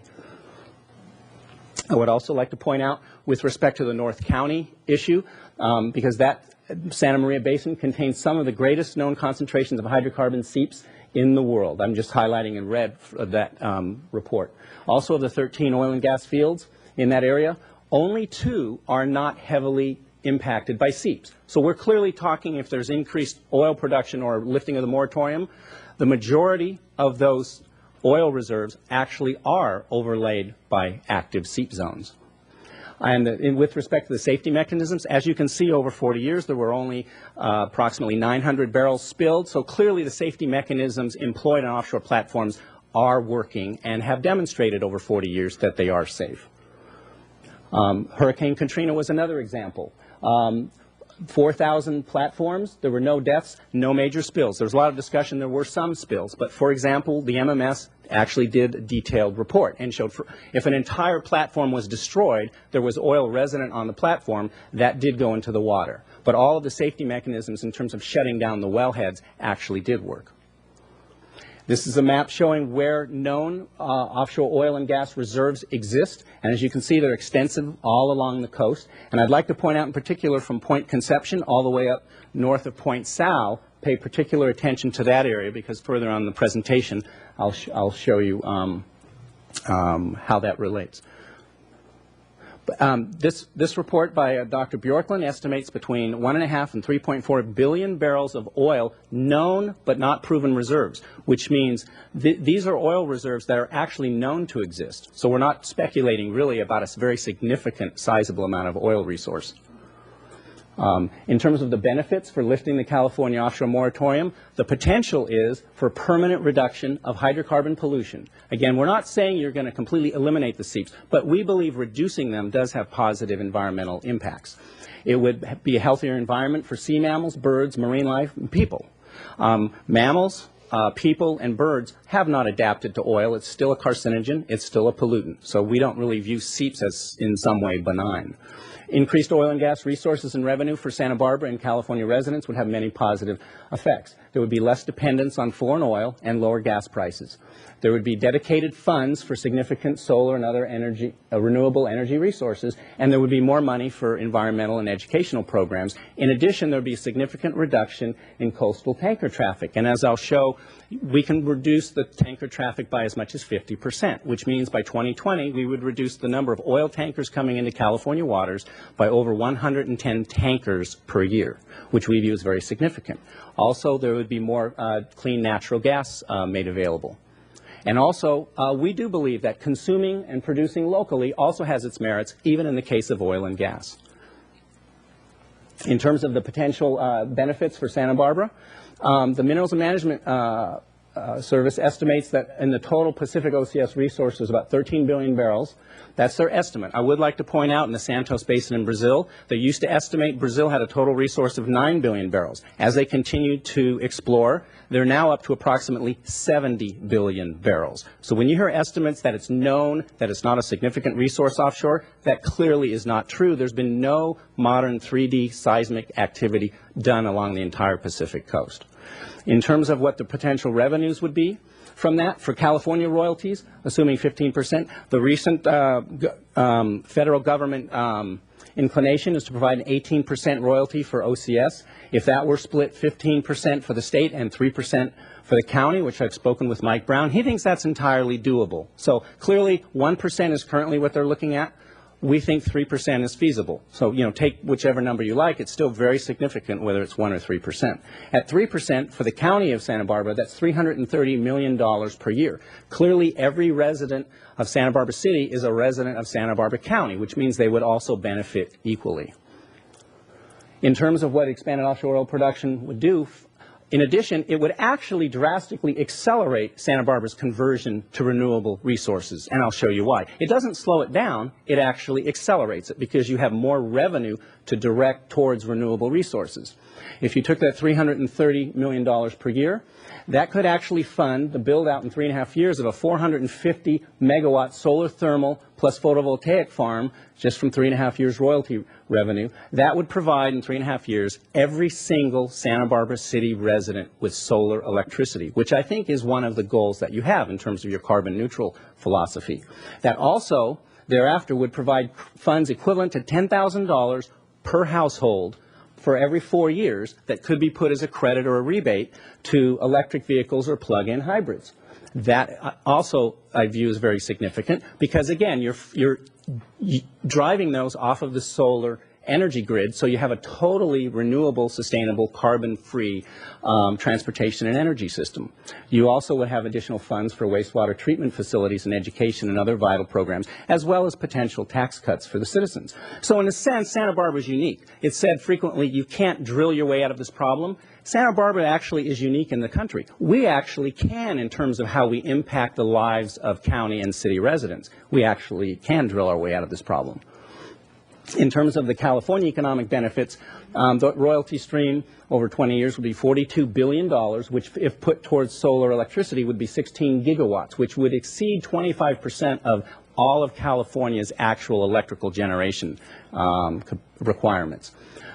You would also cut, just from the, I conservatively estimate at 1.8 billion barrels from the previous study that I showed you. That would cut California's imports of foreign oil in half. You would drop it by 200,000 barrels. I view that as very significant. It would also provide a significant amount of new domestic natural gas, which is a good bridging fuel, as you've probably seen from T. Boone Pickens and the compressed natural gas transition that's being advocated. And it would provide more money for electric vehicles and plug-in hybrids for the state as well as for the city and the county, which would reduce dependence on foreign oil and tanker traffic, provide cleaner air, and it would also reduce corn ethanol demand, which Terry Dressel I've spoken to about this issue. California is adversely impacted in its air quality. 30 seconds. Okay. In terms of what our recommendations are, first of all, we think that the county and city residents actually support lifting the moratorium and that they recognize that it's actually an environmental and economic benefit to the city and the county. We would ask that the letter be withdrawn or at least remove Section 1 dealing with the moratorium from the letter. And we'd also like to point out that the language in there, which is development of relatively small oil and gas resources, is not correct. I've shown you it's very significant. And also the EIA report that's frequently cited is actually based on 2003 data in terms of the price and projections from 2005 at $55 a barrel. So that's clearly inconsistent with current. Thank you. Thank you. Okay, next we have, let me just get to this, Dave Davis from Community Environmental Council. Yeah. Thank you, Madam Mayor. Dave Davis, Community Environmental Council. And we have to switch out computers here, but I'll just entertain you for 1 second. We're not going to talk about the details of seeps and what have you. We want to get to look at the larger picture of offshore oil and whether that is a solution for anything. Benefits so discussed could also come from long-term development of renewable resources. And in fact, they're not short-term, they're long-term benefits which would vastly outweigh those particular numbers. And with respect to the polls, let me state at least a personal opinion that when I ask people how they feel about offshore drilling and they say yes, they're actually basically saying we want some solutions. They're voting for solutions, and what they're being given right now politically and economically for a lot of different reasons is one particular component of that. I think people want long-term solutions. So let me begin here, if it works over LAD here. In this issue of whether we should have offshore oil drilling and further the dependence upon oil, let me state up front, and I want you to remember this picture, we already have a winner in that debate. I'll show you why by the time I get to the end of this presentation. World oil balance, if you look at supply in blue and demand in black, as you can easily see, the world is starting to vastly outstrip its supply of this limited fossil fuel. In terms of the projections that we have had, and everything's from the EIA except for one statistic here, EIA being the same federal agency which puts out Energy Information Agency. So starting in 2004, that were their projections as to what conventional oil production looked like. And every single year since then, as you can see, their projections have been decreasing every year as we get closer and closer to the issue of peak oil. In terms of total liquids, conventional and unconventional, this is what EIA is projecting over the period of time through 2030. Now, the International Energy Agency, their equivalent on the international scale, says that, in fact, we will lose approximately 3.5 million barrels per day in annual decline due to peak oil and the drying up of existing resources. So the new capacity required by 2030 worldwide, that is the amount of oil out of Saudi Arabia, about 8 or 9 million barrels per day. By 2030, we will need 9.5 new Saudi Arabias to maintain the oil addiction that we have today. This is not a sustainable future. We peaked. The United States, very clearly, everyone agrees, we peaked back in the 70s, and since then, our oil imports have been going up and will continue to go up until we break this addiction. And in fact, at the same time our oil inputs are needing to go up, oil exports in the world, net oil exports, are going down. And in the next decade, many of the major suppliers of the world's oil in terms of export will be having domestic demands equal to their production capacities. I won't talk climate change and that fossil fuels basically lead to all the issues which go around that, but we do know that that is real, and we do know that that is a long-term issue, which combined with peak oil are going to bring dramatic changes to our lives within the next 10 years. So the EIA found that increased drilling will have an insignificant impact by 2030 on oil prices. Offshore drilling is a distraction from getting to the real business of moving this country into a new technological frontier of renewable energy. It is not a short-term, nor is it a long-term solution. Let's talk about where we're at. It's a matter of magnitude. Here is U.S. oil consumption today. Here's world consumption today. And very frankly, just to squeeze a line on here to show you what OCS will bring in the next 20 years is that.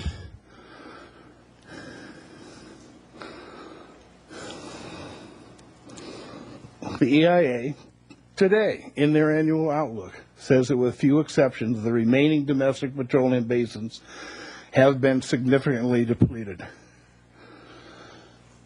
And there are lots of options, from efficiency all the way down to coal and nuclear, and they all have pros and cons. And to go through a very smart energy policy would lead you to some conclusions. But there are two easy conclusions I could tell you today.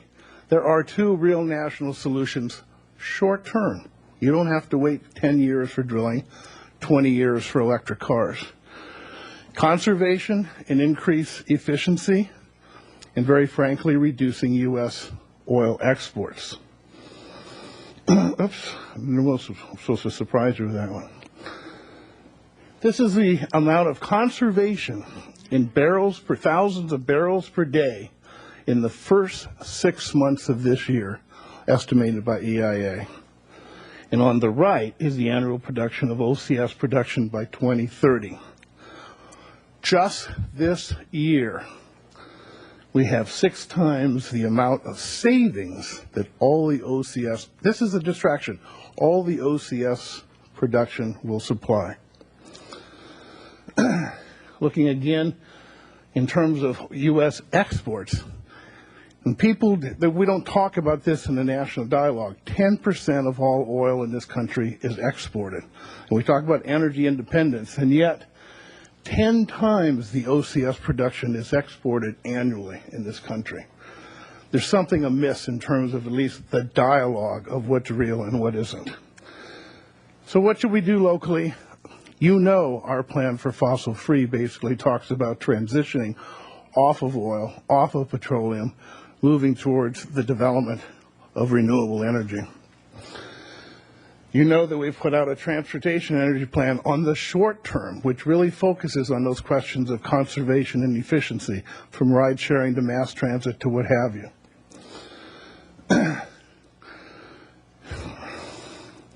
Here's oil consumption under the business as usual scenario. We approve and continue to move forward with offshore oil in the same period of time. Here's the difference. It cannot be measured in terms of the totals. Our plan essentially to ramp down petroleum use and move away from fossil fuels would lead to a different future, and one economically which is sustainable over the long time rather than a short-term solution itself. So what are our recommendations? We would recommend maintaining the moratorium. Keep your eye on the ball. Be the leader that you should be in terms of moving away from fossil fuel production. This is something that after we've made this presentation to the county, 2 of the supervisors there want to get together and really seriously talk about a county-wide energy task force. We think we all need to sit down at the table and work together in that regard. It's not a local problem, it's a regional issue. Thirdly, you can be the leader, and we're continuing to work with your staff, and we'll be back to you on the city carbon neutral plan by 2020. And in your planning, Plan Santa Barbara, endorse the fossil free by 33 program. Madam Mayor, members of the council, thank you very much. Thank you. Okay, Tobe Plow, Taxpayers Association, who will be, I guess, Slad Handelman, part of your presentation. Yes. And then Steve Cushman. Okay, go ahead. Yes, Madam Mayor, I'm actually speaking on behalf of the Taxpayers Association. I also have a letter here to read to you on behalf of the Western States Petroleum Association.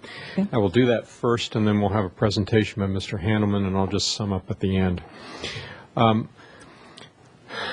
My name is Tobe Plow. I'm representing Western States Petroleum Association. WSPA represents 27 companies that explore for and produce, transport, refine, and market petroleum products, and natural gas in California and 5 other western states. WSPA's testimony today addresses only new oil and gas resources offshore California, and it's not directed at any specific existing or proposed federal or state leases. There are 66 existing undeveloped federal leases in this region, and they have been the subject of ongoing litigation. The courts have ruled that the federal government materially breached those leases, a decision that was affirmed by the appellate court on August 25th. The leases have pursued and been awarded damages in that litigation. Nothing I say today is directed at those leases. I want to share WSPA's views about increasing access to domestic energy resources, specifically those under the federal waters off the California coast. Producing more domestic oil would improve our nation's energy security.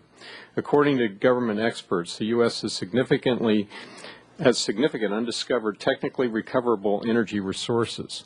WSPA believes these resources should be developed and they can be brought to market safely with environmental sensitivity.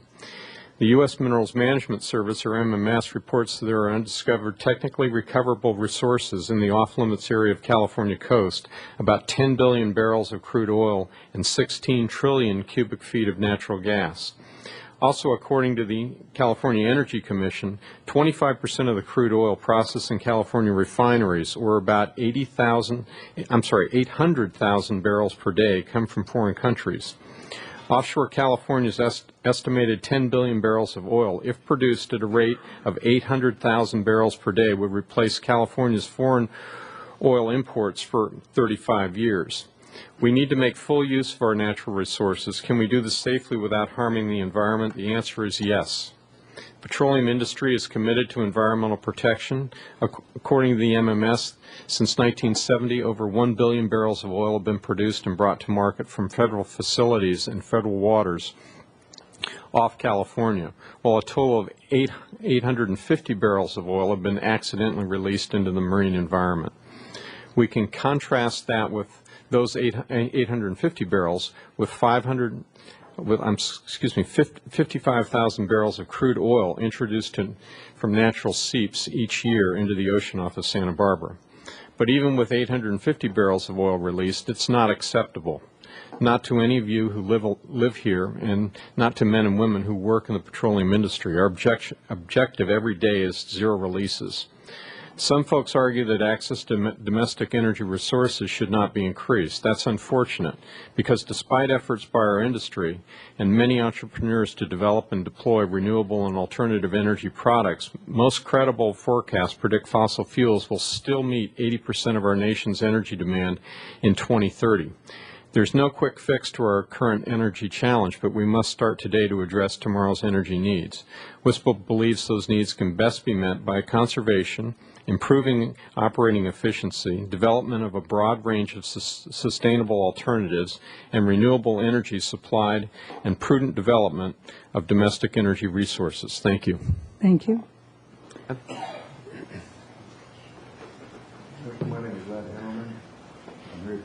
Is your microphone on? Just checking.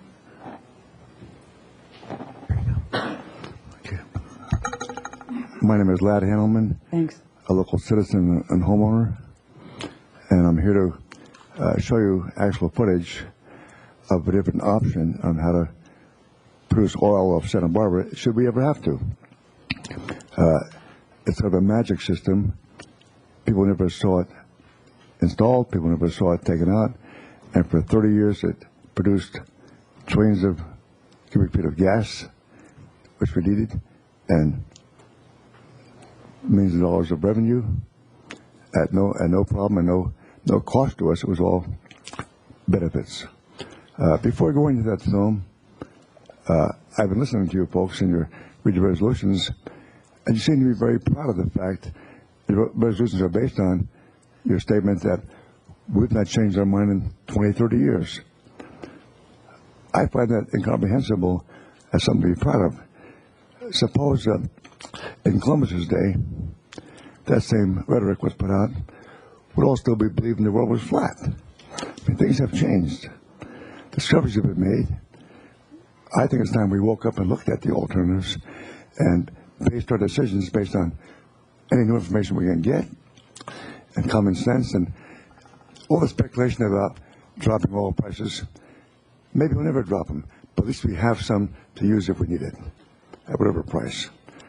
Also, to say that it takes to 2030 to get some benefits, this film will show you those benefits were realized in 14 months. Fact. That may not apply today with all the permits, but it's certainly a long time before 2030. Judy, can you press that button on my film? This film will show you some local statements also from people who I've talked to.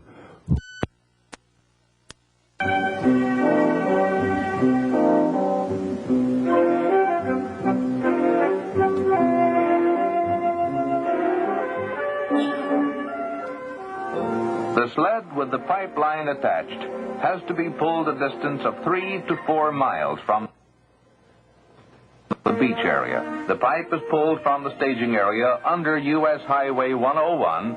A barge anchored at sea uses a winch to pull the sled. The buoyancy tanks are then disconnected and recovered. Deep sea divers at Molino breathed a mixture of helium and oxygen. The diver's first job is to attach a clamp at the bottom of the wellhead pile. The risers then are locked into place down the sides of the wellhead. On his return to the surface, the diver must go into a decompression chamber where his body adjusts gradually to surface pressure. A valve is turned and Molino gas arrives at the plant. The 4 Molino wells produced enough to supply a city with a population of 350,000 in Southern California. The staging area is quiet. All the pipe has been either pulled to sea or buried out of sight within 14 months after the offshore land was acquired. The Molino field operates 24 hours a day out there in deep water, developing a new technology at places like Molino. Judy, can you put on pause, please? Pause. That system was for one company, Shell Oil Company. Aside from Shell, Phillips Petroleum, Texaco, Standard Oil, and Atlanta Richfield all had similar systems. So, just from one company with enough gas for a city of 350,000 people, the amount of gas out there now is still a lot of gas out there. And it's just sitting there blowing methane into the water, into the air quality. And this next part of the film will show you what those vents actually look like underwater. Offshore oil production is radically different from what it was decades ago. And U.S. Coast Guard figures suggest the danger has been significantly reduced. 2/3 of all the oil that comes on the beaches of the United States is natural seepage. Spills from offshore drilling fell from 3.6 million barrels in the 70s to 440,000 in the 90s to just 1,000 barrels from 2000 to 2004. Methane is a really powerful greenhouse gas. It's 26 times more powerful than CO2. These bubbles saturate the water, kind of like your Coca-Cola. And the methane's buoyant, so it rises very rapidly. And right now, there are, one could say, an invisible smokestack of methane that's rising up into the sky above us. The scuba divers describe the sound of this blowout as like a freight train rumbling right next to them. The divers inject a green dye into the rising bubbles of gas. On the surface, the dye reveals this is a massive methane release. Look at that. We were able to estimate that the methane released was that of like a small two-story house. All the gas had just come right out of the seabed in these big plumes. The National Academy of Sciences says Mother Nature spills more oil into the environment than Exxon, Shell, BP, and Chevron combined. The expectation is if there were increased oil production offshore, you would see increased reductions of the natural seepage pollution. Is it better to be developing resources in our backyard than relying on developments that are happening in other regions that we can't control? I think the obvious answer to that question is yes. Now the question is drill, drill, drill. Will Washington deliver? We have the Deputy Energy Secretary to tell us all about drill, drill, drill legislation. We even have a former Santa Barbara, California greenie who experienced a white flash burning bush epiphany moment and is now in favor of offshore drilling. Let's bring in William Rogers of Stop Oil Seeps to talk about his remarkable conversion to green. You were one of the leaders against drilling. Now you want more drilling. Can you tell us where this burning bush experience happened and why? Well, it was not quite so dramatic, but the left did move away from me. I don't think that I moved away from the environmental movement at all. I think that what has happened is that because of suspicion against business and a abiding distrust of the profit motive in the market economy, the belief that America is the major problem in the world, I think the left has limited their choices in responding to an energy crisis like we have today. But you don't really have any problem if you just let things go on and you don't really make any definite important steps in the right direction. You can make all kinds of nice statements saying, oh yeah, we got to develop an energy program. I never thought I'd be part of a group that was affiliated with quote-unquote oil. Mm-hmm. You can see on the surfboard there, when I first came to town, I surfed at the place out off of Coal Oil Point where you go surfing and getting tar on your board and your feet and your clothes is all part of that mix. So yeah, to me, it was all from uncapped oil wells. That's what I was told when I first came here. And I believed that until I was introduced to Bruce and Ladd. I'm Carol Coleman. My family's been here for about 100 years. I was born at Cottage Hospital, as was my dad. And I'm tired of depending on other countries for our oil. We need to develop it here. We've got it. We need to get it right now and as soon as we can. I've got kids. I'm driving them all over the place and spend a lot of money on gas. And it's ridiculous. We need to get it locally where we can. I took a different angle of looking at this and saw where there's a resource out there, there's misinformation, just like people like myself, easy to blame someone for something. Now, taking responsibility for my own ignorance, re-educating myself, and seeing that it's an incredible resource that can help be a bridge to our community, and especially this is what I love about surfing, passing the torch to the next generation and their kids, and I see this as a way to bridge to a renewable future.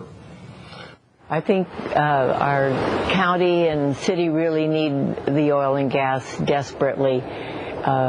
We could have had it years and years ago, but it's time to do it now and stop dilly-dallying. Why? Well, we have to have it for our future, for our grandkids. Have to have it.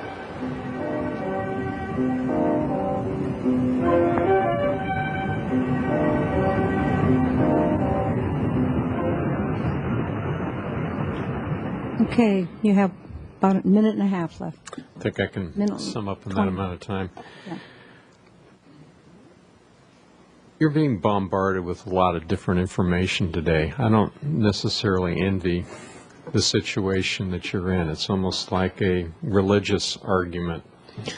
But we're all using these energy sources. What we're trying to figure out is what's the best way of running our businesses, heating our homes, and lighting our homes in the future, and how can we do that with the least impact environmentally. We also have impacts on our governments and what kind of services we're going to provide people. I'm going through a process right now of building a house, and I decided to go with wind because the location of that house is such that you can provide energy cheaper doing that than solar. Solar has to be at least 35 cents a kilowatt hour. It doesn't make sense. Here we're paying about 14 cents. Wind is much cheaper than that. People here, even if they want to put solar panels on their house, are going to have to reach in their pocket for $20,000 a year upfront cost to put those solar panels in place, even with all the tax advantages. So we're talking about how's energy going to affect those that can't afford to do a lot of these things that we're talking about at this time. Does price matter for energy? Yeah, it does, and I'll give you a quick example, very quick. Natural gas supply this year increased 8 to 9%, and the prices declined 40%. The laws of supply and demand do in fact work, and similar things will happen as we introduce other types of energy too. As far as alternatives, I think we will see a decrease, but we're going to need the same energy that we're using right now to sustain ourselves until we find that silver bullet. Thank you very much. Thank you. Thank you. Mr. Cushman from the Santa Barbara Chamber of Commerce. There you go. Mayor Bloom, members of the council, I'm Steve Cushman, president of the Santa Barbara Chamber. I've been president for 20 years. We represent some 2,000 local businesses. 20 years, 4 mayors, 3 city managers. Thank you for your thanks for coming back early. I appreciate your patience. I appreciate your time. This is a lot to go through. I know it's very emotional, and I don't think we're going to change your mind. But that's okay. I learned several things today that I think are important that I know, and I wouldn't have learned them if you hadn't let these speakers present to you. And I think that's the important part. I'm representing our members Veneco, Matrix, Exxon, Plains, and the gas company.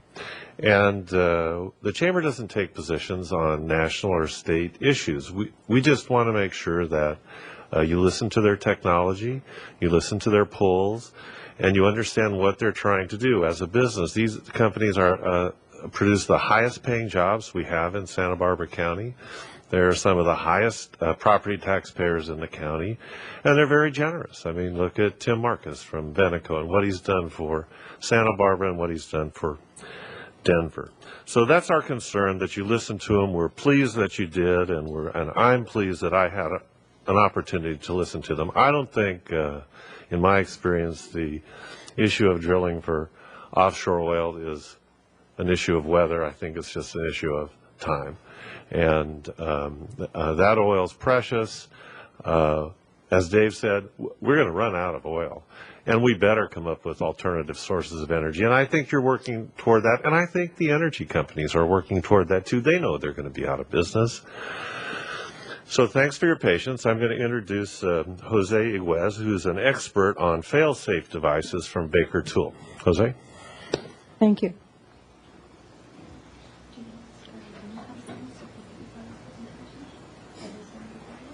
I don't know. They want to be. Sure. Okay.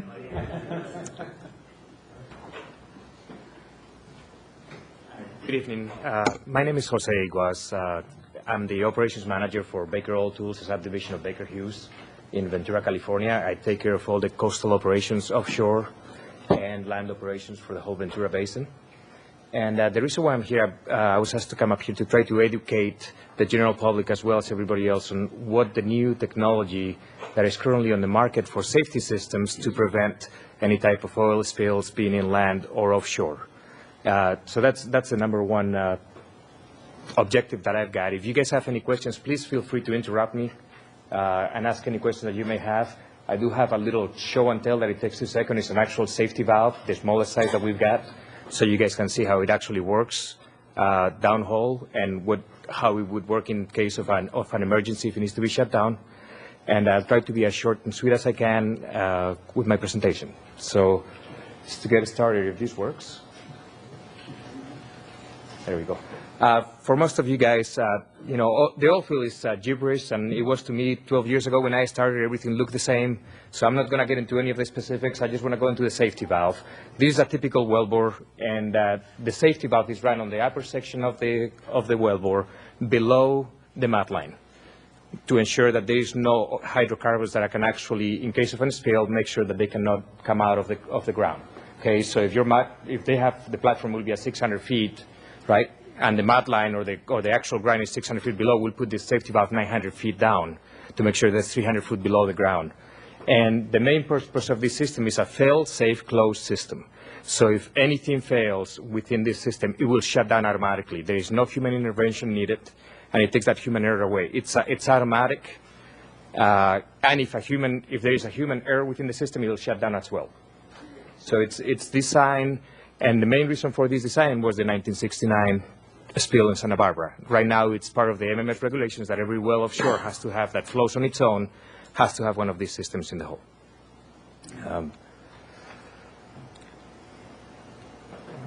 If it wants to work with me, here we go. So basically, it just jumped one. So I'll give you guys a quick demonstration where it is at the end of the presentation so you guys can see what it is. But the safety valve standards in 1969, after the Santa Barbara oil spill, hell broke loose basically for everybody, right? Nobody wants this to happen. I don't want that for my kids either. My 4-year-old, my 2-year-old need to be able to enjoy the beaches here as well. But since then, there's a lot of standards that are for the industry-wise and MMS that actually regulate these safety valves. There is a lot of engineering controls that have been put into this system to ensure that this system 100% will work if there is an emergency shutdown, an act of God, or there is a human error that somebody touches something that shouldn't be touching. We can actually shut down the hydrocarbon production without having any type of a spill up on land. I say the API 14A, there's the different regulations for the American Petroleum Institute and the actual MMS that actually enforces us to utilize this type of systems, and the type of volume that these valves can actually spill, and the worst case scenario is such a minimum amount that we shouldn't have any oil on our beaches here. For the reliability, which is a big issue right now as well, on how quickly these valves have developed and how well we're doing right now with respect to the 1969 and 1980. The last study that they finished up in 2005, they are averaging the lifetime of these valves is at least 50 years old, 50 years, compared to the first study that they did in 1980, which was 14 years. So we've actually increased threefold the reliability of these systems. And just to close it off, and everybody's been talking about Katrina and Rita, and we all know how big of a disaster that was. In 2005, during the hurricane season, over 3,000 platforms out of the 4,000 platforms in the Gulf Coast were on the direct path of Katrina. There was 0 spills with the safety systems activated downhole. They can actually activate it remotely or on location. Prior to the earthquakes coming through, they shut down all the wells, and there was no oil spills with these safety systems in place. So that's 100% fail-safe closed system that will allow you to make sure that we don't have any oil on our beaches. I don't want it for myself. I work for the oil industry. I'm just here as an expert on this section. I've also worked on the geothermal. Most people don't know that the oil industry actually drills geothermal wells, and we're actually the leading companies that are working in Cerro Prieto, Mexico, Baja California. I worked for Cal Energy for 3 years and work up at the geysers. The oil technology is currently being used on geothermal wells. And so we're all for green. We all want the best thing for our kids. I do want it. I want to see my kids growing up in a great place. But we also need to show you the technology that's out there to be able to environmentally be able to drill a well that will not have any oil on our beaches and our properties. So I just have a quick dog and pony for you guys. So if you guys, I don't know if you guys would like to come over. You need to be on the microphone right here. Well, it's a show and tell right here, so I don't know if I can put it right here. I don't know if I can put it right here for you, ladies and gentlemen, or if you guys are not interested in seeing it, I'll just walk out and take this heavy back to my car. I don't know quite what the point is, except that congratulations on having a wonderful device. I don't know what else to say. Yeah. Thank you so much for your time. Then. Sure. Okay, thank you. And Mr. Cushman, you have anything else? I don't think so. Okay. Thank you. No, I appreciate you coming in and showing us that. Okay, we have several people that want to speak, and we'll give you a couple minutes each. There is a timer up on the podium, so when you see it, I'm going to count from 0 on up to 2, and so when you see it getting close to 2, you have to wrap up.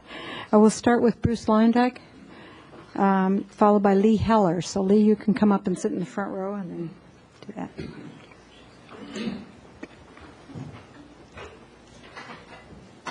This is the timer. Yeah. I'm going to look at that There. right here. Uh-oh. I just thought I'd Okay, show well, I'm you Bruce Leindyke, professor of marine geophysics at UCSB, founding member of that SEEPS research group, started in 1994, and author of those publications that have been referred to in some of the SOS discussions. This SOS group has been representing our researchers' rationale for our research is a rationale for drilling to decrease the seepages. I feel that SOS has both overstated the adverse effects of seepage and the applicability of the drilling seepage relationship that we found at Coal Oil Point to the rest of the offshore. The seep issues that have been raised at best are not relevant, and at worst a red herring in the larger debate about offshore drilling and national energy policies. The Coal Oil Point field is the only California field where the drilling seepage relationship has been found by us at UCSB. To apply this more broadly would require more science, more investigation. The Coal Oil Point field is the largest seep field that's known in the offshore, and it's the biggest source. And furthermore, it's being drilled and produced. So I would submit that therefore the alleged problem in the seepage is solved because we are drilling the biggest source right now, and it's decreasing the seepage. So why make a big fuss about drilling it elsewhere if you're really worried about it? Because the fact is that the seepages offshore beyond Coal Oil Point are relatively minor, certainly minor compared to Coal Oil Point. And if there's a drilling seepage relationship generally applied, it wouldn't even be worth it to do it offshore with these minor seeps, or, as far as we know, are minor in size. Also, some of these seepages are located in the marine sanctuary. They're not going to get drilled. So, I mean, we're back to the point of the problem is not there. It's a red herring, and I think that it's not relevant to the discussion. The Coal Oil Point field is where we discovered the relationship. It's already being handled, so no further action is required. Thank you. Yes, we have a question for you from Mr. Francisco. Yeah, you didn't know that. Thank you, Professor Leindyke. So what would you estimate the percentage of the seepage, the total seepage in the channel, what would you estimate that the Coal Oil Point contribution to that is? Well, I'd have to quote from a number that was published in '73 by Fisher, where he estimated it was 50%, but I have no idea where he got that number from.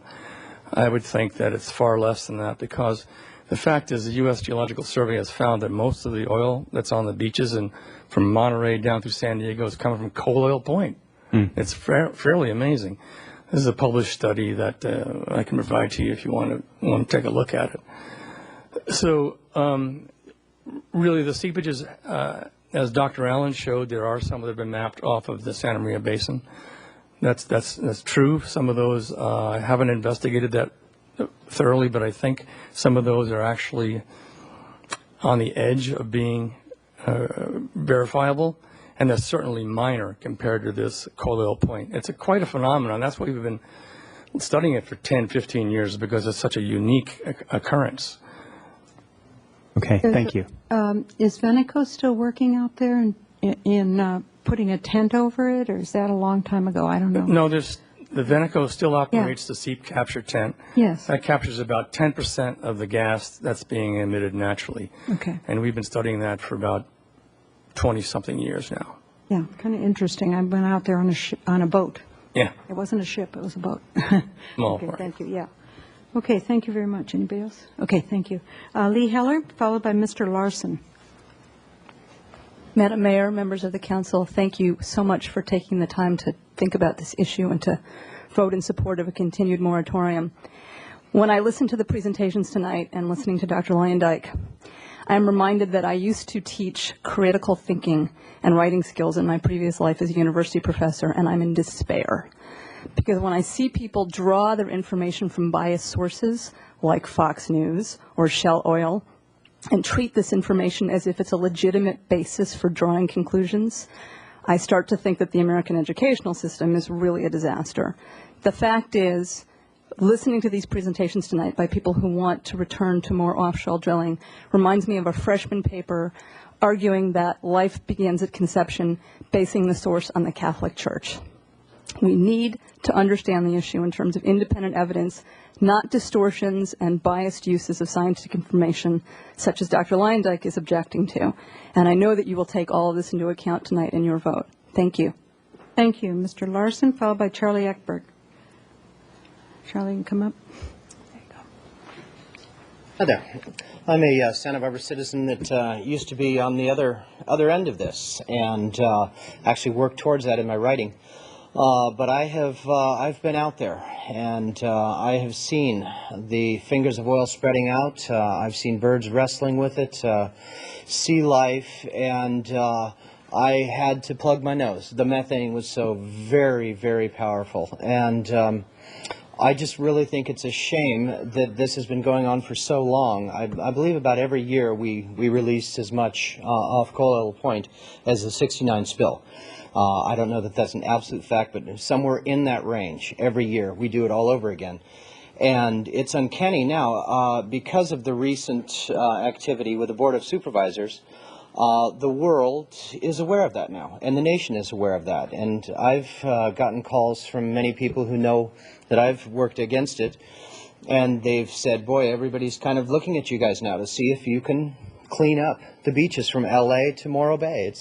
The word is out now, and I personally advocate slant drilling, a newer technology that I've become aware of, where from inland up between here and Lompoc they can slant drill up to 5 miles, so you never even see a facility, or the underground systems that used to operate. In any case, I have something prepared. I've worked on many environmental issues, including the coastal septic tank problem. It's been clear that when the pressure on these leaking tanks is relieved, the leaks stop. We were wise and practical to address this issue and not continue to have this type of seepage enter our waters. I have for years been under the assumption, as most people you ask are, that the tar on our beaches has been from oil production, and that the brown haze I often see low on our skyline was from cars. But I have become aware that the oil seeps that pollute our beaches, as well as the methane seeps that foul our skies, are from reservoirs that have been leaking as long as history in our area has been recorded. I'm aware that early ship's logs, in the early explorers would note that the beaches were black. On one of the ship's logs, it said they were completely blackened, and there must have been seismic activity. Okay. And I am concerned that with more seismic activity, that could truly blacken our beaches. It served the Chumash well to seal their canoes with the tar that littered the otherwise beautiful beaches in the area. But the ongoing seeps, in my opinion, have outgrown their welcome and should be stopped. Okay, thank you very much. Thank you. Charlie Eckberg, followed by Rudy. Oops. I think it's Mangue, but sorry. Are you going to start this over? Thank you. Sure. Good evening, Madam Mayor and Council members. I'm Charlie Eckberg. I've been a director of Get Oil Out for 25 years. I was raised in Santa Barbara, and I personally experienced the tragedy and destruction caused by the 1969 oil spill. Get Oil Out regards our oceans as the planet's greatest natural resource, a resource to be protected. Your letter supports years of community, state, and federal effort to conserve and protect the ocean, and it counters the ill-conceived letter recently produced by 3 members of the Board of Supervisors. Frankly, Get Oil Out was embarrassed that such a short-sighted missive would emanate from a community that is known and respected as the birthplace of the modern environmental movement. That letter from 3 supervisors avoided established science regarding the consequences of man-induced global climate change resulting from the use of fossil fuels. The Council's letter, however, suggests that you understand the long-term consequences that result from burning oil in our cars. Your letter shows that you understand that California's tailpipes are responsible for 41% of California's greenhouse gas emissions. Your letter shows you understand the work of the International Panel on Climate Change, and that you understand the consequences of sea level rise, drought, and extreme weather patterns that are already occurring throughout the world, the result of burning fossil fuels. This should be part of the consideration. It is not just how we can get the oil out so we can put it into our cars and just create an ongoing problem. As 5% of the world population, we Americans consume 25% of its resources. As a society, Americans responded to the recent pump price rise by finally changing our habits to the tune of 800,000 barrels per day. Those 800,000 barrels per day represent billions of avoided miles per month. This was a positive result to what some would have called an energy crisis. We need change, not acceptance of old habits at a higher price. Thank you for supporting 40 years of effort to protect our coastline. Today, that effort takes on added significance, surviving global climate change. I feel compelled to make a few comments regarding past speakers. The comments about earthquakes, that is a true danger to increased drilling. Industry practice is to maximize production by creating a higher pressure through injecting water and other byproducts into the drill area. This pressure would likely increase seeps. There is no relationship between the seeps and the oil pools that are produced. And so this is, again, a red herring. I have to comment that Silly About Seeps is a shill for oil companies, and they visualize a network of hundreds of drilling rigs bringing back the images of Summerlin or the Mesa when oil was king. Well, the king is dying. Let it die now. Thank you. Thank you, Mr. Ekberg. Rudy, and followed by Jim Childress.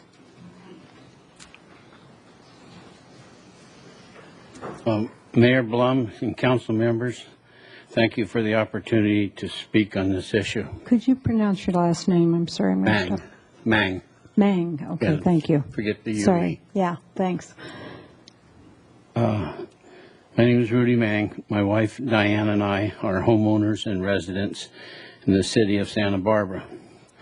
I was a commercial fisherman out of Santa Barbara from 1964 to 1995 when I retired. The largest annual expense a fisherman has is fuel costs.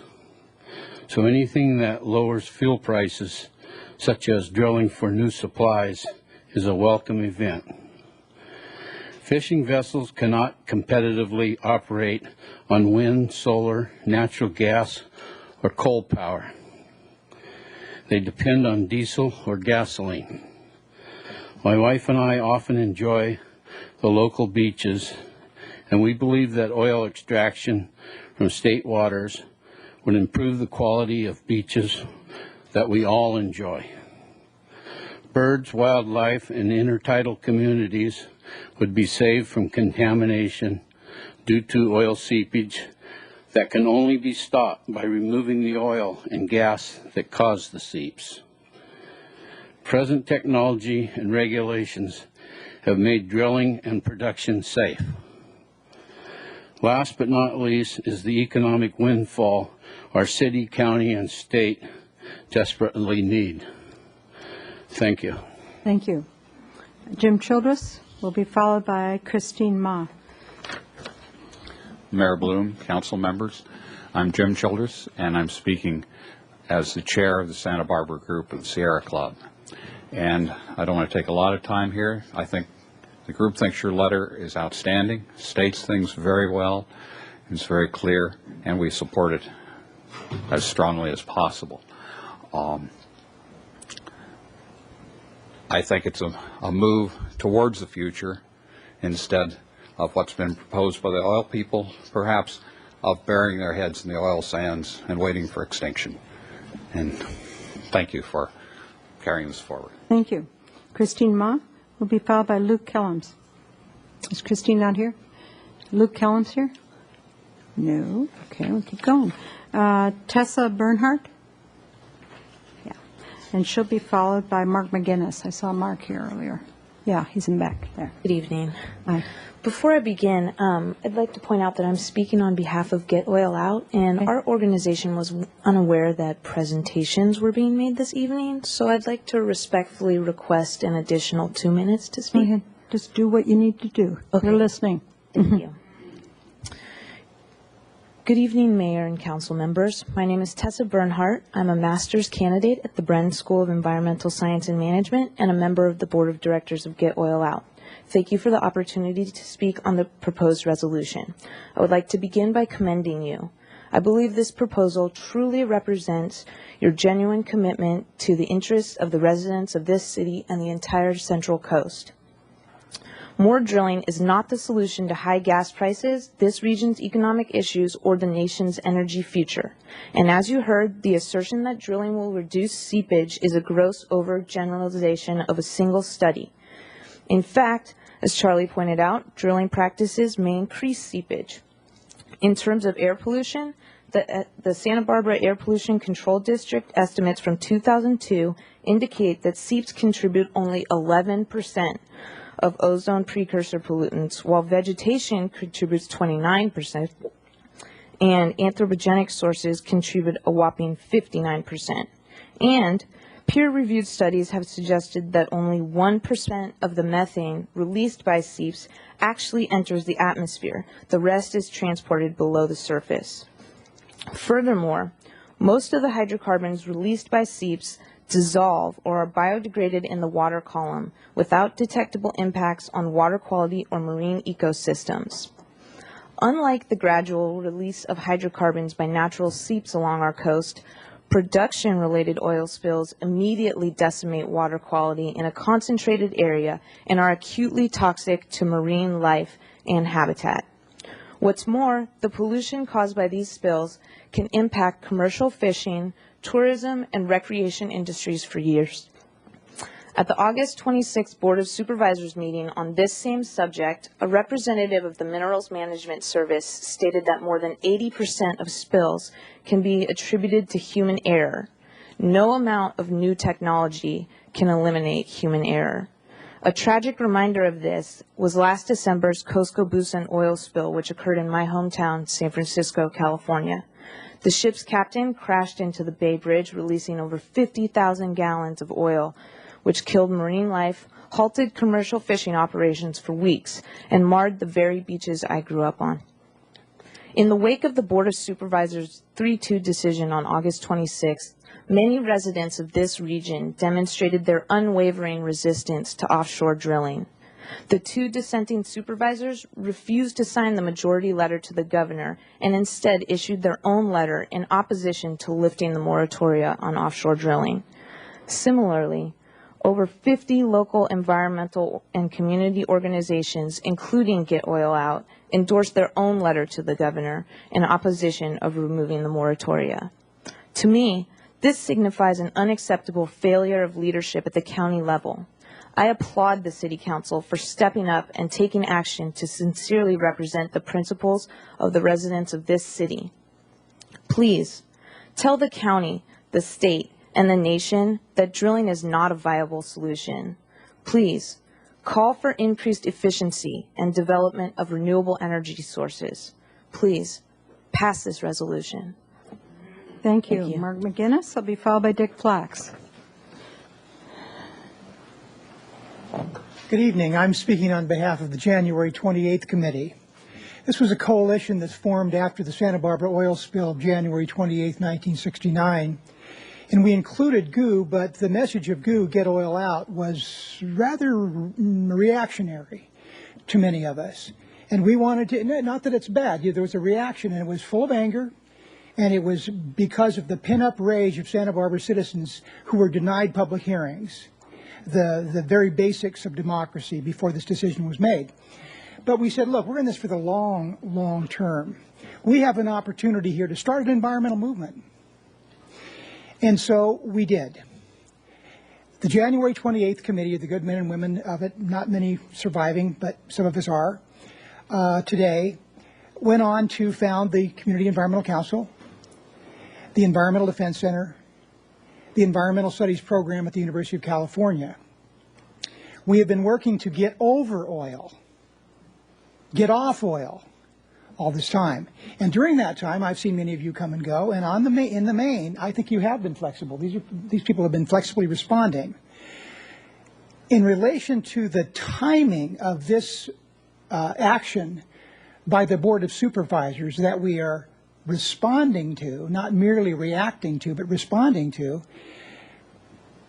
that was a partisan political act engineered by a lame duck supervisor that needs to be countered.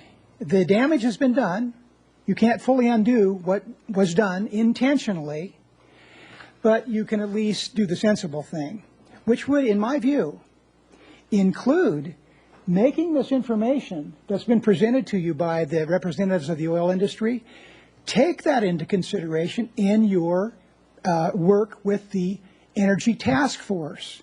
Take it into consideration, because I'd be all for the removal of oil that's seeping if it's got environmental benefits and economic benefits. If that can be done, but at the moment, it's not the time for it. Timing is very important here. So 40 years of activists, some of whom are no longer with us, would ask you to hang in there, send this resolution along, and then we'll get on with the flexible consideration of appropriate solutions to our environmental and economic problems associated with the dying oil industry. Thank you. Thank you. Dick Flax will be followed by Matt Kokkonen. Oh, did Dick Flax leave? Okay, Matt. Followed by Dane Pagencroft. Is Dane here? Okay, you can come up front. There. Hi, Matt. Mayor, council members, and public, first of all, I need to state that we need to develop all energy sources, including drilling for oil and gas, immediately. Secondly, I'm here to represent a very, very large, in fact, a huge segment of people who agree with my comment. Therefore, I am also running for Congress against Lois Capps, who opposes all rational drilling for oil. You must care for the people, the common person, who's struggling with the increased gas prices right now. I've been taking a surveys, I've been going around asking people very simply, do we drill for oil now? As I go around campaigning. And for your information, 315 of my most recent answers here, 315 say yes, while only 80 say no. Tide has changed. I'm a graduate of Westmont College from 1967, and many people who oppose drilling do so because of the 1969 oil spill. Well, back then, if you needed a knee surgery, why the doctor would open up your knee and do a lot of damage, while they did a lot of good also. Now we do arthroscopic surgery. Similarly, we do arthroscopic oil drilling currently. We must be energy self-sufficient in the United States, and we need oil as a bridge for our energy. As an immigrant from Finland, I understand the geopolitical implications of Russia's grab for power through their energy policy right now. We must develop our own resources without sending trillions of dollars overseas. The City Council needs to modernize its thinking and be progressive about energy development. And I will go to Washington to fight for the tremendous financial benefits from oil resources that we can have here. And unless you are a NIMBY, you should agree with me that indeed we need American oil from American soil. Recently, what comments were made by one of the speakers regarding tourism, and they said you might get all these platforms out there and it's going to destroy tourism. Well, with slant drilling, we don't need any platforms out there. And a recent comment was made about the tanker spill in San Francisco. Well, that does not address the drilling, other than actually it proves a point, that if we do drilling here, we will actually need less tanker traffic, which can cause oil spills. Thank you very much for your consideration, and I would like to urge you to withdraw that letter. Okay, thank you. We have Dean Pagencroft, followed by Jim Nelson.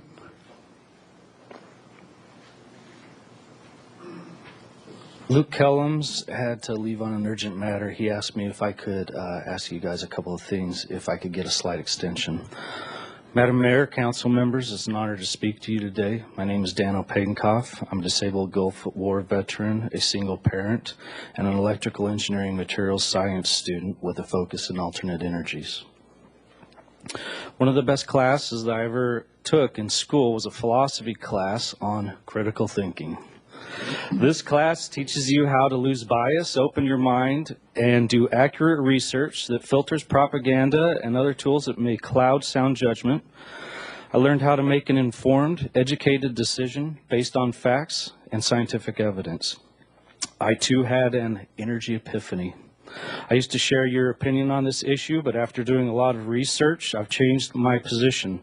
I'm no fan of big oil. Oil is not the answer, but alternate energy and energy independence won't happen overnight. The revenues our state gains from oil is staggering, yet our state is in big financial trouble. My engineering club is very involved with mentoring at local grade and high schools. I see firsthand the extreme lack of money in our public education. My friend's little brother, who's a senior at San Marcos, will be spending about 2 years at Santa Barbara City College doing remedial just so he can enter as a freshman in college. I've talked to many students at school about this issue, and most share my view. Our school needs more money. And this is a realistic source of revenue. Why not heavily tax these new monies and invest them in alternate energies and education? It seems like the City Council has already made up its mind without getting an accurate representation of the community's real feelings on this issue. We want to get oil out of the channel, right? So drill and get rid of it. With all these underground reservoirs in the Santa Barbara Channel fault zone, what would happen if there was a massive earthquake? Probably an oil spill several times larger than the Exxon Valdez. And in those regards, Luke had a question, and this I also think this is a great question. How does drilling increase the seepage? I don't quite understand that, and several people have said that, and that's something I'm going to research, but it doesn't make sense to me.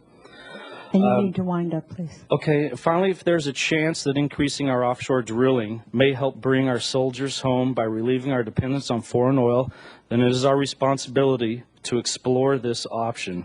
Without smart students, we are looking towards a future with dumb leaders. Then where will we be? Thanks.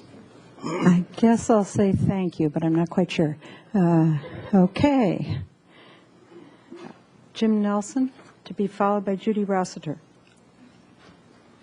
My name is Jim Nelson. I'm a new resident, and I'm recently retired from serving 42 years in the oil and gas industry. Most of my experience has been in the Gulf of Mexico, working offshore. In 1992, the Gulf of Mexico was referred within the industry as the Dead Sea. Most in the industry felt that it was a mature province that had no future reserves. Only a few understood that there was potential in the deepwater Gulf of Mexico. Today, that is one of the most prolific basins in the United States. The MMS estimates that there today are 86 billion barrels of oil and 426 TCF of natural gas in areas currently restricted by the offshore federal moratorium. Those estimates in California are 1 to 3 billion barrels of oil in the channel and anywhere from 10 to 19 billion barrels offshore California. Those estimates are based upon MMS studies done over decades ago. They do not reflect current technology, either production technology or current seismic. In other words, I believe they are quite low. In terms of the impact upon pricing, the recent lifting of the presidential moratorium had the immediate effect of decreasing prices of oil from about $145 a barrel to $125 a barrel. Should the United States remove the federal moratorium and announce to the world that it was going to aggressively pursue development of our own oil and gas reserves, as a financial person, I can tell you there would be an immediate and similar reduction in the futures market price of oil. Turning specifically to California, given the production infrastructure that is already in place, a recent study in August by the Stanford Bernstein and Company noted that California could actually start producing new oil within a year because the oil is in shallow water and drilling platforms have been there since before the moratorium. This is a year we're all talking about change, and the current process and procedures that we've followed here for the last 40 years have resulted in $4 at the gas pump and citizens suffering. So I would encourage you to try something different. Thank you. Thank you. Judy Rossiter, be followed by Alice Green. Is Judy here? No, Judy. Oh, okay. So we'll go on to Linda Kropp will follow.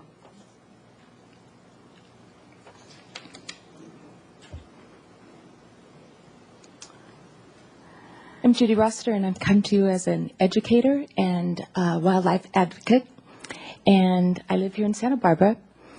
And I would like to share a few little-known facts about the impact of natural oil seeps on our coastal birds. Diving birds and ducks frequently plunge into the oil slicks caused by the natural oil seeps in our channel. Oops. The oil coats the feathers and prevents proper insulation. The oiled birds eventually succumb to cold, weakness, and hunger.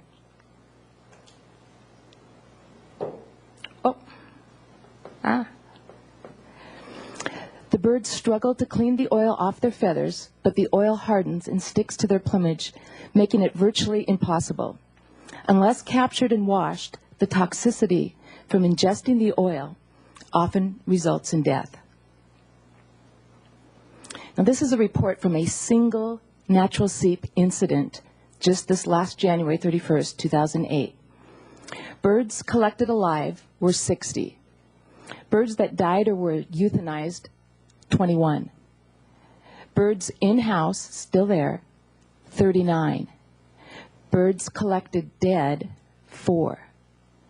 Birds released, 0. In closing, I'd like to share just some excerpts from Ed Hat from the local stories by local people. This one's called Young Pelican by Betsy Kramer. And she states, there seems to have been more oiled seabirds this spring, but no one has a count of the numbers of seabirds, especially grebes, seen dead along Santa Barbara beaches this spring. For the diving birds, there certainly are serious consequences.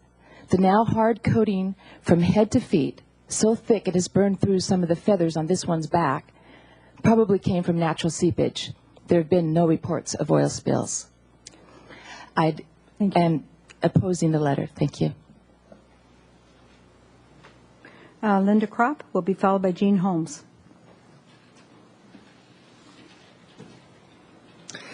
Thank you and good evening. And I also was not aware that we had the option to make a presentation tonight, so I will try to stick to the time limit, but please bear with me. At the Board of Supervisors, we gave a much more complete presentation.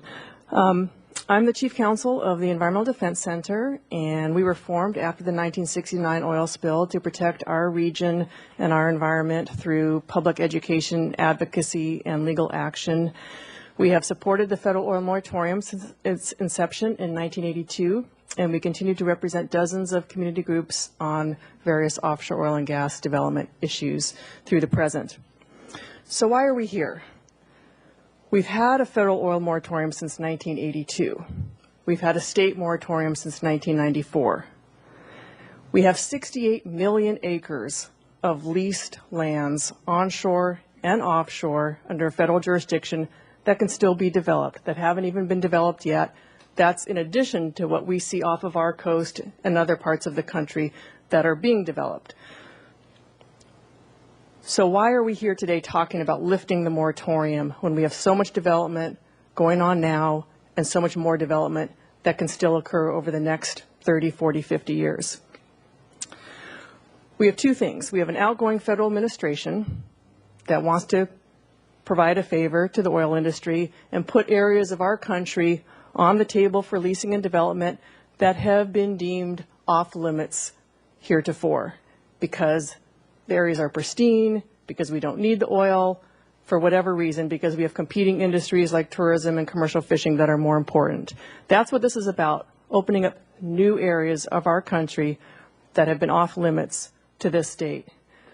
We also have rising gas prices, so we have a coincidence occurring right now. But lifting the moratorium is not the solution. First, the Federal Department of Energy itself says that lifting the moratorium will not affect gas prices. There may be an insignificant effect from production domestically by 2030, but it will not affect gas prices, even then. It certainly won't have an effect now. People talk about wanting drilling now. We're not talking about drilling now. We're talking about lifting a federal moratorium against spending money on new leasing. That's about 15, 20 years from drilling. So we're talking about something today that may provide more oil 20 years down the road, and even then won't affect gas prices. Second, allowing more oil development will come at a huge environmental and economic cost, not just to the country as a whole, but to our region if the oil development is to occur here. And let's put that in our own experience. We have oil development here. We know that we'll have an oil project here for 40 years or more. How much oil and gas, how much energy does that supply to our nation? Days or weeks. And yet we get decades of impacts. And we've had a lot of impacts. We've had air pollution, water pollution, we've had oil spills, we've had the gamut. Response to the earlier conversation about the safety of the industry. Well, just recently we had an oil spill off of Vandenberg Air Force Base, state-of-the-art technology. Pipeline had a leak, it was detected, it was shut down. An operator on the platform said, oh my gosh, the pipeline's shut down, I'll turn it back on. That's why we had an oil spill that affected 40 miles of pristine coastline. It was operator error, it was not technology. Climate change impacts last even longer, probably forever. So this is the perspective that we're talking about. Let's look at our options. Where do we want to be in 2030? Do we want to be where we are today, looking at these types of issues and these types of impacts? We have important choices to make, and we need to make them now so that when we get to 2030, we can look back proudly and say, we have a clean energy future ahead of us. And we've made a lot of progress with efficiency and renewables that are much more productive in terms of providing us with energy than more offshore oil and gas development. So let's make that decision today. We appreciate you putting this on your agenda. We think it's a great step. The city has always been there on this issue, and we thank you for that, and we thank you for your action tonight. Thank you. Okay, we have Gene Holmes, followed by Jim Westby, and then the last speaker will be Nathan Alley. Oh, one more. Oh. Okay. Good evening. I'm Jean Holmes, speaking for the Santa Barbara League of Women Voters. This local league, since the first appearance of oil platforms in the Santa Barbara Channel, has recognized the need for protection against the risks of offshore oil production. And that, Marty, goes back farther than the 70s. Right. A long way. Over time, the state and national levels of our organization have developed similar, though more generalized, positions. All three levels of League have consistently supported the moratoria on new leasing off the California coast.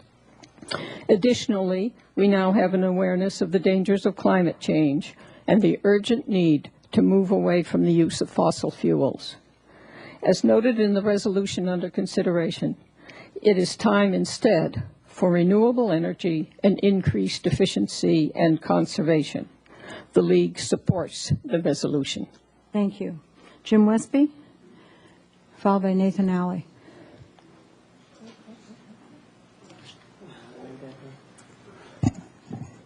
Thank you, Mayor and Council. I don't have a lot to add what's already been said here tonight, because there's been a lot of information, and as you try to run that through your head, I mean, it's coming from here and it's coming from here. And what I would ask the City Council to do, or ask if you haven't done it, but to do a good analysis of the situation before you issue this letter that you're going to issue here tonight, and to know, can you drill safely? Some say you can, some say you can't. Because when you talk about sustainability, if we can drill safely and not harm the environment, actually help the environment, I've heard that several times tonight, and put that money, I've got solar panels on my house and it costs $20,000. Not too many people can do that. But I heard that we get enough revenue for a solar farm that generate all our electricity for the city of Santa Barbara. Now that's incredible.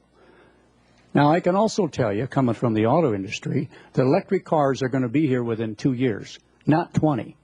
The whole industry is working on this to convert cars from mechanical internal combustion engines that use gas to electrical. And it's happening. And it's going to happen fast. So we're going to need electricity. The other thing is water. And I know there was a big discussion about this desalination plant and the amount of energy it uses. And if revenue could help us build a desalination plant to give us water and use alternative sources of energy, solar, fuel cells, whatever, geothermal, that would go a long way if we had free energy and free water for the city of Santa Barbara, two things that we're going to drastically need. Thanks for your consideration. Nathan Alley, well, I'll address it when we get done here. There. Go ahead. Followed by Olivia Uribe. Come on up in front. Thank you very much. And if I go over a couple seconds over, I hope you might indulge me. My name is Nathan Alley. I'm speaking to you as a resident of East Gutierrez in the city of Santa Barbara. I want to thank you for scripting this letter. I think it's fantastic. I also want to congratulate you on being consistent for more than 30 years in your opposition to more offshore drilling. I'm going to go into the crash course history of the moratorium in just a moment, but I wanted to address a question that was raised in the audience earlier, and that was how drilling processes might actually increase seepage. And there's a very simple answer. When you drill for oil, you do actually reduce the pressure in the oil reservoir. That's a bad thing for getting more oil out of the ground. So what the companies do is they re-inject water, sometimes gas, other materials into the well to keep the pressure up. And in some cases, they might actually increase it beyond the natural pressure. These things would lead to more seeps, or at least keep them around the same. But I don't really want to address the seep issue because, to me, it's not really relevant.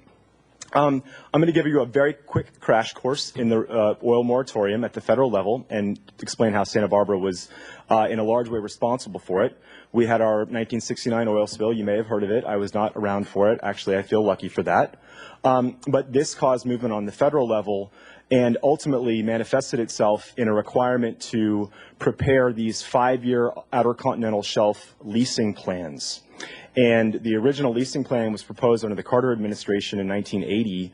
That was challenged in court by the state of California and several other entities. They won. It was sent back to the federal government, ultimately reproposed under the Reagan administration by Secretary of Interior Watt. That plan actually had expanded the prospects for drilling from the Carter administration by a factor of 25%. California again sued in court. This time they actually lost. And so they sought a legislative fix to their problem. They went to Congress, and Congress worked out this idea that every year they would attach a rider to the Department of Interior's appropriations bill to ban further leases on the Outer Continental Shelf. So it actually was the Santa Barbara oil spill, California politics, that led to the federal moratorium that's been renewed every year since I think it was 1982. And that's the moratorium that we're all talking about today. It's the moratorium that the federal government has seen fit to renew over and over and over again. They've been very consistent, and you have as well. Congratulations. We'll stick with it. I'll see you later. Thanks. I lived it. I can't believe I let him tell me all about it. It's like, Okay, but he had a Cubs hat on. What could I say? Okay, thank you. Olivia Uribe, followed by David Landecker, and our very last speaker will be Roy Handelman. Yes, Olivia. Good evening. My name is Olivia Uribe. I'm Associate Director of SBCAN, Santa Barbara County Action Network, and based on the debunking of the different, the oil seepage reduction argument, the oil price reduction theory, and the lack of the guarantee of safety due to new technology argument that were presented throughout commentary, both at the Board of Supervisors hearing and today, and as well as research, SBCAN strongly supports the Council's resolution in support of the state and federal moratoria on new offshore and oil and gas drilling, gas leasing off the SB coastline, and we thank you for your continuous leadership on coastline protection. Thank you, Ms. Uribe. David Landecker will be followed by Roy Handelman. Thank you, Madam Mayor, members of the council. I was hoping not to speak to you at all, to listen to all of this, and I listened to all of this testimony, and I've just been amazed that one important word hasn't been said, and that is, you know, the question's been asked, why are we all here? And the answer is Veneco. Veneco Oil operates Platform Holly, which is out there at Coal Oil Point, which is where, as was said, 50% of these seeps come from. They put out the money to create this organization called Stop Our Seeps, and they have a very large project that they want to do right now to drill right there out at Platform Holly to create to do a lot more. There is really no evidence that that's going to reduce seeps, and even if there were, would it make sense that federal policy ought to be dictated by the fact that we don't want coal on or oil on our feet here in Santa Barbara? That's really not where federal policy ought to come from, and this particular platform is in state waters. So what happens in federal policy won't have anything to do with it anyway. Thank you. Thank you. Last one will be Roy Handelman.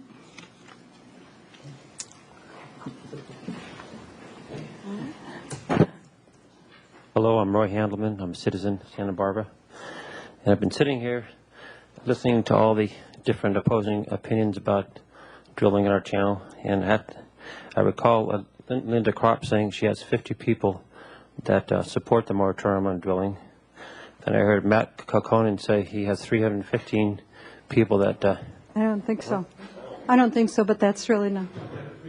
It's the organization. Okay. That's excuse different. me. Go ahead. All right. Matt said he ran into 315 people going door to door that were opposing the moratorium. And then Dan Piggenpot had about 83 people, I think, or 73. And so there's a lot of clearly a lot of opinions on both sides of the aisle on that, as well as the expert opinions from some people, government organization, and then we have we had a guy from Baker Oil Tool that was here to demonstrate one of the fail-safe mechanisms, and I was surprised, Mayor Bloom, you didn't even want to look at the device or even know how it would work. I would like to have a city council who wants to be educated and learn about things so they can make an educated decision and recommendation if they're going to recommend me as a citizen. You know, I'd be ashamed if somebody wants to put an opinion out there without, number one, learning the facts, number two, taking a vote. I think you're acting prematurely in bringing this whole matter up to the issue right now. I would like to see more research being done on your part to verify the facts stated by some of these people and some of these folks over here as well. There's a convention called the Offshore Technology Convention where all the oil companies and all the technology companies are there. You're welcome to go down there May the 5th or so and educate yourselves on all the different technology that's available to prevent oil spills and any accidents. And I'd like to see more decisions based on knowledge here than just repeating some rhetoric you've heard 20 or 30 years ago. If it's true that the drilling could relieve the pressure from the seeps, I'd like to see that being done. Then you wouldn't have to worry about oil for the rest of your lives.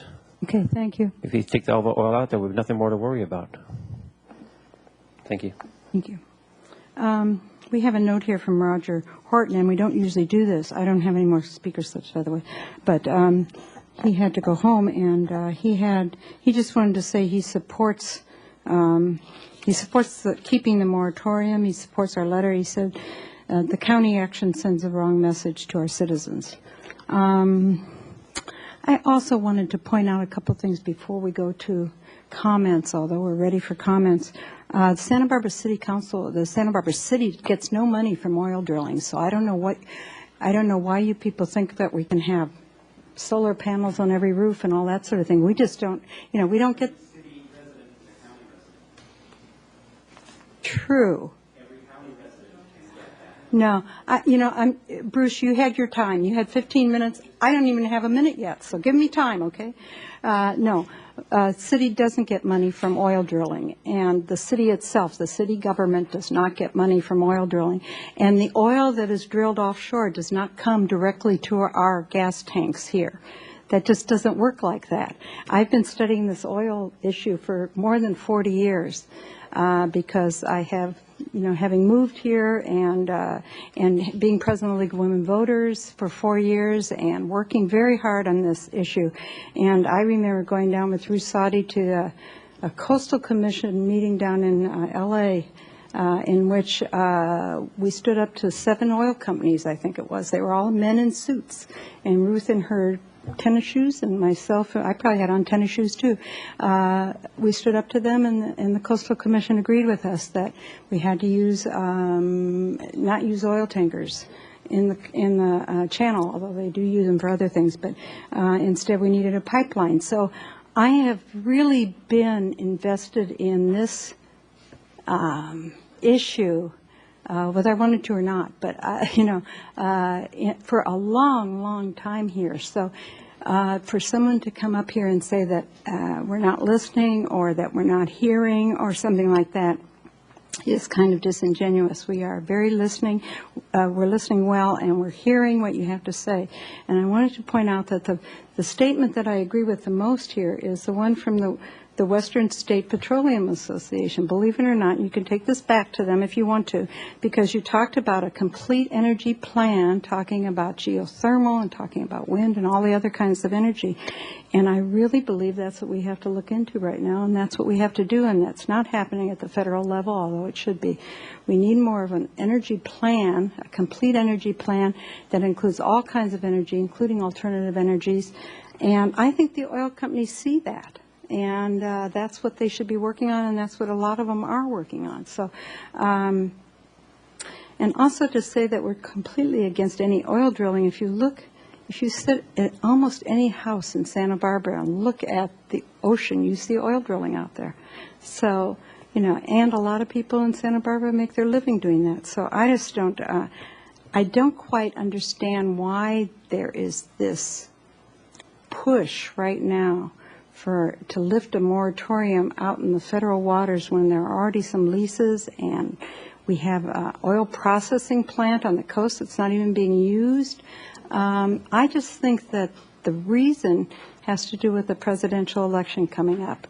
And it really, truly bothers me that we are trying to make this into a very political argument. I think that all the people in the United States deserve better politicians than that. So anyway, that's just my 2 cents here, and I'll probably end up trying to give you some more because it's been a subject very dear to my heart for a long time. Mr. Williams. Go ahead. Well, I am, well, thus far I've heard that more oil drilling is going to save our public education system, get solar panels on every rooftop, build a desal plant we don't need, and save all the birds out along the coast. And it's almost enough to, wow, that sounds really good. And if you're out there in the public, please don't fall for the Jedi mind trick. It's, there are some well-meaning people who are making the arguments, but the arguments are being supplied by precisely people that this community should never trust.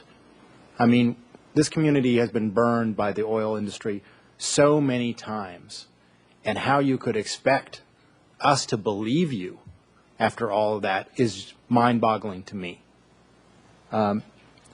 When this community asked to end oil tankering, do you know that our community is one of the only places on the California coast that still has oil tankering from an oil facility, directly from, not even from transferring of supplies. And this community has been asking for a pipeline to be built because that's a lot safer to transport that oil for decades. We actually had our Assembly member Hannah Beth Jackson sponsor legislation to force that. And the Western States Petroleum Association, the organization that's purporting to give us the facts about how this resisted that for 5 years, bought off constantly enough legislators in the Assembly for 5 years to be able to stop that legislation from being able to go forward. We finally passed it, but to have them then come to us and expect us to believe them is a little bit strange. These are the same people who have had hydrogen sulfide releases for 2 decades from the same facility. I hope people realize how dangerous that is. That's for people like myself that grew up in Isla Vista and Goleta. You can smell a little bit of it with the rotten egg smell. But if you were closer to that facility when those releases happen, you can die from that. The County Energy Division constantly asked them to stop. They constantly told the county that they had stopped, and then residents keep on smelling it. It's gotten better in recent years, but how long can a company get away with these things? I appreciate that the oil industry, and I really respect the reason why LAD is here, and the basic reason, as I understand it, really is that the oil industry was the foundation of a middle-class inventor in Santa Barbara County, and I give them that. But that is an age past. And I believe that energy can once again be a foundation of a middle class here, but it's not going to be in oil. Oil is not a bridge fuel. It's a bridge to nowhere. And the future is going to be in alternatives. And in the alternative, if we were able to invest even a fraction of the funds that large oil companies would like to invest in increased oil shale extraction, or outer continental shelf, or Arctic oil extraction. If we just took a small fraction of what the oil companies are planning to spend trying to lobby to make all of that happen, and of course the actual physical acts to make that happen, if we spent just a fraction of that on alternatives, 10 years from now we would be in a much better situation. I need to take a little bit of time to debunk a couple things. I appreciate the folks who are involved in the Wildlife Care Network. It's good work that you do. But my girlfriend is an ecologist that works at Coal Oil Point. And you'd think, if you believe this Jedi mind trick of the oil industry, that Coal Oil Point was some kind of ecological wasteland as far as bird life is concerned. And in fact, it has such an increase in biodiversity in the past 10 years. And we don't find dead birds from oil seeps very often. It's a pretty rare event. Half of the year I'm a docent there, 2 hours a week. And it does have impacts. A lot of the impacts are aesthetic. People who are new to Santa Barbara sometimes go, oh, what's all this stuff? But, you know, Santa Barbans are kind of, we live with it. We're proud of it. You know, surfers are really proud of it because you can tell who's a local surfer and who isn't by how dirty your surfboard is. And it's part of, I think, a ritual to people of Elwood and Isla Vista in particular. We don't know how much oil lightering operations produce leakage. And every 2 weeks, the barge Jovelon's out there, once again continuing to tanker oil in our channel directly from the end of the small stretch of pipeline that they built to shore. And that has, when there's waves, when there's turbulence, that lightering operations spill oil. So there is a potential for oil spills every 2 weeks here. And when I worked for Assemblymember Jackson, I had the job of researching what have been the successive and larger oil spills in the state of California. And it's amazing. We just don't read about them in the press all the time. But there are large spills that happen with regularity along the coast.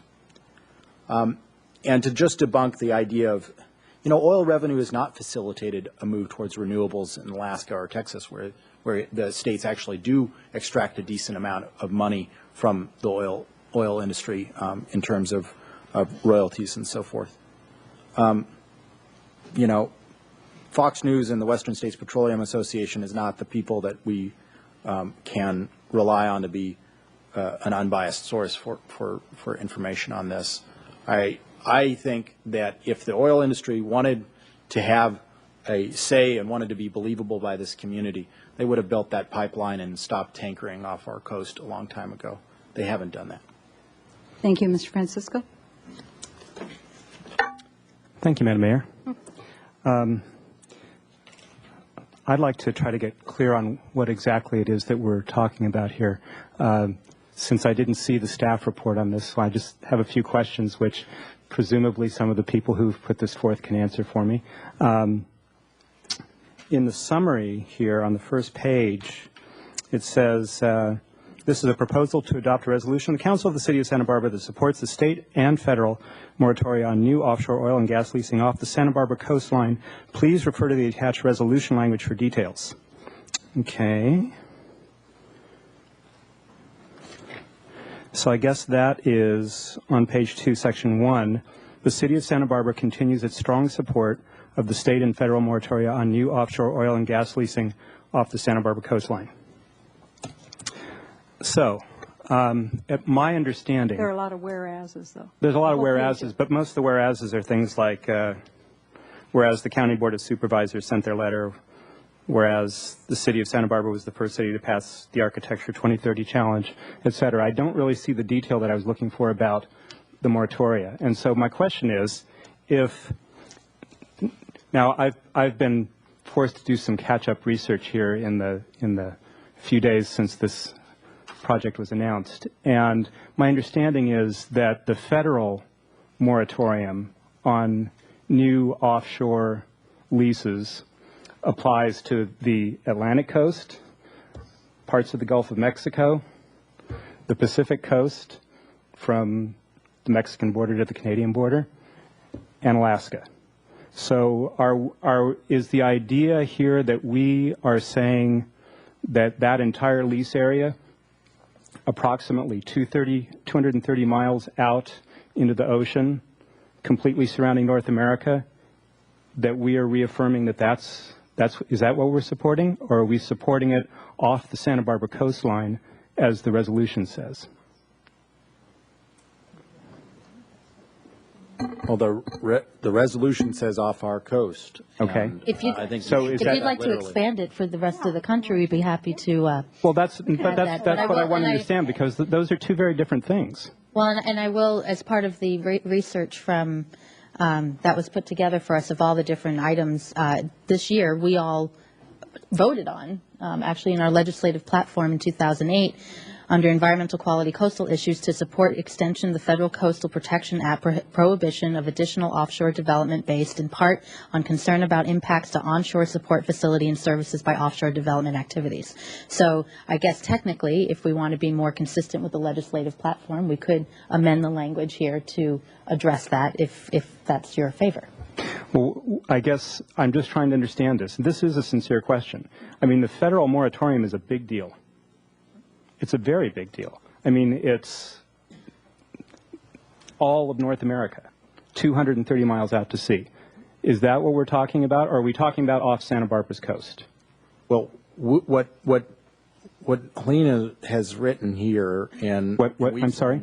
What Councilmember Schneider drafted, and we, and Madam Mayor and myself have signed off on to bring to you, says off our Santa Barbara coastline. Okay. If you wish to amend it to be the entire federal moratorium for Alaska, the western states, and Texas, then that's something you could propose and we could debate. I think that one's above my pay grade, but well, as much as I have an opinion on drilling in Alaska, that was not okay. Well, if we're talking about the federal moratorium as regards the Santa Barbara coastline, that's one thing, which is a little bit more in our purview. But I just want to be clear about that. So we're not talking about the entire federal moratorium.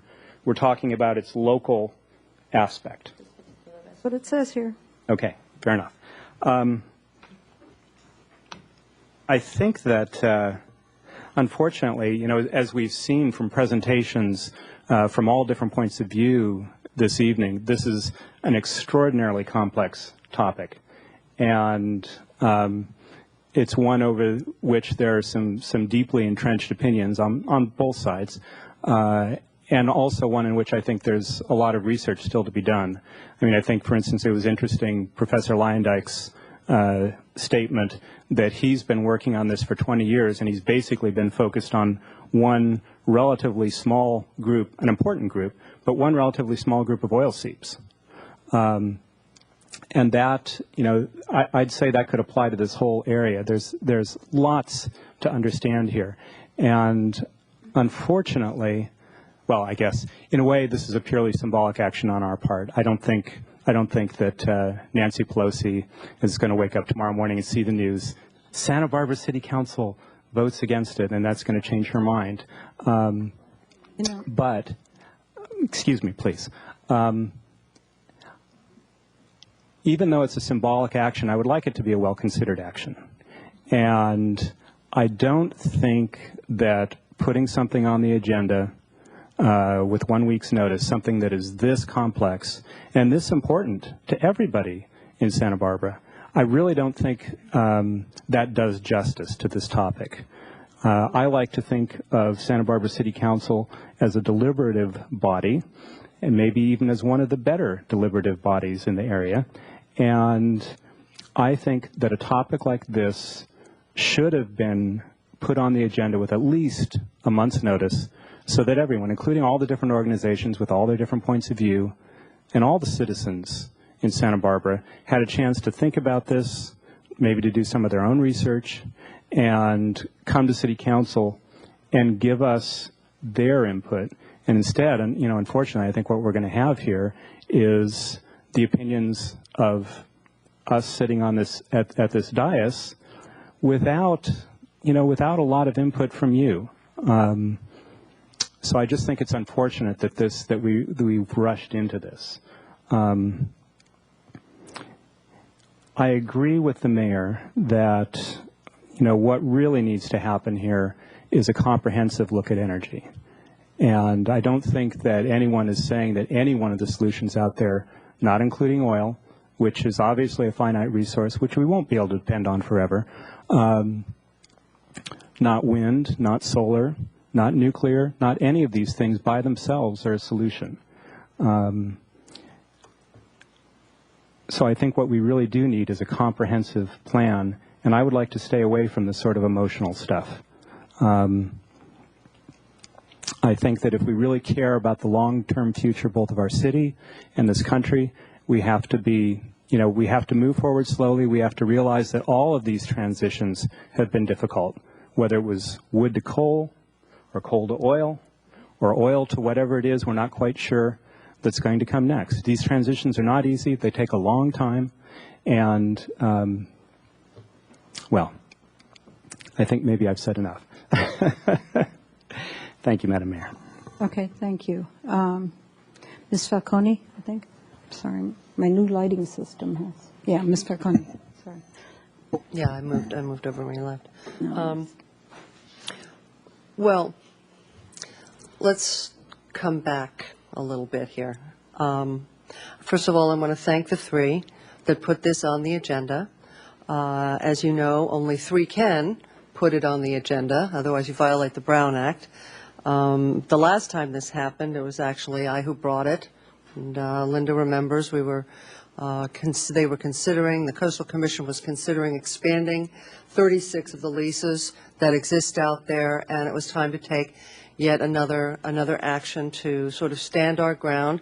The first one, as Madam Mayor said, there are 6 pages of various resolutions and recommendations and letters. The first one, a resolution, was adopted in August of 1974, and it goes on and on and on. The last one that I brought with respect to the leases at the Coastal Commission was May of 2005, and essentially what that said, and I'm going to read just the motion into the record, and Das seconded it, was to direct staff to draft a letter to the Coastal Commission requesting that the 36 offshore oil leases not be expended and be allowed to lapse, and the City of Santa Barbara is opposed, reaffirms that it's opposed to any development of offshore oil and gas production off of our coast, and to refer that action to the Legislative Committee, which I've been chairing for ever since it started. But the Legislative Committee, which Helene just read into the record as well, basically says that we support the extension of the Federal Coastal Protection Act, which prohibits additional offshore development. Now, we are taking this action today, and the resolution, the letter was drafted, and the resolution essentially has vast parts of that letter in its whereases and in its conclusions.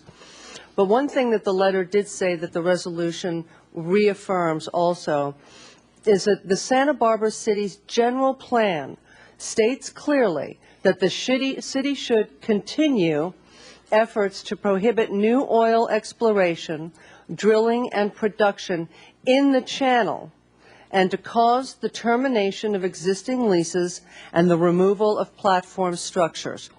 So, in reality, we're here today not because, I mean, we're all annoyed that, well, a lot of us are annoyed that the current president lifted the federal oil ban for a lot of the coastal United States, but the Board of Supervisors action, if I'm not mistaken, was specifically directed at Governor Schwarzenegger.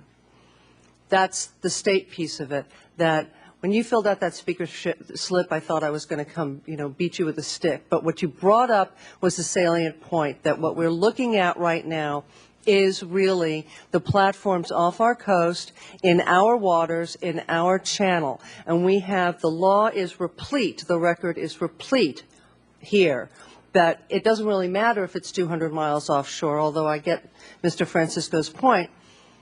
What we're really talking about here is the state lifting the moratorium that I believe was put in place by Jack O'Connell, but he re-upped it.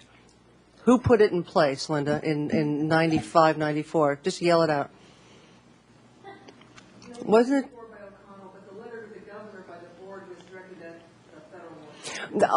Okay, but it still takes into account the state moratorium as well. So we're really talking about both.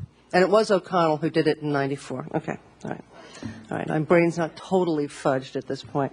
All right, so I'm going to stick with basically 35 years of solid record for the city of Santa Barbara, and unless and until I get a whole lot more evidence that we can stop the seep from seeping and causing damage without going to drilling. I mean, one of the first things I did when I came to town was I went over to EDC and did almost a year's worth of pro bono, and it was Clearview. And that was the very first slant oil drilling program or proposed project here on the coast. Linda defeated it, but that's how far that all goes back. I'm not going to start now. So I understand when people say that the seeps cause a mess, because they do. But the record at the City of Santa Barbara is replete with a position that I don't feel I have the authority to change without a whole lot more evidence. And I think we need to go to renewables. and that's where I'm focused. And I like the idea of a comprehensive energy plan, and it's been sort of bandied about and talked about, but maybe we need to really get to it and do it. So I'm very happy to support the current resolution as written. Ms. Schneider, and then Mr. House. Thank you. And thank you, everyone, for speaking, and those who are still here and those listening. I want to apologize. There we go. Thank you, everyone, for everyone who was here and those listening. I want to apologize to Mr. Francisco for interrupting while you were speaking.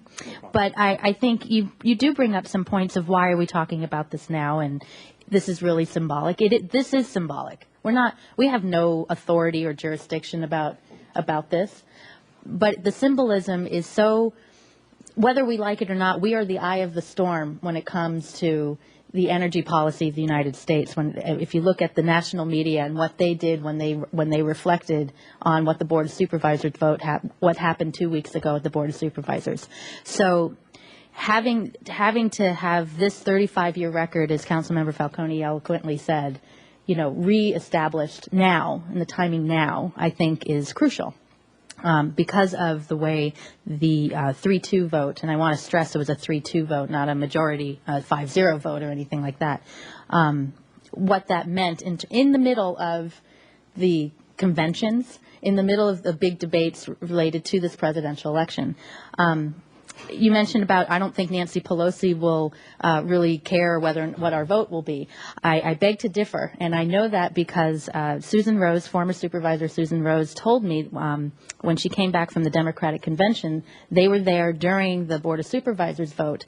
And on that day, actually, the Democratic Convention, the delegates from California had a press conference about energy independence. And at that conference, Susan Rose told me Senator Barbara Boxer came up to her and said, "What is going on in your county with this vote?" So it is resonating, and it is a message, and it is something that we need to respond to and talk about. So I appreciate the sense of feeling we're being rushed into this. Had that vote not happened 2 weeks ago, I would have not done this. There would be no need to, because like was said earlier, we have 35 years plus of solid record in our legislative platform about it.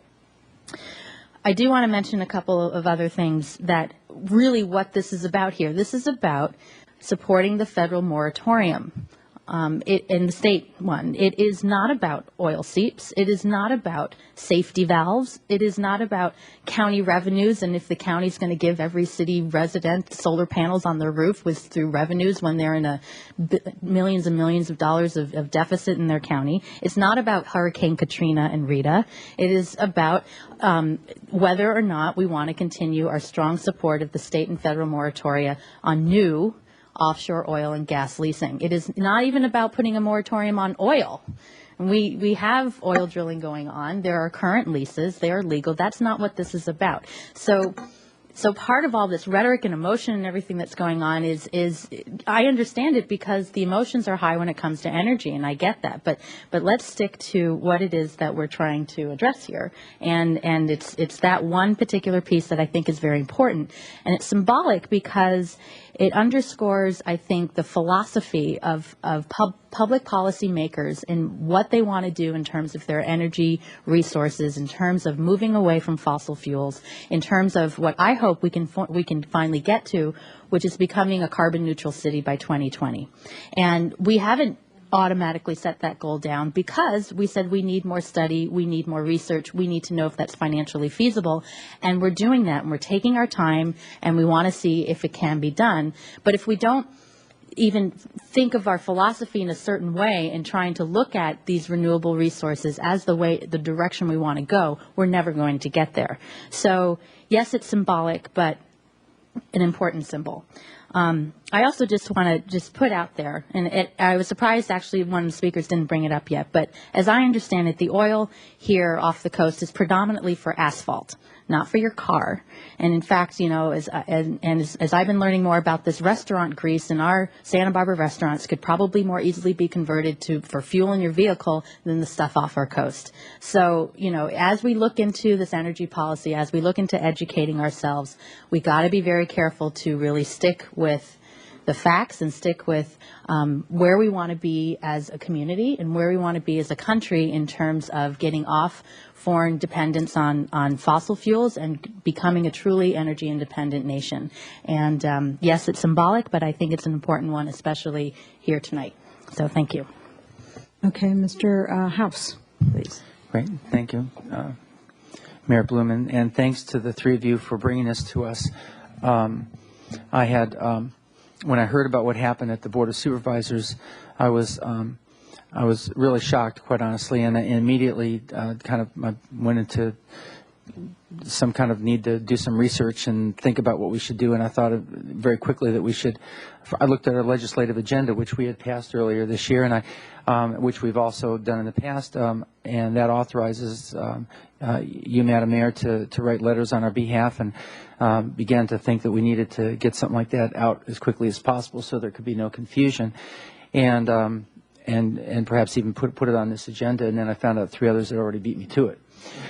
and so I'm really, and four actually, if you think of the spirit of it, and maybe even more, who knows. But in any case, there's nothing that grieves me more than to hear on a national news outlet that the City Council of Santa Barbara had reversed years-long objections to oil drilling along the coast or something. I was going, what is that? So anyway, just with the need to clarify where we stand on these things, I'm really glad we're having this tonight. But first of all, I want to say to the fellow here and that brought the safety device, thank you. I hope your devices work as well as you say they do, and I really encourage you and your company to continue all that great research in keeping the coasts of the United States safe and probably in the world by having that kind of a valve, and we're really glad for that. So thank you very much. Thank you. All right. Well, thank you. Thank you. Thank you. And the gentleman's saying, for those of you who are watching, he's representing the whole industry with a commitment to safety. And I really believe that. And I'm really hopeful that you continue to prevail against nature and man's mistakes, because it's critical that you do. I won't go through all the same things that have been said so far. I don't think I need to. A lot of the comments have echoed my own point of view on these things. But I think some of the things that were said by our speakers need to just be emphasized. The key of right now in the history of mankind to really be emphasizing conservation and efficiency, to be really building our future on the our development of renewable resources wherever and however possible. This is where the future is going to be. For us to look at our energy use and future needs in a comprehensive way is really critical, and I do agree with those things that were said by several speakers from both sides, from both points of view. Conservation, efficiency, alternative energy sources, prudent use of domestic resources. I agree with Western Petroleum on these things. It's critical. I do think that we have to do what we need to do with the least impacts environmentally. So these are key points I think we all can agree on.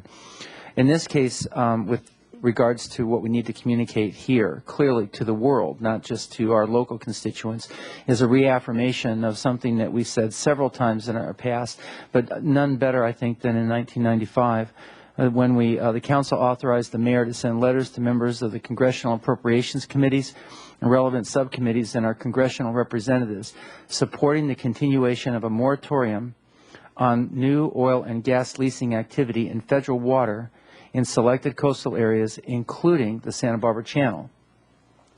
Now, that last part of that is what I wish that our resolution would say. And to me, if it did say that, it would make it, I would feel even more confident that we were communicating the correct thing. And that would be that we would replace in Section 1, and this is the one that I think Mr. Francisco brought up, and I think it was good that he caught it. The federal moratoria, that we continue our strong support of the state and federal moratoria on new offshore oil and gas leasing activity, and then I carry from 1995 in federal water in selected coastal areas, including the Santa Barbara Channel. I think including the Santa Barbara Channel is critical, because I feel that coastal communities really need to be speaking up and be mindful of one another. All of us are facing very intense pressures by the industry to accept the revenues that could very well, be helpful to us in our budget issues. But this is a time to make a principled stand with regards to energy for the future. And I do so with that amendment. I would put this forward and move that we approve this resolution. I know, Madam Mayor, you haven't spoken yet, but I want to get it out on the table for us to discuss for any revisions that might come down to this. Could you just read that again? The last part is in support of state and federal moratoria on new offshore oil and gas leasing, and then what? And actually, I just Instead of realized off we the could simply coastline. add including the Santa Barbara. It says in federal waters in here, and I don't know if that's correct. It says gas leasing activity in federal water in selected coastal areas, including the Santa Barbara Channel. That's what we said in 1995. I need somebody who knows more than I do to know whether in federal water is the correct is the correct. I would say we want to leave state waters in the Yeah, statement. state and federal moratoria. Okay, state and federal water. Yeah, we said state and federal moratoria on offshore oil and gas leasing off the shoreline, off the coastline. You get where I'm going with that. Is just to go. We oppose lifting the moratoria. We want to support them continuing. Can I ask a question on that Yes, for clarification? Ms. Stockton. The language that exists has the word development, and are you proposing, Mr. House, that you take out development and only put in leasing? I don't think you're reading from the. I'm not reading, from I'm the just section. listening. Oh, okay. We don't have development in there. No. You no. don't? Well, I'm thinking that maybe we want development in there, in that leasing is one activity, development is a separate activity, and there are lots of things that can be a development without incurring a new lease. Here's what we wanted to do, and that is to support the state and federal moratoria. Mm-hmm. Not to. And it's on Has new to do with offshore oil and leases gas development. leasing. Leases? And just Leasing so is that you fine. know, All there right. are outstanding Yeah. leases that are undeveloped at Yeah. this point. Right. We don't have any What we're way talking to about. to stop Yeah. that. So really, the only thing that we can effectively have a voice on is new leasing. Yeah. If there's already a lease that's been granted, it's That's pretty that. much, Yeah. that's I don't that. know, we've done it before, huh? Linda's Well, smiling. when they need onshore facilities, that's when we Yeah. have a crack at it. Yeah, it's about that pipeline, which is what we do. Yeah. We also do have in our legislative agenda a very clear statement for, because we relate this also in part to our concern about onshore impacts of support facilities and that kind of thing. But I think I would like us to focus on the moratoria and really support the continuation. I hope that's clear. Okay. And you got a second. I just think that we have to work on that energy plan with alternative clean energy sources. And we are moving away from petroleum use. It's obvious that we're doing that. And in Europe, gasoline is almost $10 a gallon, I think. And that's just kind of amazing. And so we haven't even felt it yet, really. So it's going to be amazing that it's going to be a real interesting transition period, moving from petroleum to other sources. And I think the city of Santa Barbara and the county we are already doing a lot of oil drilling. And that's a good thing in general because I think it is. I think it's okay. And I know I differ from some of the people here, but we are doing our part, I think, and that's what we need to do, and that's what we're doing. So I don't see any reason to have any more leases or any more leases until we use the ones that we already have put out there. So it's kind of amazing to me that we're even talking about this. I think we have a very well-reasoned platform. It's 52 different resolutions over a period of several years, decades, and it even goes on way before 74. So, and we had an advisory vote of our citizens at one point asking us about oil drilling in the city limits, and they said, I think it was 80% said no. So, and it's very interesting to me that I really believe this is a political move on the county part, and it's interesting to me that Governor Schwarzenegger agrees with our resolution. And so, what is that? I think that's wonderful in some ways. So anyway, I'm very supportive of this resolution, and I'm sorry that we've had to even talk about this some more because I think our position is very clear. Mr. Francisco. Thank you, Madam Mayor. And I guess part of the problem here is if this is a political decision at the county level, then it's a political decision at the city level as well. Right. When I said that this was a symbolic issue, I wasn't just talking about jurisdiction, obviously, unless Exxon comes to us and says they want to build an oil refinery next to Stearns Wharf. We're not going to have actual jurisdiction over any of this, though the county does. But when I said symbolic, partly what I was talking about there was, if we really are talking about the entire federal moratorium, I mean, this is a it's a complex issue. It's huge. And a moratorium is the absolute least nuanced policy tool there is. It just says, no, nothing. And that may not be the right approach. That's really all I'm saying. I don't see what the urgency is for us to reaffirm this moratorium that's probably not going anywhere. And even if it did go anywhere, nothing would happen. That's what we've been hearing all night, not till 2030 or something. There's the leases, there's the lawsuits, there's the counter lawsuits, there's the Coastal Commission. That alone is going to take a decade. So I don't really quite understand why we had to do this today.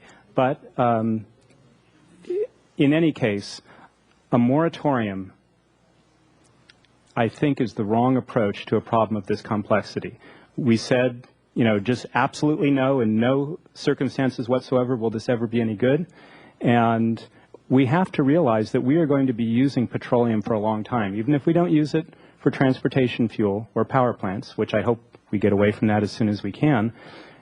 Petroleum is as Councilmember Schneider pointed out, all of our streets are asphalt, paints, adhesive, film.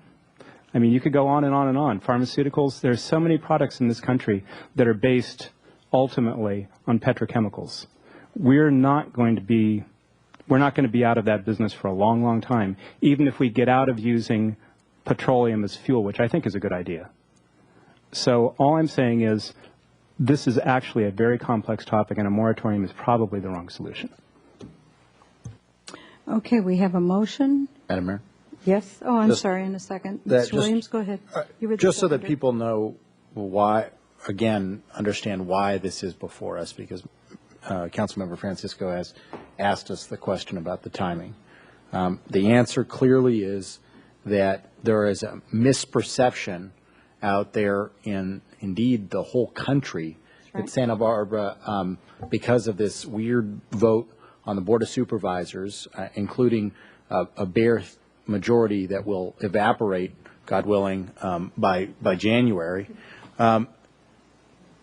that there is this misconception. We saw it on Fox News, but you see it everywhere, that Santa Barbarans want there to be more oil drilling. And I could tell you, just based on the fact that, I'm running phone banks, for Hannah Beth Jackson, and I tell you every night we talk about this issue in Santa Barbara, and every night the same ratio, even greater than the 80% that affirmed it in the old advisory vote, affirm it again. Santa Barbarans do not want more oil drilling.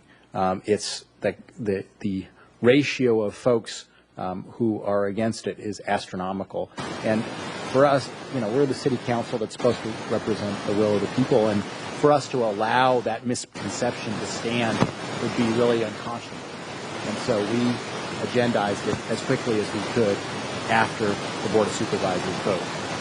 And Mr. Francisco, you're right. We're addicted to oil. But the last thing, I think you pretty much explained it. No, I'm against that kind of pejorative language, actually. Well, I think we use oil. I think we overuse oil. And I would say that our society borders, that it would be an appropriate term to say that we're addicted to oil.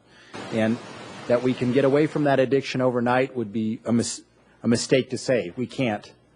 But the last thing an alcoholic needs is a new liquor store. The last thing that we need as a society, if we're addicted to oil, is a way to prolong that addiction longer than is absolutely necessary. Okay, we have a motion and a second. All those in favor, please say aye. Madam Mayor, can I just clarify? Did the council accept Councilmember House's amendment, or are you going with the original language? We accepted his amendment, but. Okay. I can work with him. I just, Yeah, okay. you can work with him on it there, because I didn't quite get it down. I'm sorry. But we have a motion and a second. All those in favor, please say aye. Aye. Opposed? No. Okay. Thank you very much. Oh, and we are adjourned to September 15th, 1:30 at 525 State Street.